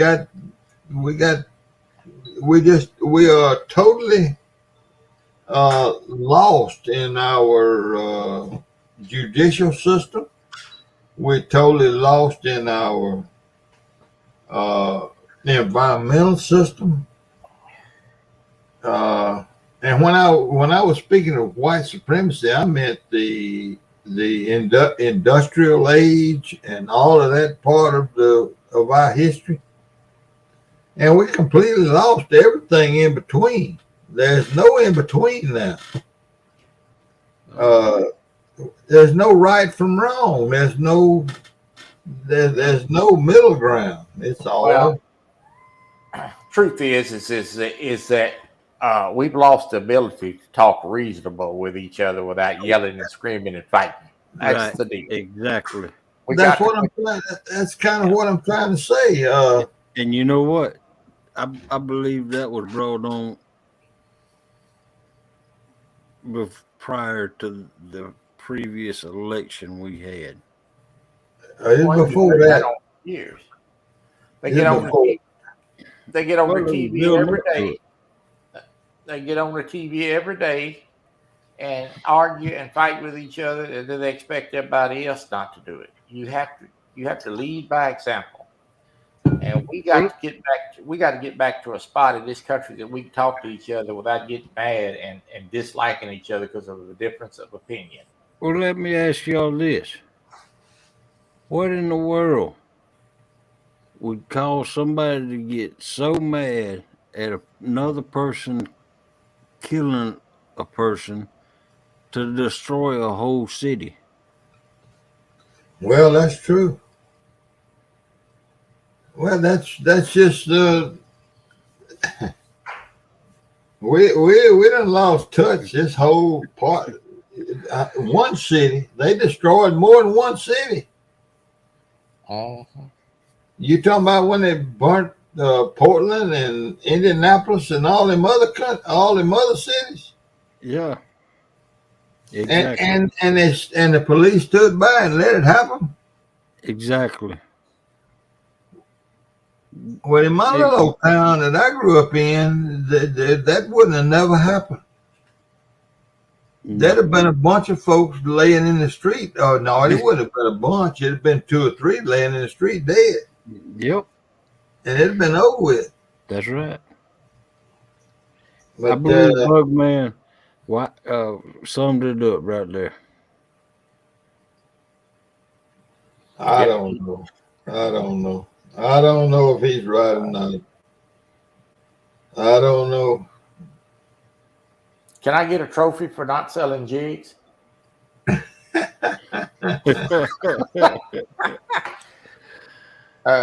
part of it. That's the tail end of it. I'm not. There's certain people I can sit and talk to about this kind of stuff, and you two ain't one of them. Look, not the last statement Bug made, but the statement Bug made prior to his last. Oh, well, they ruined this country long years ago. They ruined this country long years ago. But they're getting crazier. I can tell you, I can even go further than Bugman. Bugman said the Dems I can tell you exactly who ruined this country, who started the ruination of this country in the Dem Society was Eleanor Roosevelt. And he don't even know who Eleanor Roosevelt was. But Eleanor Roosevelt is the one that started the ruination of this country. One single, and she wasn't even a president. She was just a love child of the president or his maitre d' or whatever she was.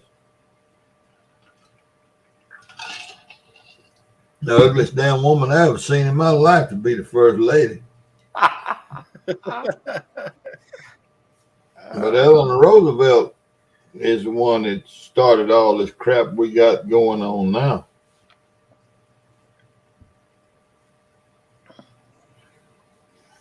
And that's 100% fact.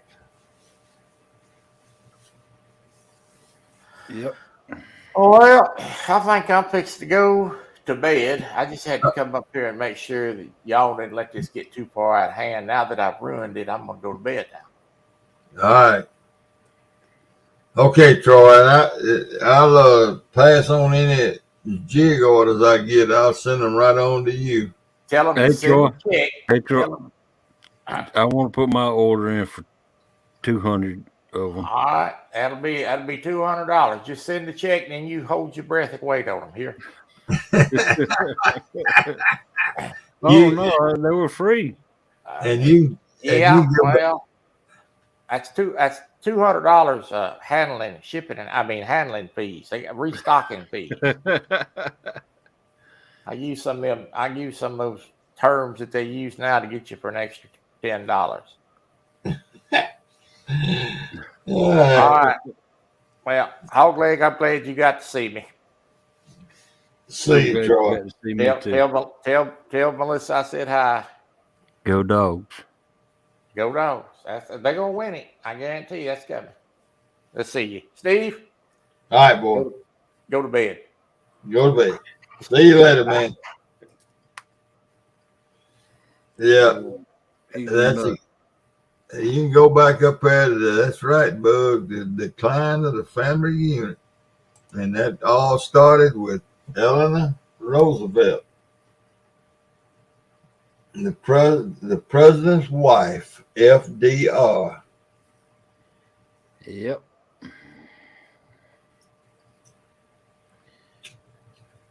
I don't know who knew this.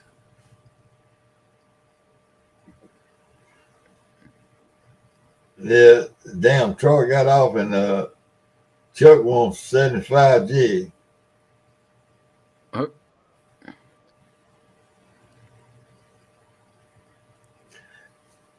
Well, Bug, how's it gonna feel to be 2 times national champion? Hog Leg? Well, Are you counting your chickens yet? no, not yet. Go Dogs. I'm still saying go Dogs. You don't know where the competition gonna come from. I have no idea until today.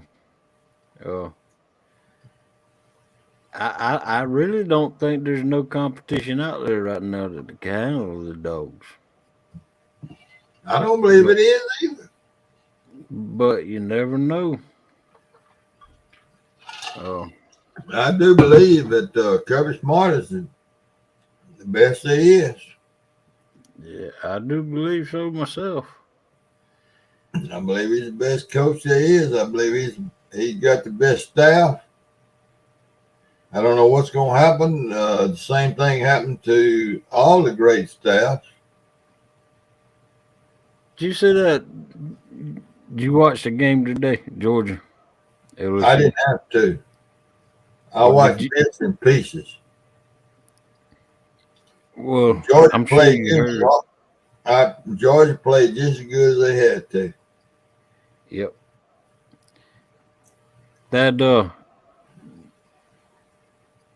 That blocked kick was when Georgia got the fire under them. And that guy ran a 93 yard touchdown from a block kick. He didn't know what he was supposed to do. He had to look to the sideline. Yeah. I don't know. I think that I don't see any way that anybody's supposed to beat Georgia, not on paper. Now, injuries here and there, every team can change their personality with just one or two Right. injuries, but they got 20-something days to get ready. So, you know.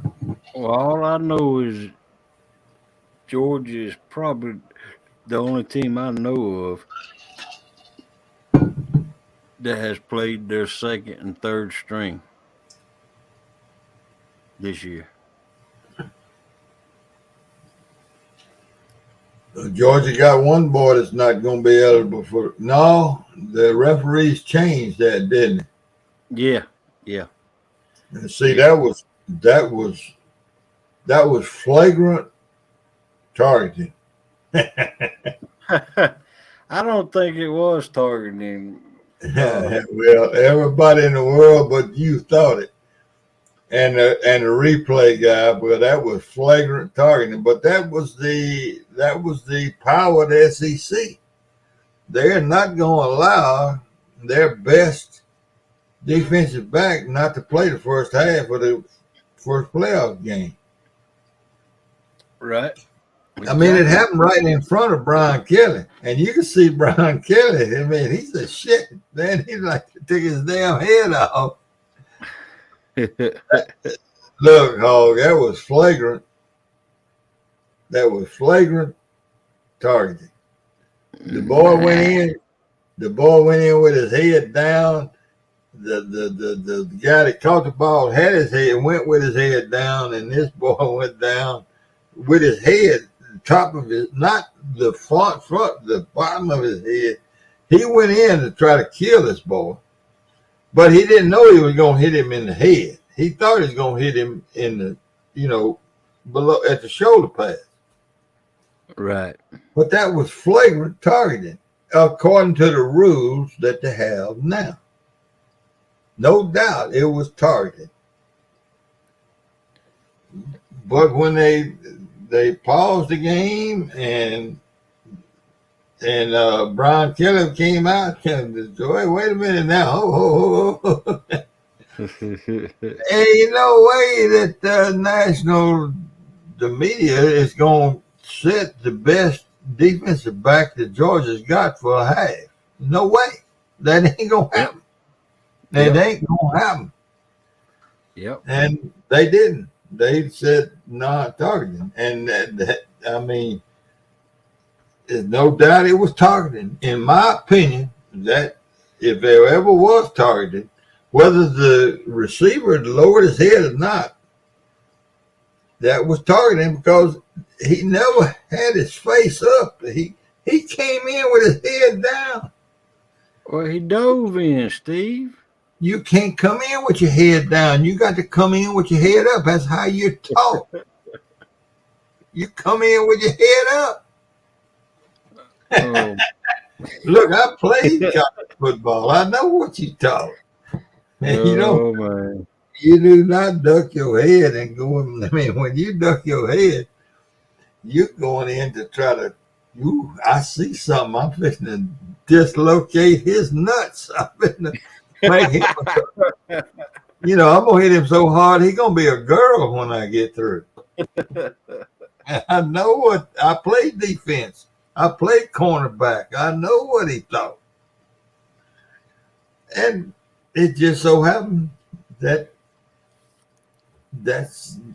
but you just don't set the best defensive cornerback in the SEC. No, you don't set him for a half. No. In the next game. Well, look, when I was playing, that's long years ago. And like I said, I played cornerback. When I was playing, none of us ever played. We'd have played every other half. that's with the rules they play today. We'd have played every other half. We just, I mean, we either had to have 4 cornerbacks. You'd had to have 8 cornerbacks on every team because you all had to set a half. Because when you got that boy stretched out with that ball, you put that head right under that armpit, and you try to collapse one of them lungs. That's what we was taught. Yeah. That's how when I was playing ball. If you hit him hard enough to collapse a lung, he should have wore some other kind of pads. Yep. That's like back when I was younger and playing football. My dad, this is bad to say, but my dad, he would pay me if I could put a player out. Well, that's the way it was back in the day. But Yeah. but now the rules have all changed, and so there you are. Hey, Buck Williams. Welcome in, Buck Williams.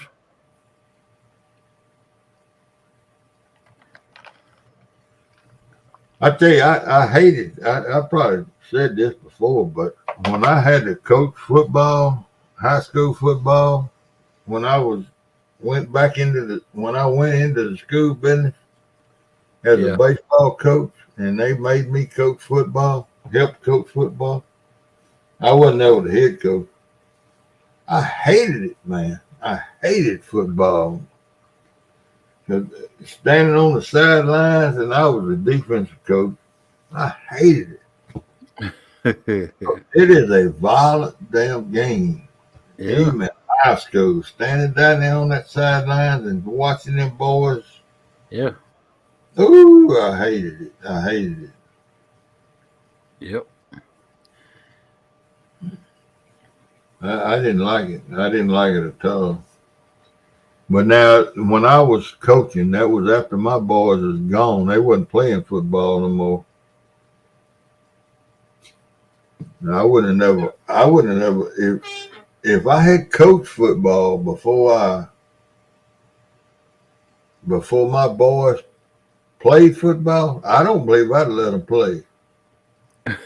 I don't believe I never saw football from the sidelines. And it's just a violent damn game. Man.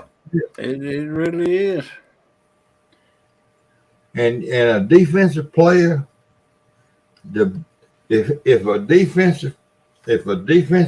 cornerback or a roving safety or whatever goes to sleep at night and wakes up in the middle of the night, he dreams from a dream. He dreams of that guy catching the ball, and he's coming right there at him. He dreams of that. And when he's catching the ball, and the sidelines is right over here to the left, and this boy's catching the ball, he dreams of that lick that he is fixing to put on this guy.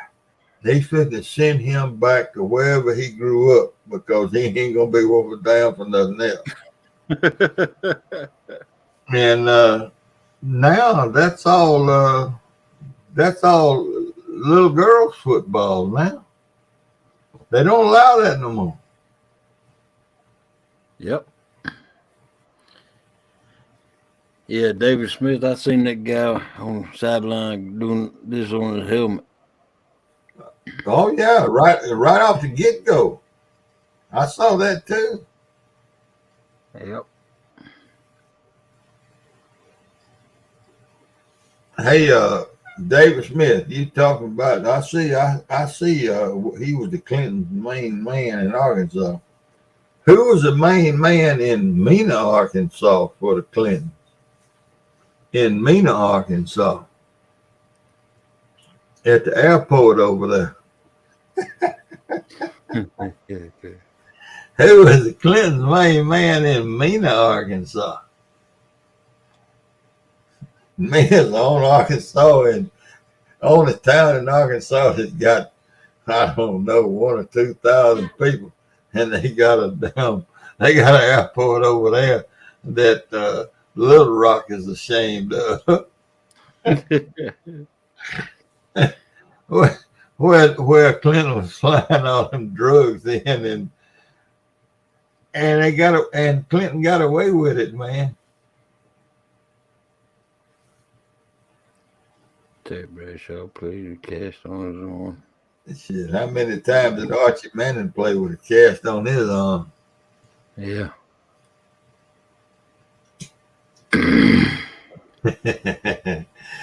Yeah.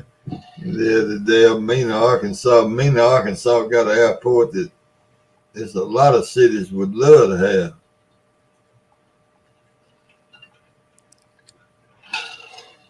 I got a friend in Mena, Arkansas that had she's retired now.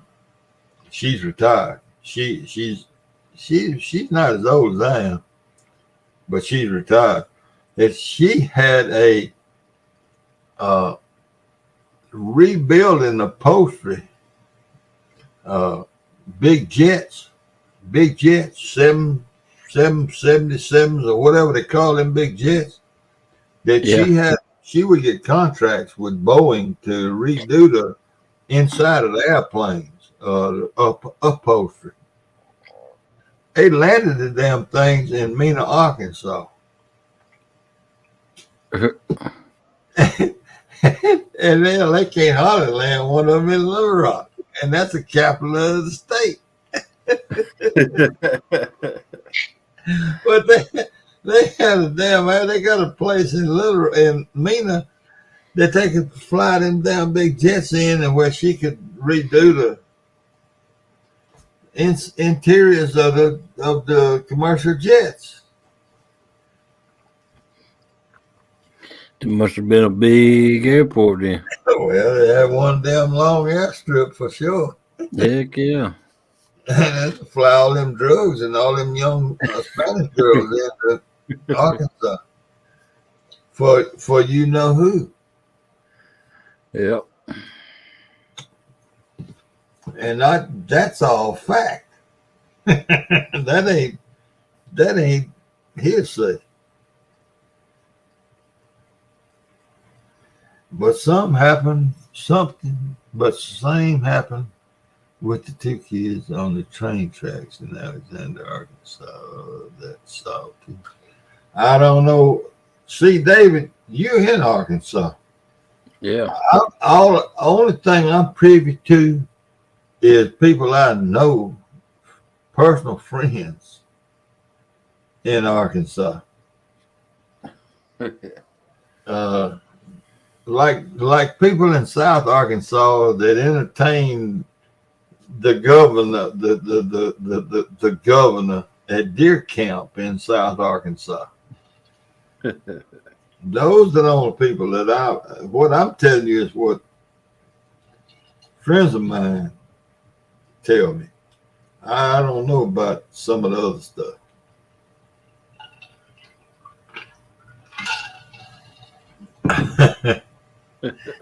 That damn Bill Clinton. That you talking about a crooked son of a bitch. You know, some of the most in the South, I don't know about Georgia, but in Mississippi, Arkansas, Louisiana, some of the most well-respected law enforcement officers are the Highway Patrol. In Mississippi, by far the most. You pay attention to when a highway patrolman stops you. It's different from a city cop stops you. The highway patrol, because they'll shoot you, and they don't answer to nobody. And when the highway patrol in Arkansas, or the state police, they call them, I think, in Arkansas, when the state police go to talking about what Bill Clinton did, and you don't believe them, well, you're a damn idiot. That's all I can say. You're a damn fool. And what what your son, coach, me and your son. Why my son, David? My son is a liberal. If you see my son, he got tree bark hanging off of him where he's been hugging trees. I didn't make him that way. He just became that way. He married a girl from Arkansas. That's my oldest son. Maybe you could change his ways. The Clintons look, Bugman, the Clintons make the mafia look like a street gang. Yeah.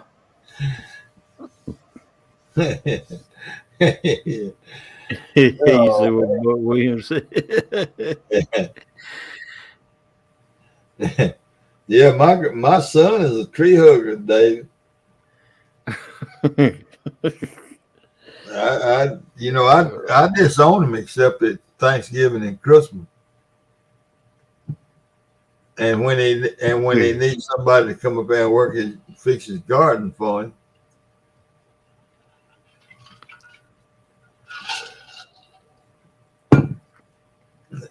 They all think I'm You got like cup, Steve. Coffee. Coffee. It's the only way I can stay up this late to drink coffee. You drink iced coffee? How did you know? I don't know. I love iced coffee, and then I got a little mocha in there with it. Wow. Yeah, I love iced mocha coffee. You have to give Clinton credit. They are good at what. No, the news media is good at what they do, Bub. Yeah. The news media is good at what they do. All the news media do is got to, if they wasn't liberal, they would expose the damn idiots that's running around here running this country.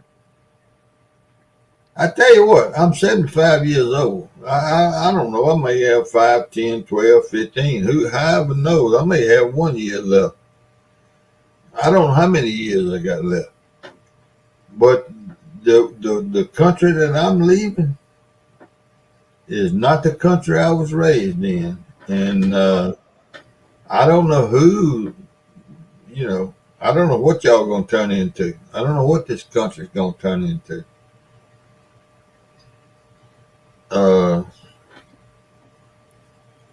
Well, it's a pitiful thing. It really is pitiful. I'm just glad, in a way, I don't want to leave here. I want to stay here as long as I can, but in a way, it's mighty pitiful what this country's turned into. the kids that are coming up today, Steve, they're going to be just like me and you. They're growing up in the society that they're accustomed to already. Look, my wife is still teaching them. And you would be surprised at how stupid these kids are that's coming up today. No, I wouldn't be. If I was still in the classroom, I guarantee you I'd have 12 or 15 parent conferences a week. At least 12 or 15. Because I would tell the little assholes exactly what I thought about it. Yep. And, I would tell them point blank. I wouldn't beat around the bush with them. I wouldn't use no foul language, but I would tell them. And then there's a parent conference. And there would Coach Adams, there's a parent conference, one right after the other.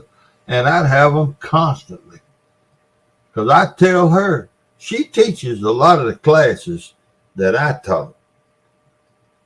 She Right. teaches a lot of the classes that I taught. And I tell her, I said, look, you're being way too damn lenient here. You got to tell them this. You missed this point.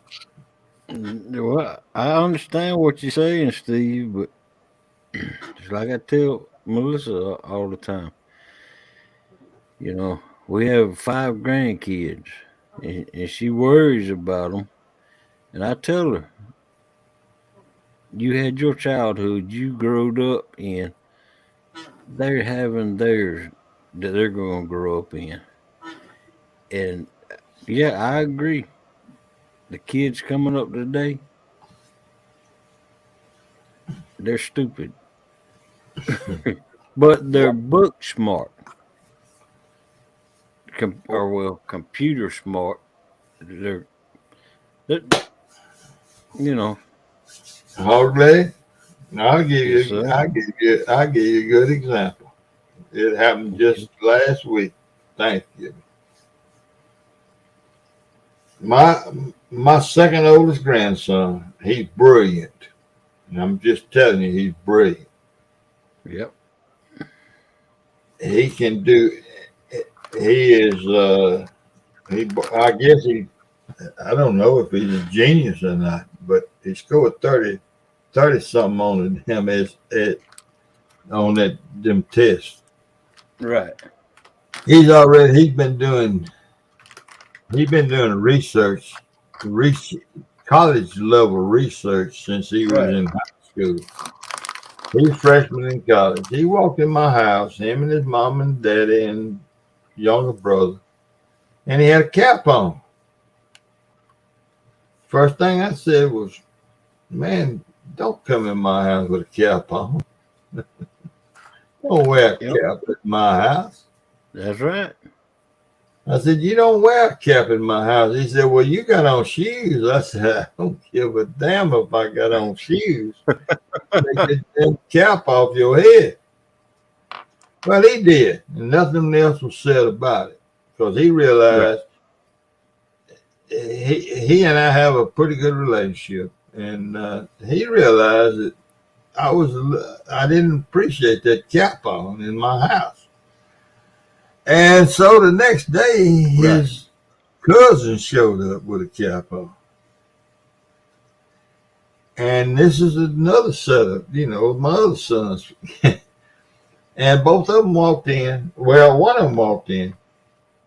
The very youngest grandson walked in. He had a cap on. I said, take that cap off in the house. Well, he took the cap off. And anything, they walked, and I looked back, and he was going in another room back in the back, and he was looking back up that hall, and he put that cap back on. I said, boy, if you don't think I'll get that damn cap and burn that son of a gun right here in this house, you're crazy. And his daddy, which is my son, says, why are you so dramatic? Or something like that, said something to me. Mm-hmm. And I said, look, this is my damn house.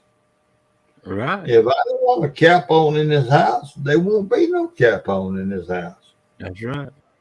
You wear a cap in your house, if you want to disrespect your mother, you want to disrespect your wife, you want to disrespect everything that is about respect, wear a cap in the house, but not in this house. Right. And boy, I got upset, man. And that set the tone for Thanksgiving.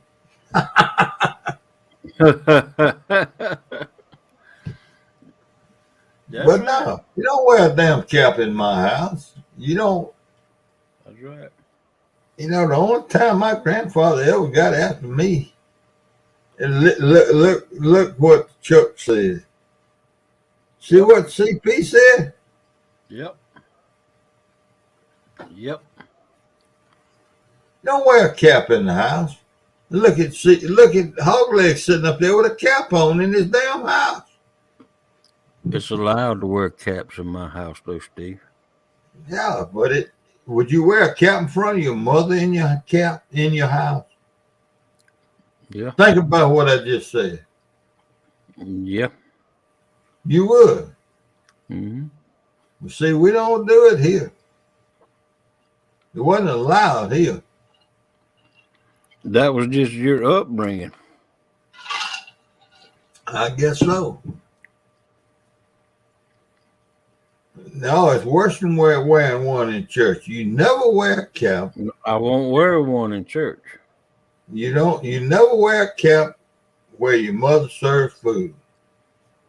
That's the way I was brought up. If you're in a place where your mother would serve food, you never wear a cap. Yep. Well, I don't wear a cap when I eat, and I don't go shirtless when I eat. But that's how I was brought up. And I say a blessing for my food every time before I eat. That's just the way I was raised, and I ain't never been ashamed of the way I was raised. And I ain't either. I had a buddy come in my house one time. At Yeah. See, my hair looks worse with the cap Oh, off. no, your hair looks fine. I had a friend come to my house one time. First time he ever been in my house, and he came from the pool hall where we'd been drinking beer. And we went in the house, and I took my cap off and hung it over there. And I said, Mike, hang your head. He said, man, I don't take my head off. I said, well, Mike, you don't come in my damn house with a cap on. He said, do what? I said, you can stand under the carport if you want to, but you take his damn cap off, you come in my house. And he got in his truck and left. Good enough. That's the truth. I respect people who ask me not to wear cap in their houses. I respect other people's houses. You take it off. Just do what they ask. Right. But don't say something to me. Don't say something to me about that. That's right. Now you can ask CP. When I go in this house, CP ain't never seen me in this house with a cap on.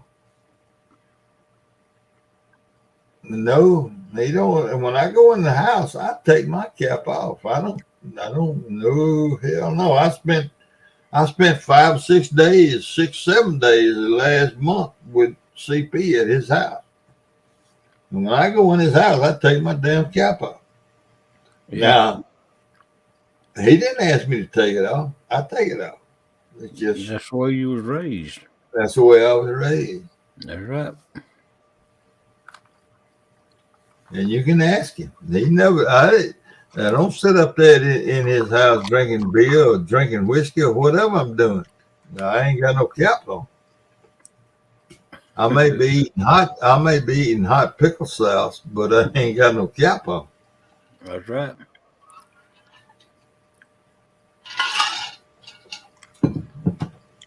That's right. And My house, my rules. That's right. there you go. Hog leg, I told this the last live I had. Mm-hmm. I coached all-star baseball team Right. in 2002. You hear this story? Was it on your live? I told this story in 2002. I know you. I don't know you, but I know you taught all-star. I coached. I was an assistant coach. I didn't take I was supposed to be the head coach, and I didn't do it. And another guy, an old man, did it. Oh, not an old man. The coach that when I declined being the coach, the head coach, they turned it over to this man that had coached. He was the winningest high school. At that time, he was the winningest high school football coach in Mississippi. public and private. He's passed away now. He had coached the All-Star. He'd been the head coach at the All-Star football game several times. He'd been the head coach at the All-Star basketball, the All-State basketball team several times, but he had never been the All-Star coach at the baseball team, the baseball state championship, or not, the All-Star game where the North plays the South. Right. In Mississippi, the North and the South. And when I turned it down, they gave it to him. And my players that I had on the team came to me and said, Coach, we want you to go. And I said, okay, well, I didn't want it to have nothing to do with it. But anyway, I went. And so I was his assistant coach. So we down at the college down there in Jackson. And he's an ex-Marine. He was a Marine in Korea. Right. Okay, so we there, and we're checking the boys in the dormitory in this college down there in Jackson. This boy walks up, and he's 4 or 5, and we checking him in the dormitory. We stay in the dormitory. Right. And this boy is back here 2 or 3 deep in the line, they stand there with their luggage and all, and this boy stand there with his damn cap on. And Coach Joe says, son, take the cap off. You're in the house, take the cap off. That's all it said. And I'm writing stuff, and the other coach is writing stuff, and they move, and we're moving them through. And when this boy gets up, and he gonna put his cap back on. And Coach Joe says, I'm not going to call his last name. No, I'm going to call him Coach Joe. Coach Joe says, son, is your mama still here? He says, yes, sir. She's out there, her and mom and dad out there in the driveway, out there in the parking lot, waiting on me to get checked in. He said, well, you ain't going to check in. You checking out. I told you once, take that cap off and you got it back on. I'll see you later. You can go. So I'm sitting there, and Brian, the other coach, is sitting over there. And he says, next. And the next boy walks up, and so here comes Daddy, and here comes Daddy, and Coach Joe meets him. He said, look, the boy wouldn't take his cap off. I told him to take the cap off, wouldn't take it out. He carries his ass back to wherever y'all come from. He didn't even know what town, what school he came from. Well, and you being the winningest football coach in Mississippi at the time, and you being one of the winningest basketball coaches in the state at that time. What's going to happen with your son? He went back to Tunica, Mississippi. That's where he went. He said that boy never even, and just for simple reason he had it. And you think I'm a bad, mean guy? Oh. He sent him right on back to Tunica. Sure as hell did. I stood right there and watched it. And look at here. When we went in to eat meals in the mornings in the cafeteria, there wasn't no caps nowhere. Coach Joe didn't have to ask nothing about no caps. Nope. Well, that's the way I was raised, see. Yeah. And that tickled me. It didn't tickle me that they kicked the ball off the All-Star baseball team. He may have been a hell of a ball player for all I know. I might could have used it, but that's the way it is. Well, if I was raised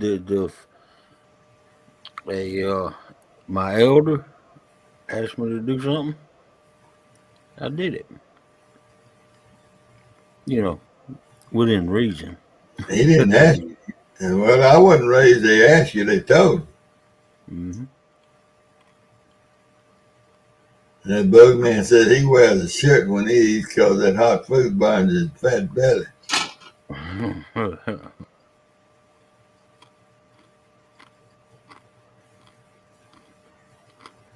Yeah, maybe trophies. I don't know. You know, nobody raised kids any stricter than me, bug man. Nobody's ever raised kids any stricter than me. I raised my kids a lot stricter than I was raised. You know, I had no curfew. I had never had a curfew in my life. And I come home 2 or 3 o'clock in the morning on a Saturday morning. But I was out there on that damn tractor before daylight. I mean, I don't know. I didn't drink. And now I smoked lots of cigarettes in my life. But I didn't do no drinking until I was in college, and after I got out of college, actually. Cigarettes was my downfall, because when you're driving them damn tractors 16 hours a day from daylight to dark, I mean, and no cabs and no, I chew tobacco and smoke cigarettes, and I still chew tobacco. And that's all. That's all from them hours and hours and hours of driving the damn tractors. And the reason I can't hear nothing today because driving them old man tractors. I was lucky. I had the cabs on the tractors I drove. Well, that's the years I got on you, hog leg. You know, them damn old A's and Super M's and woof. Lord have mercy. But we didn't know no better. Got up and went to work. And found time to play ball. Yep. But anyhow, we didn't run out of folks to talk to. And it's 3 o'clock in the morning here, 4 o'clock there. How many people got in here? 15. Wow. And you got with 2 or 3 chat. Poppin' Johns, yeah, them old Poppin' Johns, the old way John Diaz. Yep. That's exactly what they sound like. Yeah, spin them with the starter. Yep. The old John Diaz. Poppin' John. I can hear him now.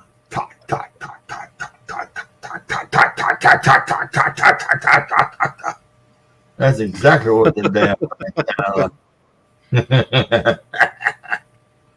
Yep. I had when years ago. Let's see what that. You don't believe it will, do you, Dave Smith? Hey, yeah. Oh.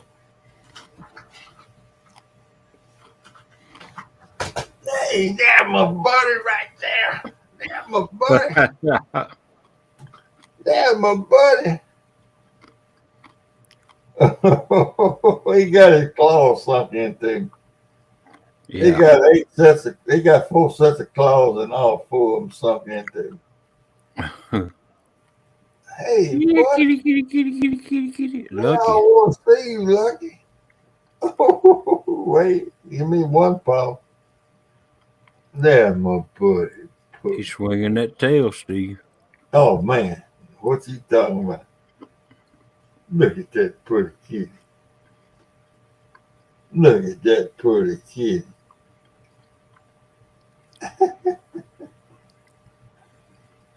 David Smith dared me to grab you. Yeah, you my partner. You my partner. Boy, don't he look docile. What's gonna happen when I quit scrubbing on him? Yep, he gonna cut me. Ain't no doubt he gonna cut me. If I wasn't drinking coffee, I would have never done that. I don't know how I'm gonna get out of this trap. Because I'm scratching me as much as I can. And that tail is steady whooping. I'm gonna do this, Lucky.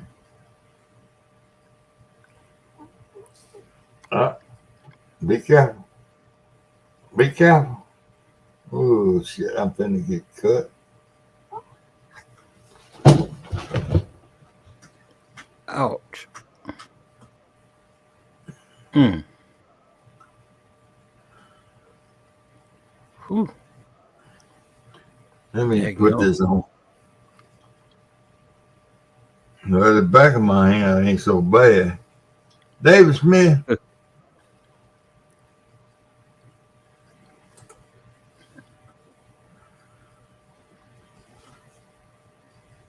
Wow.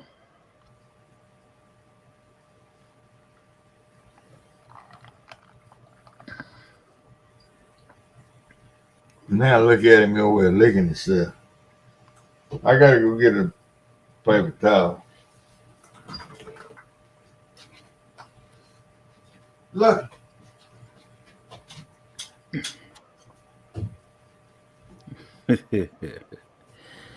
That cat's watching him.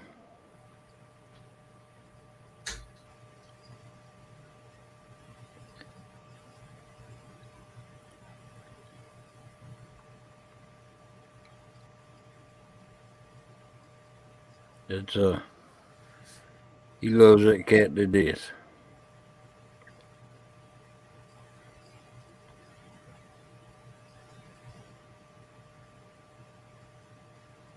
Cat's growing too. He done got a lot bigger.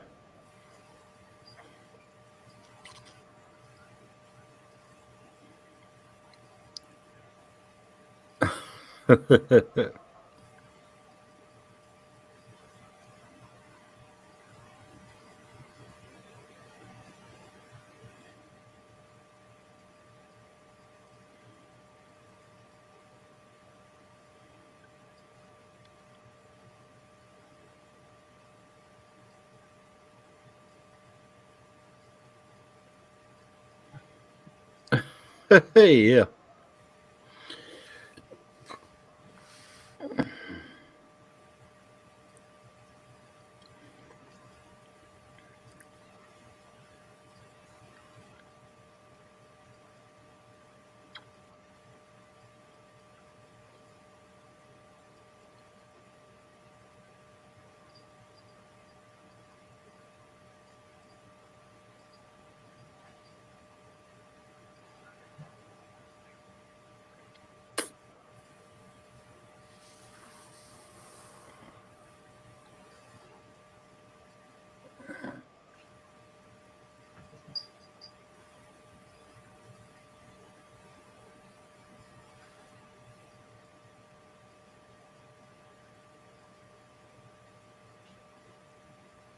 This little guy wasn't having it, huh? They're on his territory. That's probably NJ's cats, Bugman.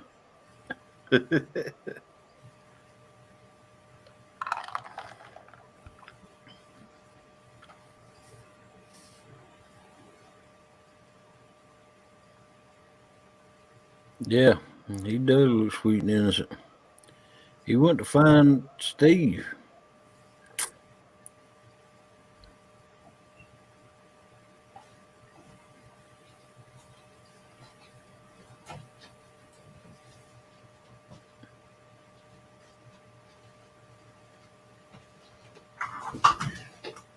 Boy, it cut me up pretty good that time.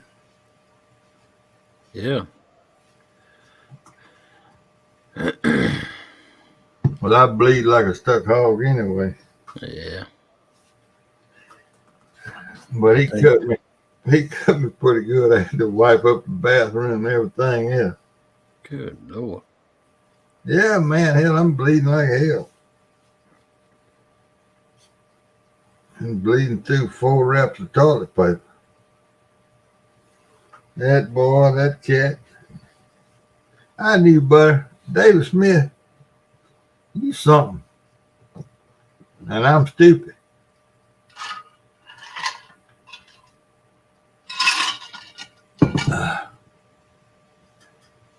Yep. I seen about 5 stray cats out back the other day. Yeah. Yeah, I told him they were probably NGs. Probably what? NJ stray cats. Oh.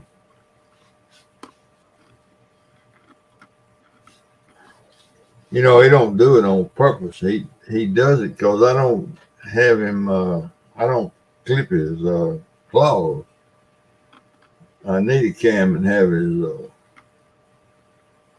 about once every 4 or 5 months. Have him his what they call it, clip his claws clip. Yeah. He don't do it on purpose. He does it just because that's what happens when he moves. Took one for the team. I tell you what, this one right here for the team is pretty tough. I've taken a bunch of them, but this is a good one here.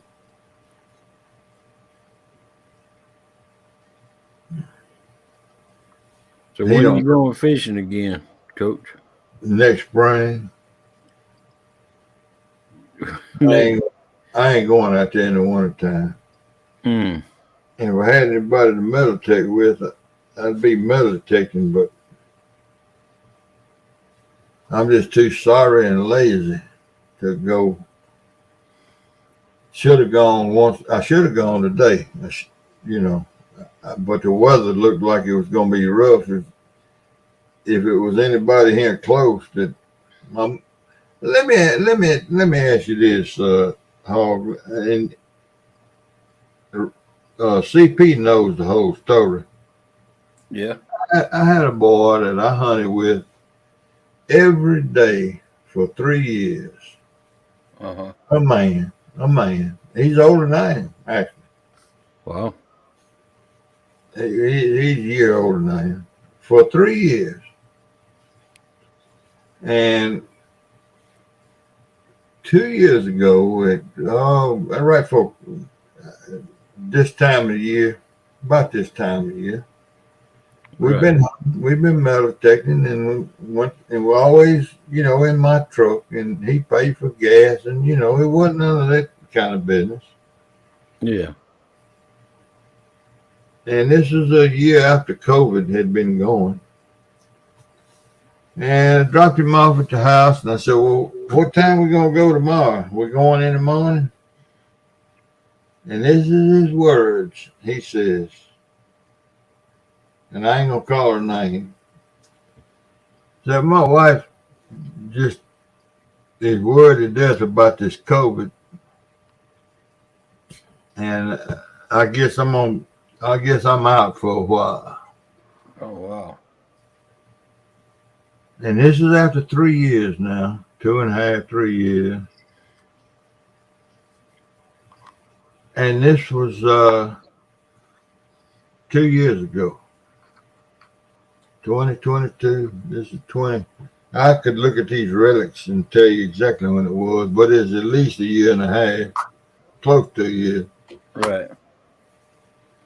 And on my birthday last September, this past September, he called me and asked me was I at home. That's the first time I heard from him in over a year and a half. Huh. He came over. I want to know could he come over, and I said, well, yeah, I got a present for you. So he showed up, and I said, well, I reckon you ready to go metal detecting again. He said, no, I just wanted to bring it, and he presented me with some Christmas stuff, birthday present, this and that and the other, whatever it was. I don't even know what it was. I don't really give a damn what it was. And that's now how you take all that. Uh-huh. Yeah, Uh-huh. Uh-huh. he Uh-huh. Yeah. he That's how I took it. Uh-huh. you ain't seen him in Over a almost year, 2 years, almost 2 years. and he called you. Charles, you can ask CP right here. He knows. We hunted together.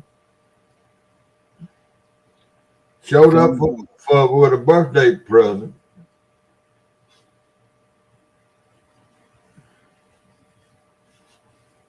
CP knows exactly. He knows the whole story. So what the hell, man? I ain't never figured it out. I ain't gonna figure it out, till the day I die. I don't know what the hell happened. Did you accept the gift? Huh? Did you accept the gift? Well, yeah. Yeah. I mean, it wasn't nothing but chelada beer. Cheladas, that stuff I drink? Yeah. That's what it was.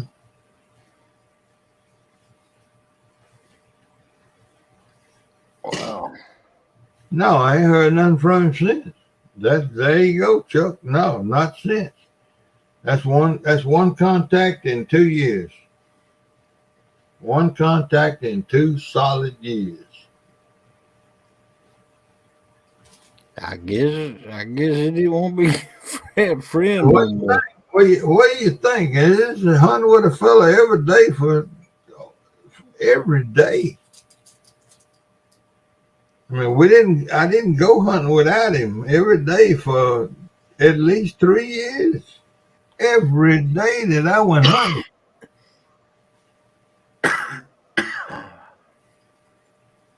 And then all of a sudden, he can't go hunting because his wife's scared he's going to get COVID. But he's playing golf every day. I just figured that I wasn't good enough to suit his damn. Yeah, that's. What'd you say? I said that's how I would have probably took it too. That's exactly the way I took it. The hell with it. I was hunting long before I knew him. In fact, I got him started. Oh wow. That's right. Just like I got CP started in this business, I got him started. I got CP started before him. This damn cat about caused me these stitches right here. Well, lucky you cut me pretty deep.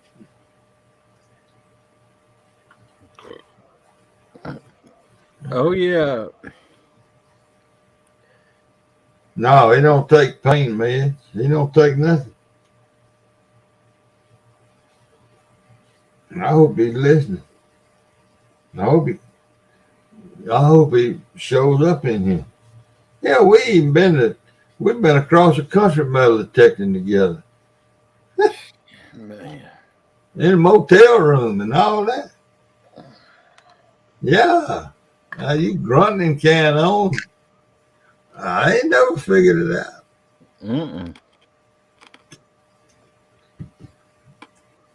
I still ain't never figured it out. That's somebody that's like that. That I guess that's what they think.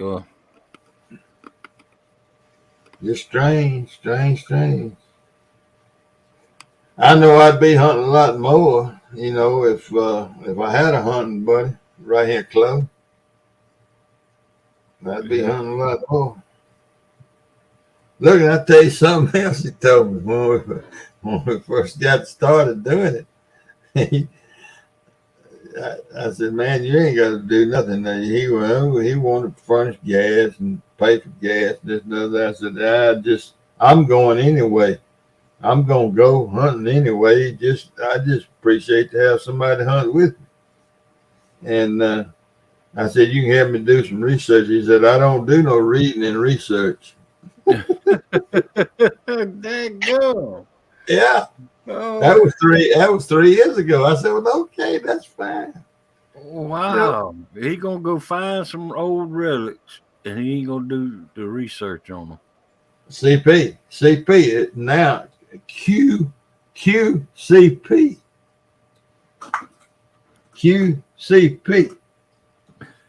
I ain't gonna say nothing else. I'll let CP talk now. Wow. I'll let CP if CP will talk. CP's scared. He's scared to talk. He don't want to offend nobody. That metal detector that you said CP had, is it a good one? He won't sell it. Oh, he won't sell it. No, he ain't gonna sell it. But now there is one. Yeah, there is one on eBay. And well, no, it's gone now. Yeah. The machine that I thought CP might sell you was the Gamma 6000. It's a good machine. Yeah. But when I talked to him about it, he said that was the first machine he bought. Yeah. And he won't sell it. And when I saw it, when he told me, I remember what it was. There was one on eBay for sale that was fixing to be 11 hours. It was 11 hours left on it. Right. That's a good machine. But he don't want to sell his. That was his first machine. He don't want to sell it. Right.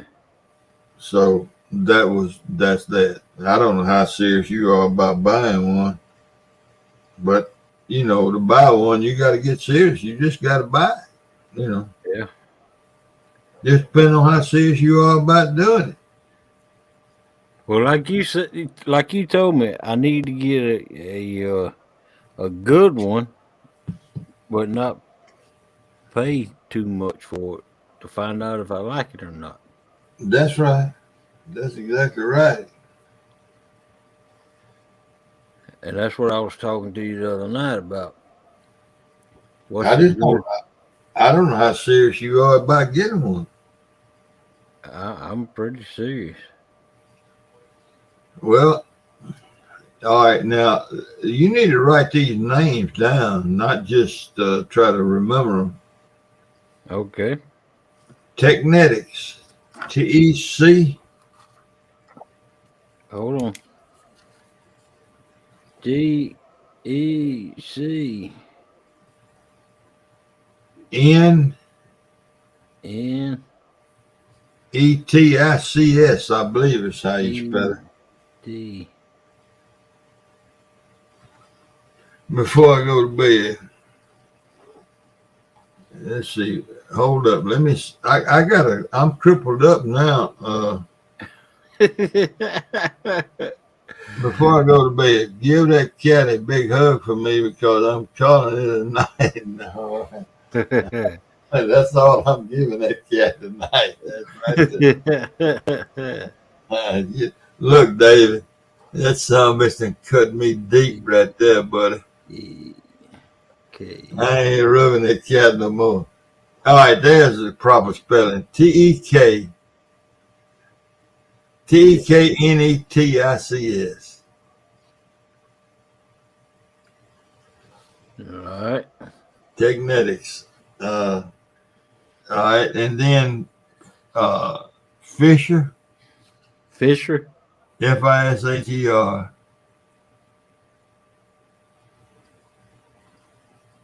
And First Texas. First Texas.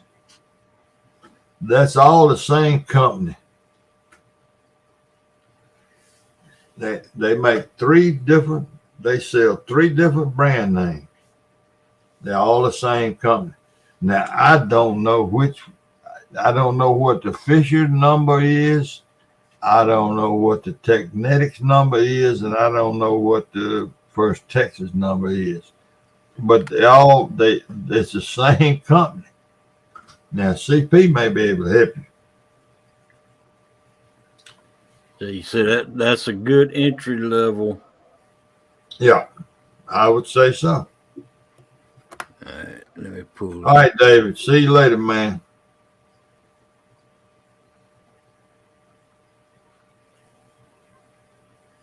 I would say those are good entry levels. I would say that all 3, that's the same company, and they all market a detector, and they all use different names. Now, CP got what you call the Technet,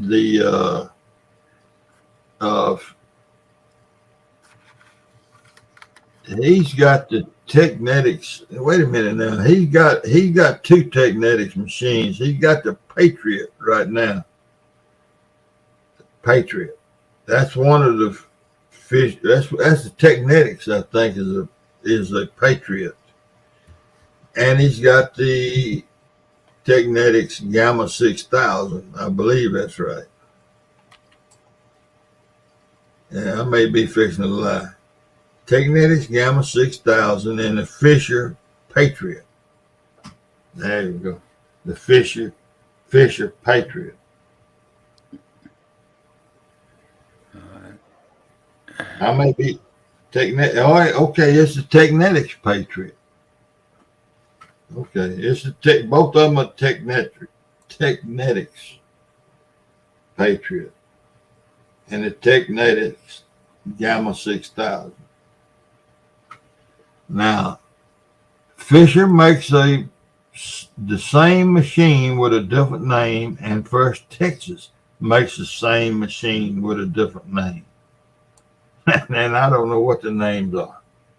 Wow. Yeah, wow. Now, Nocta Macro, which is the machine I run, is a Simplex, Simplex. And it's gonna be in there in the same price range.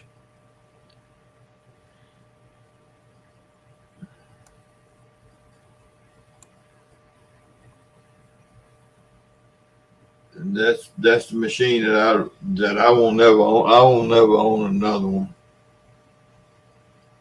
Okay, because I like this one too much. It's more what I want, and I got the Tesoro backup machine I told you about the other night.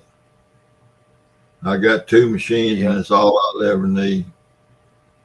Okay, there. Chuck just told you the Patriot in the Fisher is F70.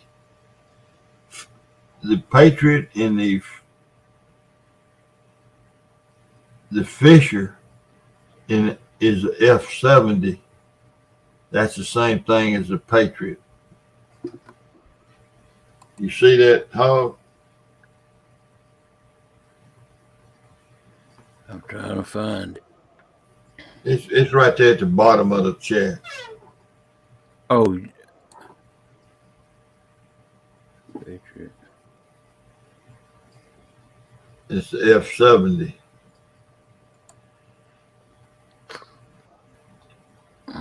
Patriot is the F70 in the Fisher.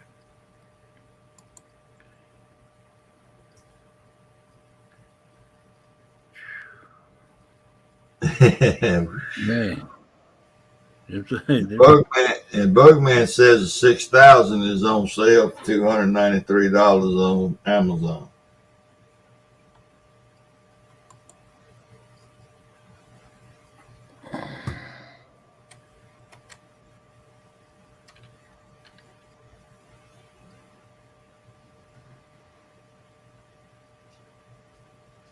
Lucky you cut me deep, buddy.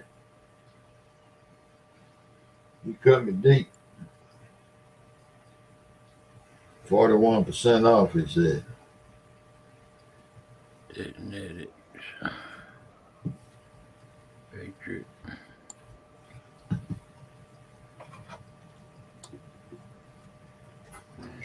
$6,000.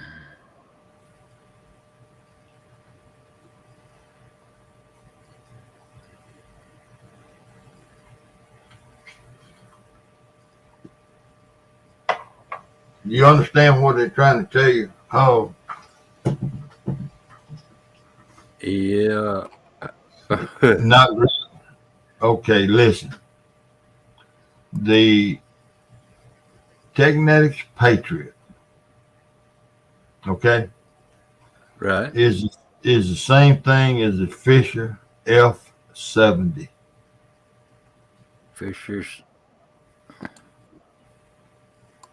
All of them, look, first Texas, Technetics, and Fisher are the same company. Now, don't ask me why, but they all market products, and they're all the same product, like GMC Chevrolet, Fisher what now? Fisher F70. F70. Fisher is the same as the Technetics Patriot. It's the same as GMC Chevrolet. Right. All of them made under the same roof. They just come out with a different name on them. I understand. There you go. So the Patriot is a good machine. The F70 is a good machine.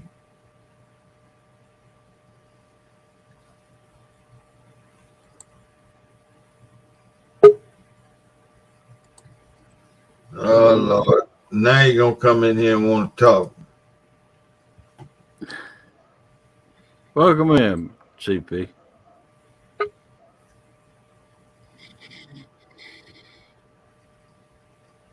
Hey, Yeah.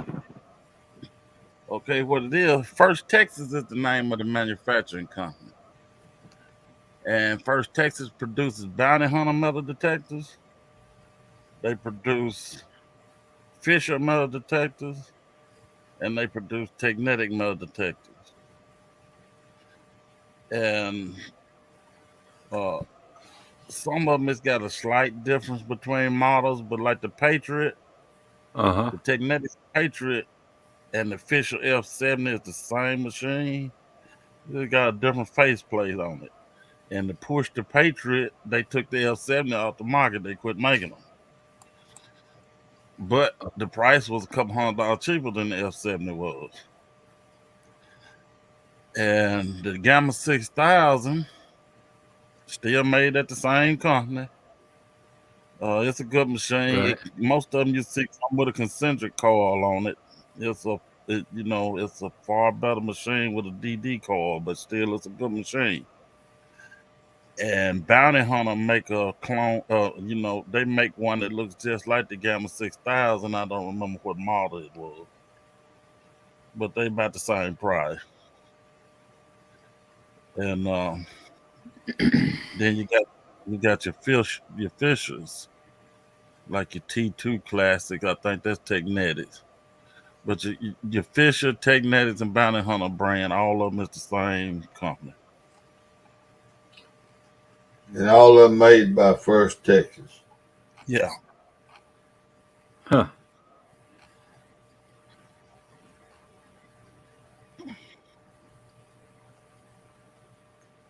So,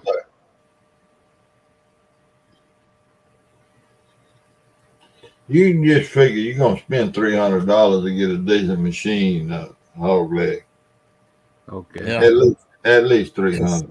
See, if you add on a DD coil to any machine you get, if it ain't got a double D coil, if you do change it to a double D, That's gonna be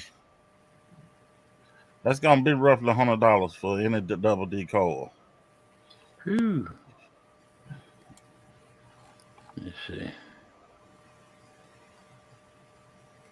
He's saying double D. That's the latest and greatest in coils. The head, down there on the ground. Right. And that's been the latest and greatest for 15, 20 years. Matter of fact, on Amazon, if you look at the Technetics, the Gamma 6000 that come with the double D coil, it's $600. What? $600. Yeah. For the Gamma 6000 that come with the double D coil already on it, it's $600. Yeah. But the Gamma 6000 with the concentric coil is $293. Wow. So, and that one ain't no good. Hell no. They both are, they're good machines. It's the exact same machine, it's just got a different foot on it. That's all. Both, I mean, it's good. It's just it's a better machine with the DD coil on it. That's all. You look with the DD coil, you're looking at maybe 2 or 3 inches more deep depth in the ground. That's all it is. It just gets you a little deeper in the ground. Give you a little,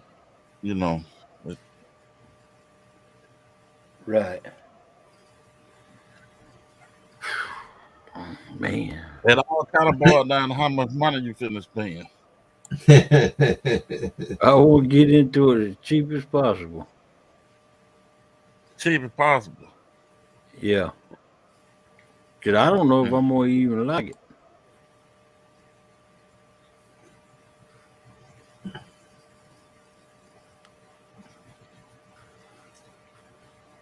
Why don't y'all send me one of y'all's and let me test drive it? I said you want to let you test it out for $300. Oh, man. You don't send these metal detectors through the mail, man. Unless you selling one, I guess. No, these things ain't they that sounds like a lot of money, but I done sat up here and showed y'all enough relics to way overcount $300 if I wanted to sell this stuff. And I ain't even brought out none of the stuff that I could really sell, like them bullets and them old cones. Yeah. Oh, you can pay for a machine if you got a decent place to hunt. You can pay for a machine. You can pay for a $500 machine. You just got to get out there and run it, Yeah. and and do research and find a place to hunt. Right. And I don't know how good a spot you got to hunt down there. I don't know. I've been to Atlanta once. I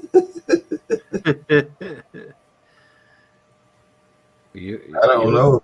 I don't know if you got any old places to find old coins. I would imagine you got some Spanish sites down there. From the old Spanish, when the Spanish came here in the 1500s. Yeah. I would imagine there'd be some in South Georgia. I don't know that. I don't know. I don't know either. That's what I mean. I don't want to pay a lot of money because I don't know. Well, see, in the metal detecting world, $300 ain't a lot of money. I understand that. See, that's the thing. Yeah. Even for used machines, that ain't a lot of money in the metal detecting world. Right. You see. Now, $300 in the catfish rod business, that's a lot of money. Yeah. But in the metal detecting business, $300 ain't that big a deal. I mean, you know, it ain't that outlandish. Right. Especially when these here in the next couple of months they fixing to come out with a machine that shows pictures of what's in the ground accurately, and it'll show 10 different items at one time accurately. They're what's in the ground, what you're looking at under the machine, Right. which that machine gonna be well up into the thousands of dollars. Well, I ain't even gonna think about buying nothing like that. Hell, I'll just dig a horseshoe, you know. Yeah. But that technology is fixing to be out within the next 30 to 60 days by a company in Australia. Right. So you can go as deep into this stuff as you want to go. You want me to put up the link? Yeah. Is that what he's saying? Yeah. Well, let me write it in here. I can't hardly type with it. I don't want to bleed all over everything.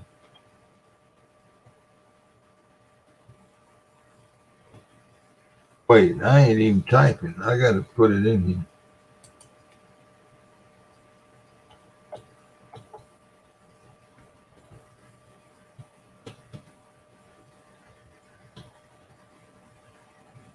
You shouldn't have to type anything to put the link in.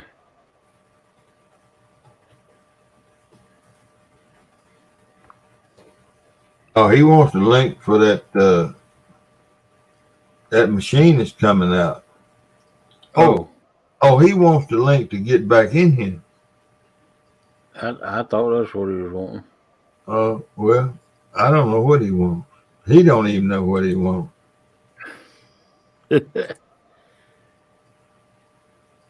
Yeah, he's talking about the link to get back in. There No. you go, Chuck.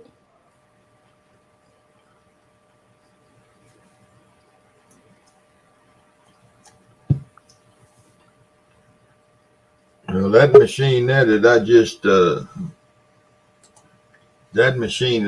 added the link to is, you know, they're gonna sell thousands of them, but they won't sell one to me. No, that's way too far out of my price range. Oh, I don't know what it's gonna sell for. It'll be over $1,000, I'm sure. But I ain't that mad at them relics. Now, if I was slipping in on one of them military parks, one of them Civil War military parks, I would pay that kind of money. Because you can make it up if you can get 3 or 4 nights in without getting caught. You can pay for it with buttons and, you know, different swords and all that kind of stuff. Right. But I don't do it illegal. No. Man, I don't know what's going on with this thing. It ain't acting right. What's that? You sound like an alien or something. How does Hogleg sound? Yeah, how do I sound? I don't know. Both of y'all sound like y'all up in a hole talking through a pipe. I don't know. I don't know what it is. I don't know the problem. Must be on your end, CP.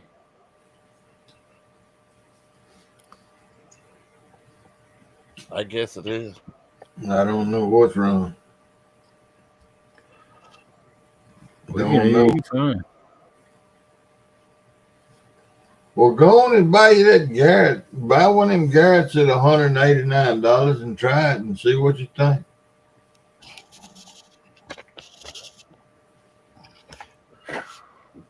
You can get that Garrett.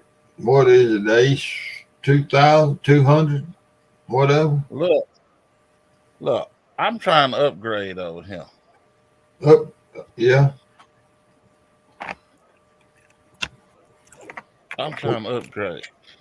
Who you talking to now? And I can't hear nothing y'all saying. But All right. look. Now, I got a Patriot. It's got the standard coil on it, double D. And I got a small coil to go with it. And it's got the neoprene covers on it. And you test drive it for $300.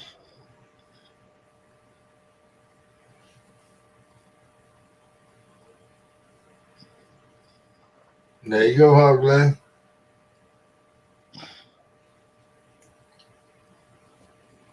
And if I decide to keep it, I hope you, I mean, not, wait a minute. My test drive is long-term test drive. I understand that. Don't decide not to keep it. If you do, you need to sell it to somebody else. $300 and you pay the shipping. Man, I can't do business like this. I mean, $300 plus shipping. I told Coach the other day $350 and I'd pay the shipping. Ain't that what I told you, Coach? That's what you told me. So I done knocked the price down by $50, but you had to pay the shipping. Come on now. Right here at Christmas time. Or else you can send you can send, let's see, I ain't shipped nothing in a long time. I don't want to mess myself. You can send $320 and I'll ship it to you.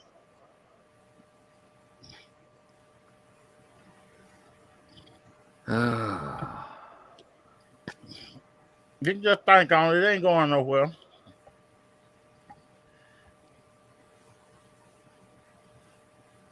It's got the DD coil on it, right? Yeah, it's got the DD coil on it. And then I got a small coil for when you're in trashy areas, and it's a DD coil as well. And them DD coils is $100. Every day. Yeah. It's got two coils. In other words, you getting Hog Leg, let me explain it to you. And I'm gonna put it in layman's terms. When you buy a machine with one coil, you got a machine. Okay. You get a machine that's got two coils, you basically got two machines. And it's just that simple. Right. And I ain't trying to sell his machine. I'm just trying to explain it to you. When you get a machine that's got two coils with it, and they're two separate, different kind of coils, that's you got two different applications for that machine. Right. I understand. Oh, he gone. He gone again. Yeah. I'm fixing to be gone. If he comes back in here, it's almost 4 o'clock in the damn morning. And this cat sitting over here licking it. Yeah. That ain't a bad deal for that machine. That F-70, I think that's what the stealth diggers use in up in New Hampshire. You ever watch any metal detecting videos? Yeah, I used to watch a show where they were finding there was two guys, and they were finding all kinds of relics. What do you remember who they went were? all over the place. Oh, you talking about No, Ringy? You talking about King? You talking about Ringy and oh hell, no, you talking about the TV show? Yeah, the TV show. No, you talking about Ringy and King George. No, we talking about YouTube metal detecting shows.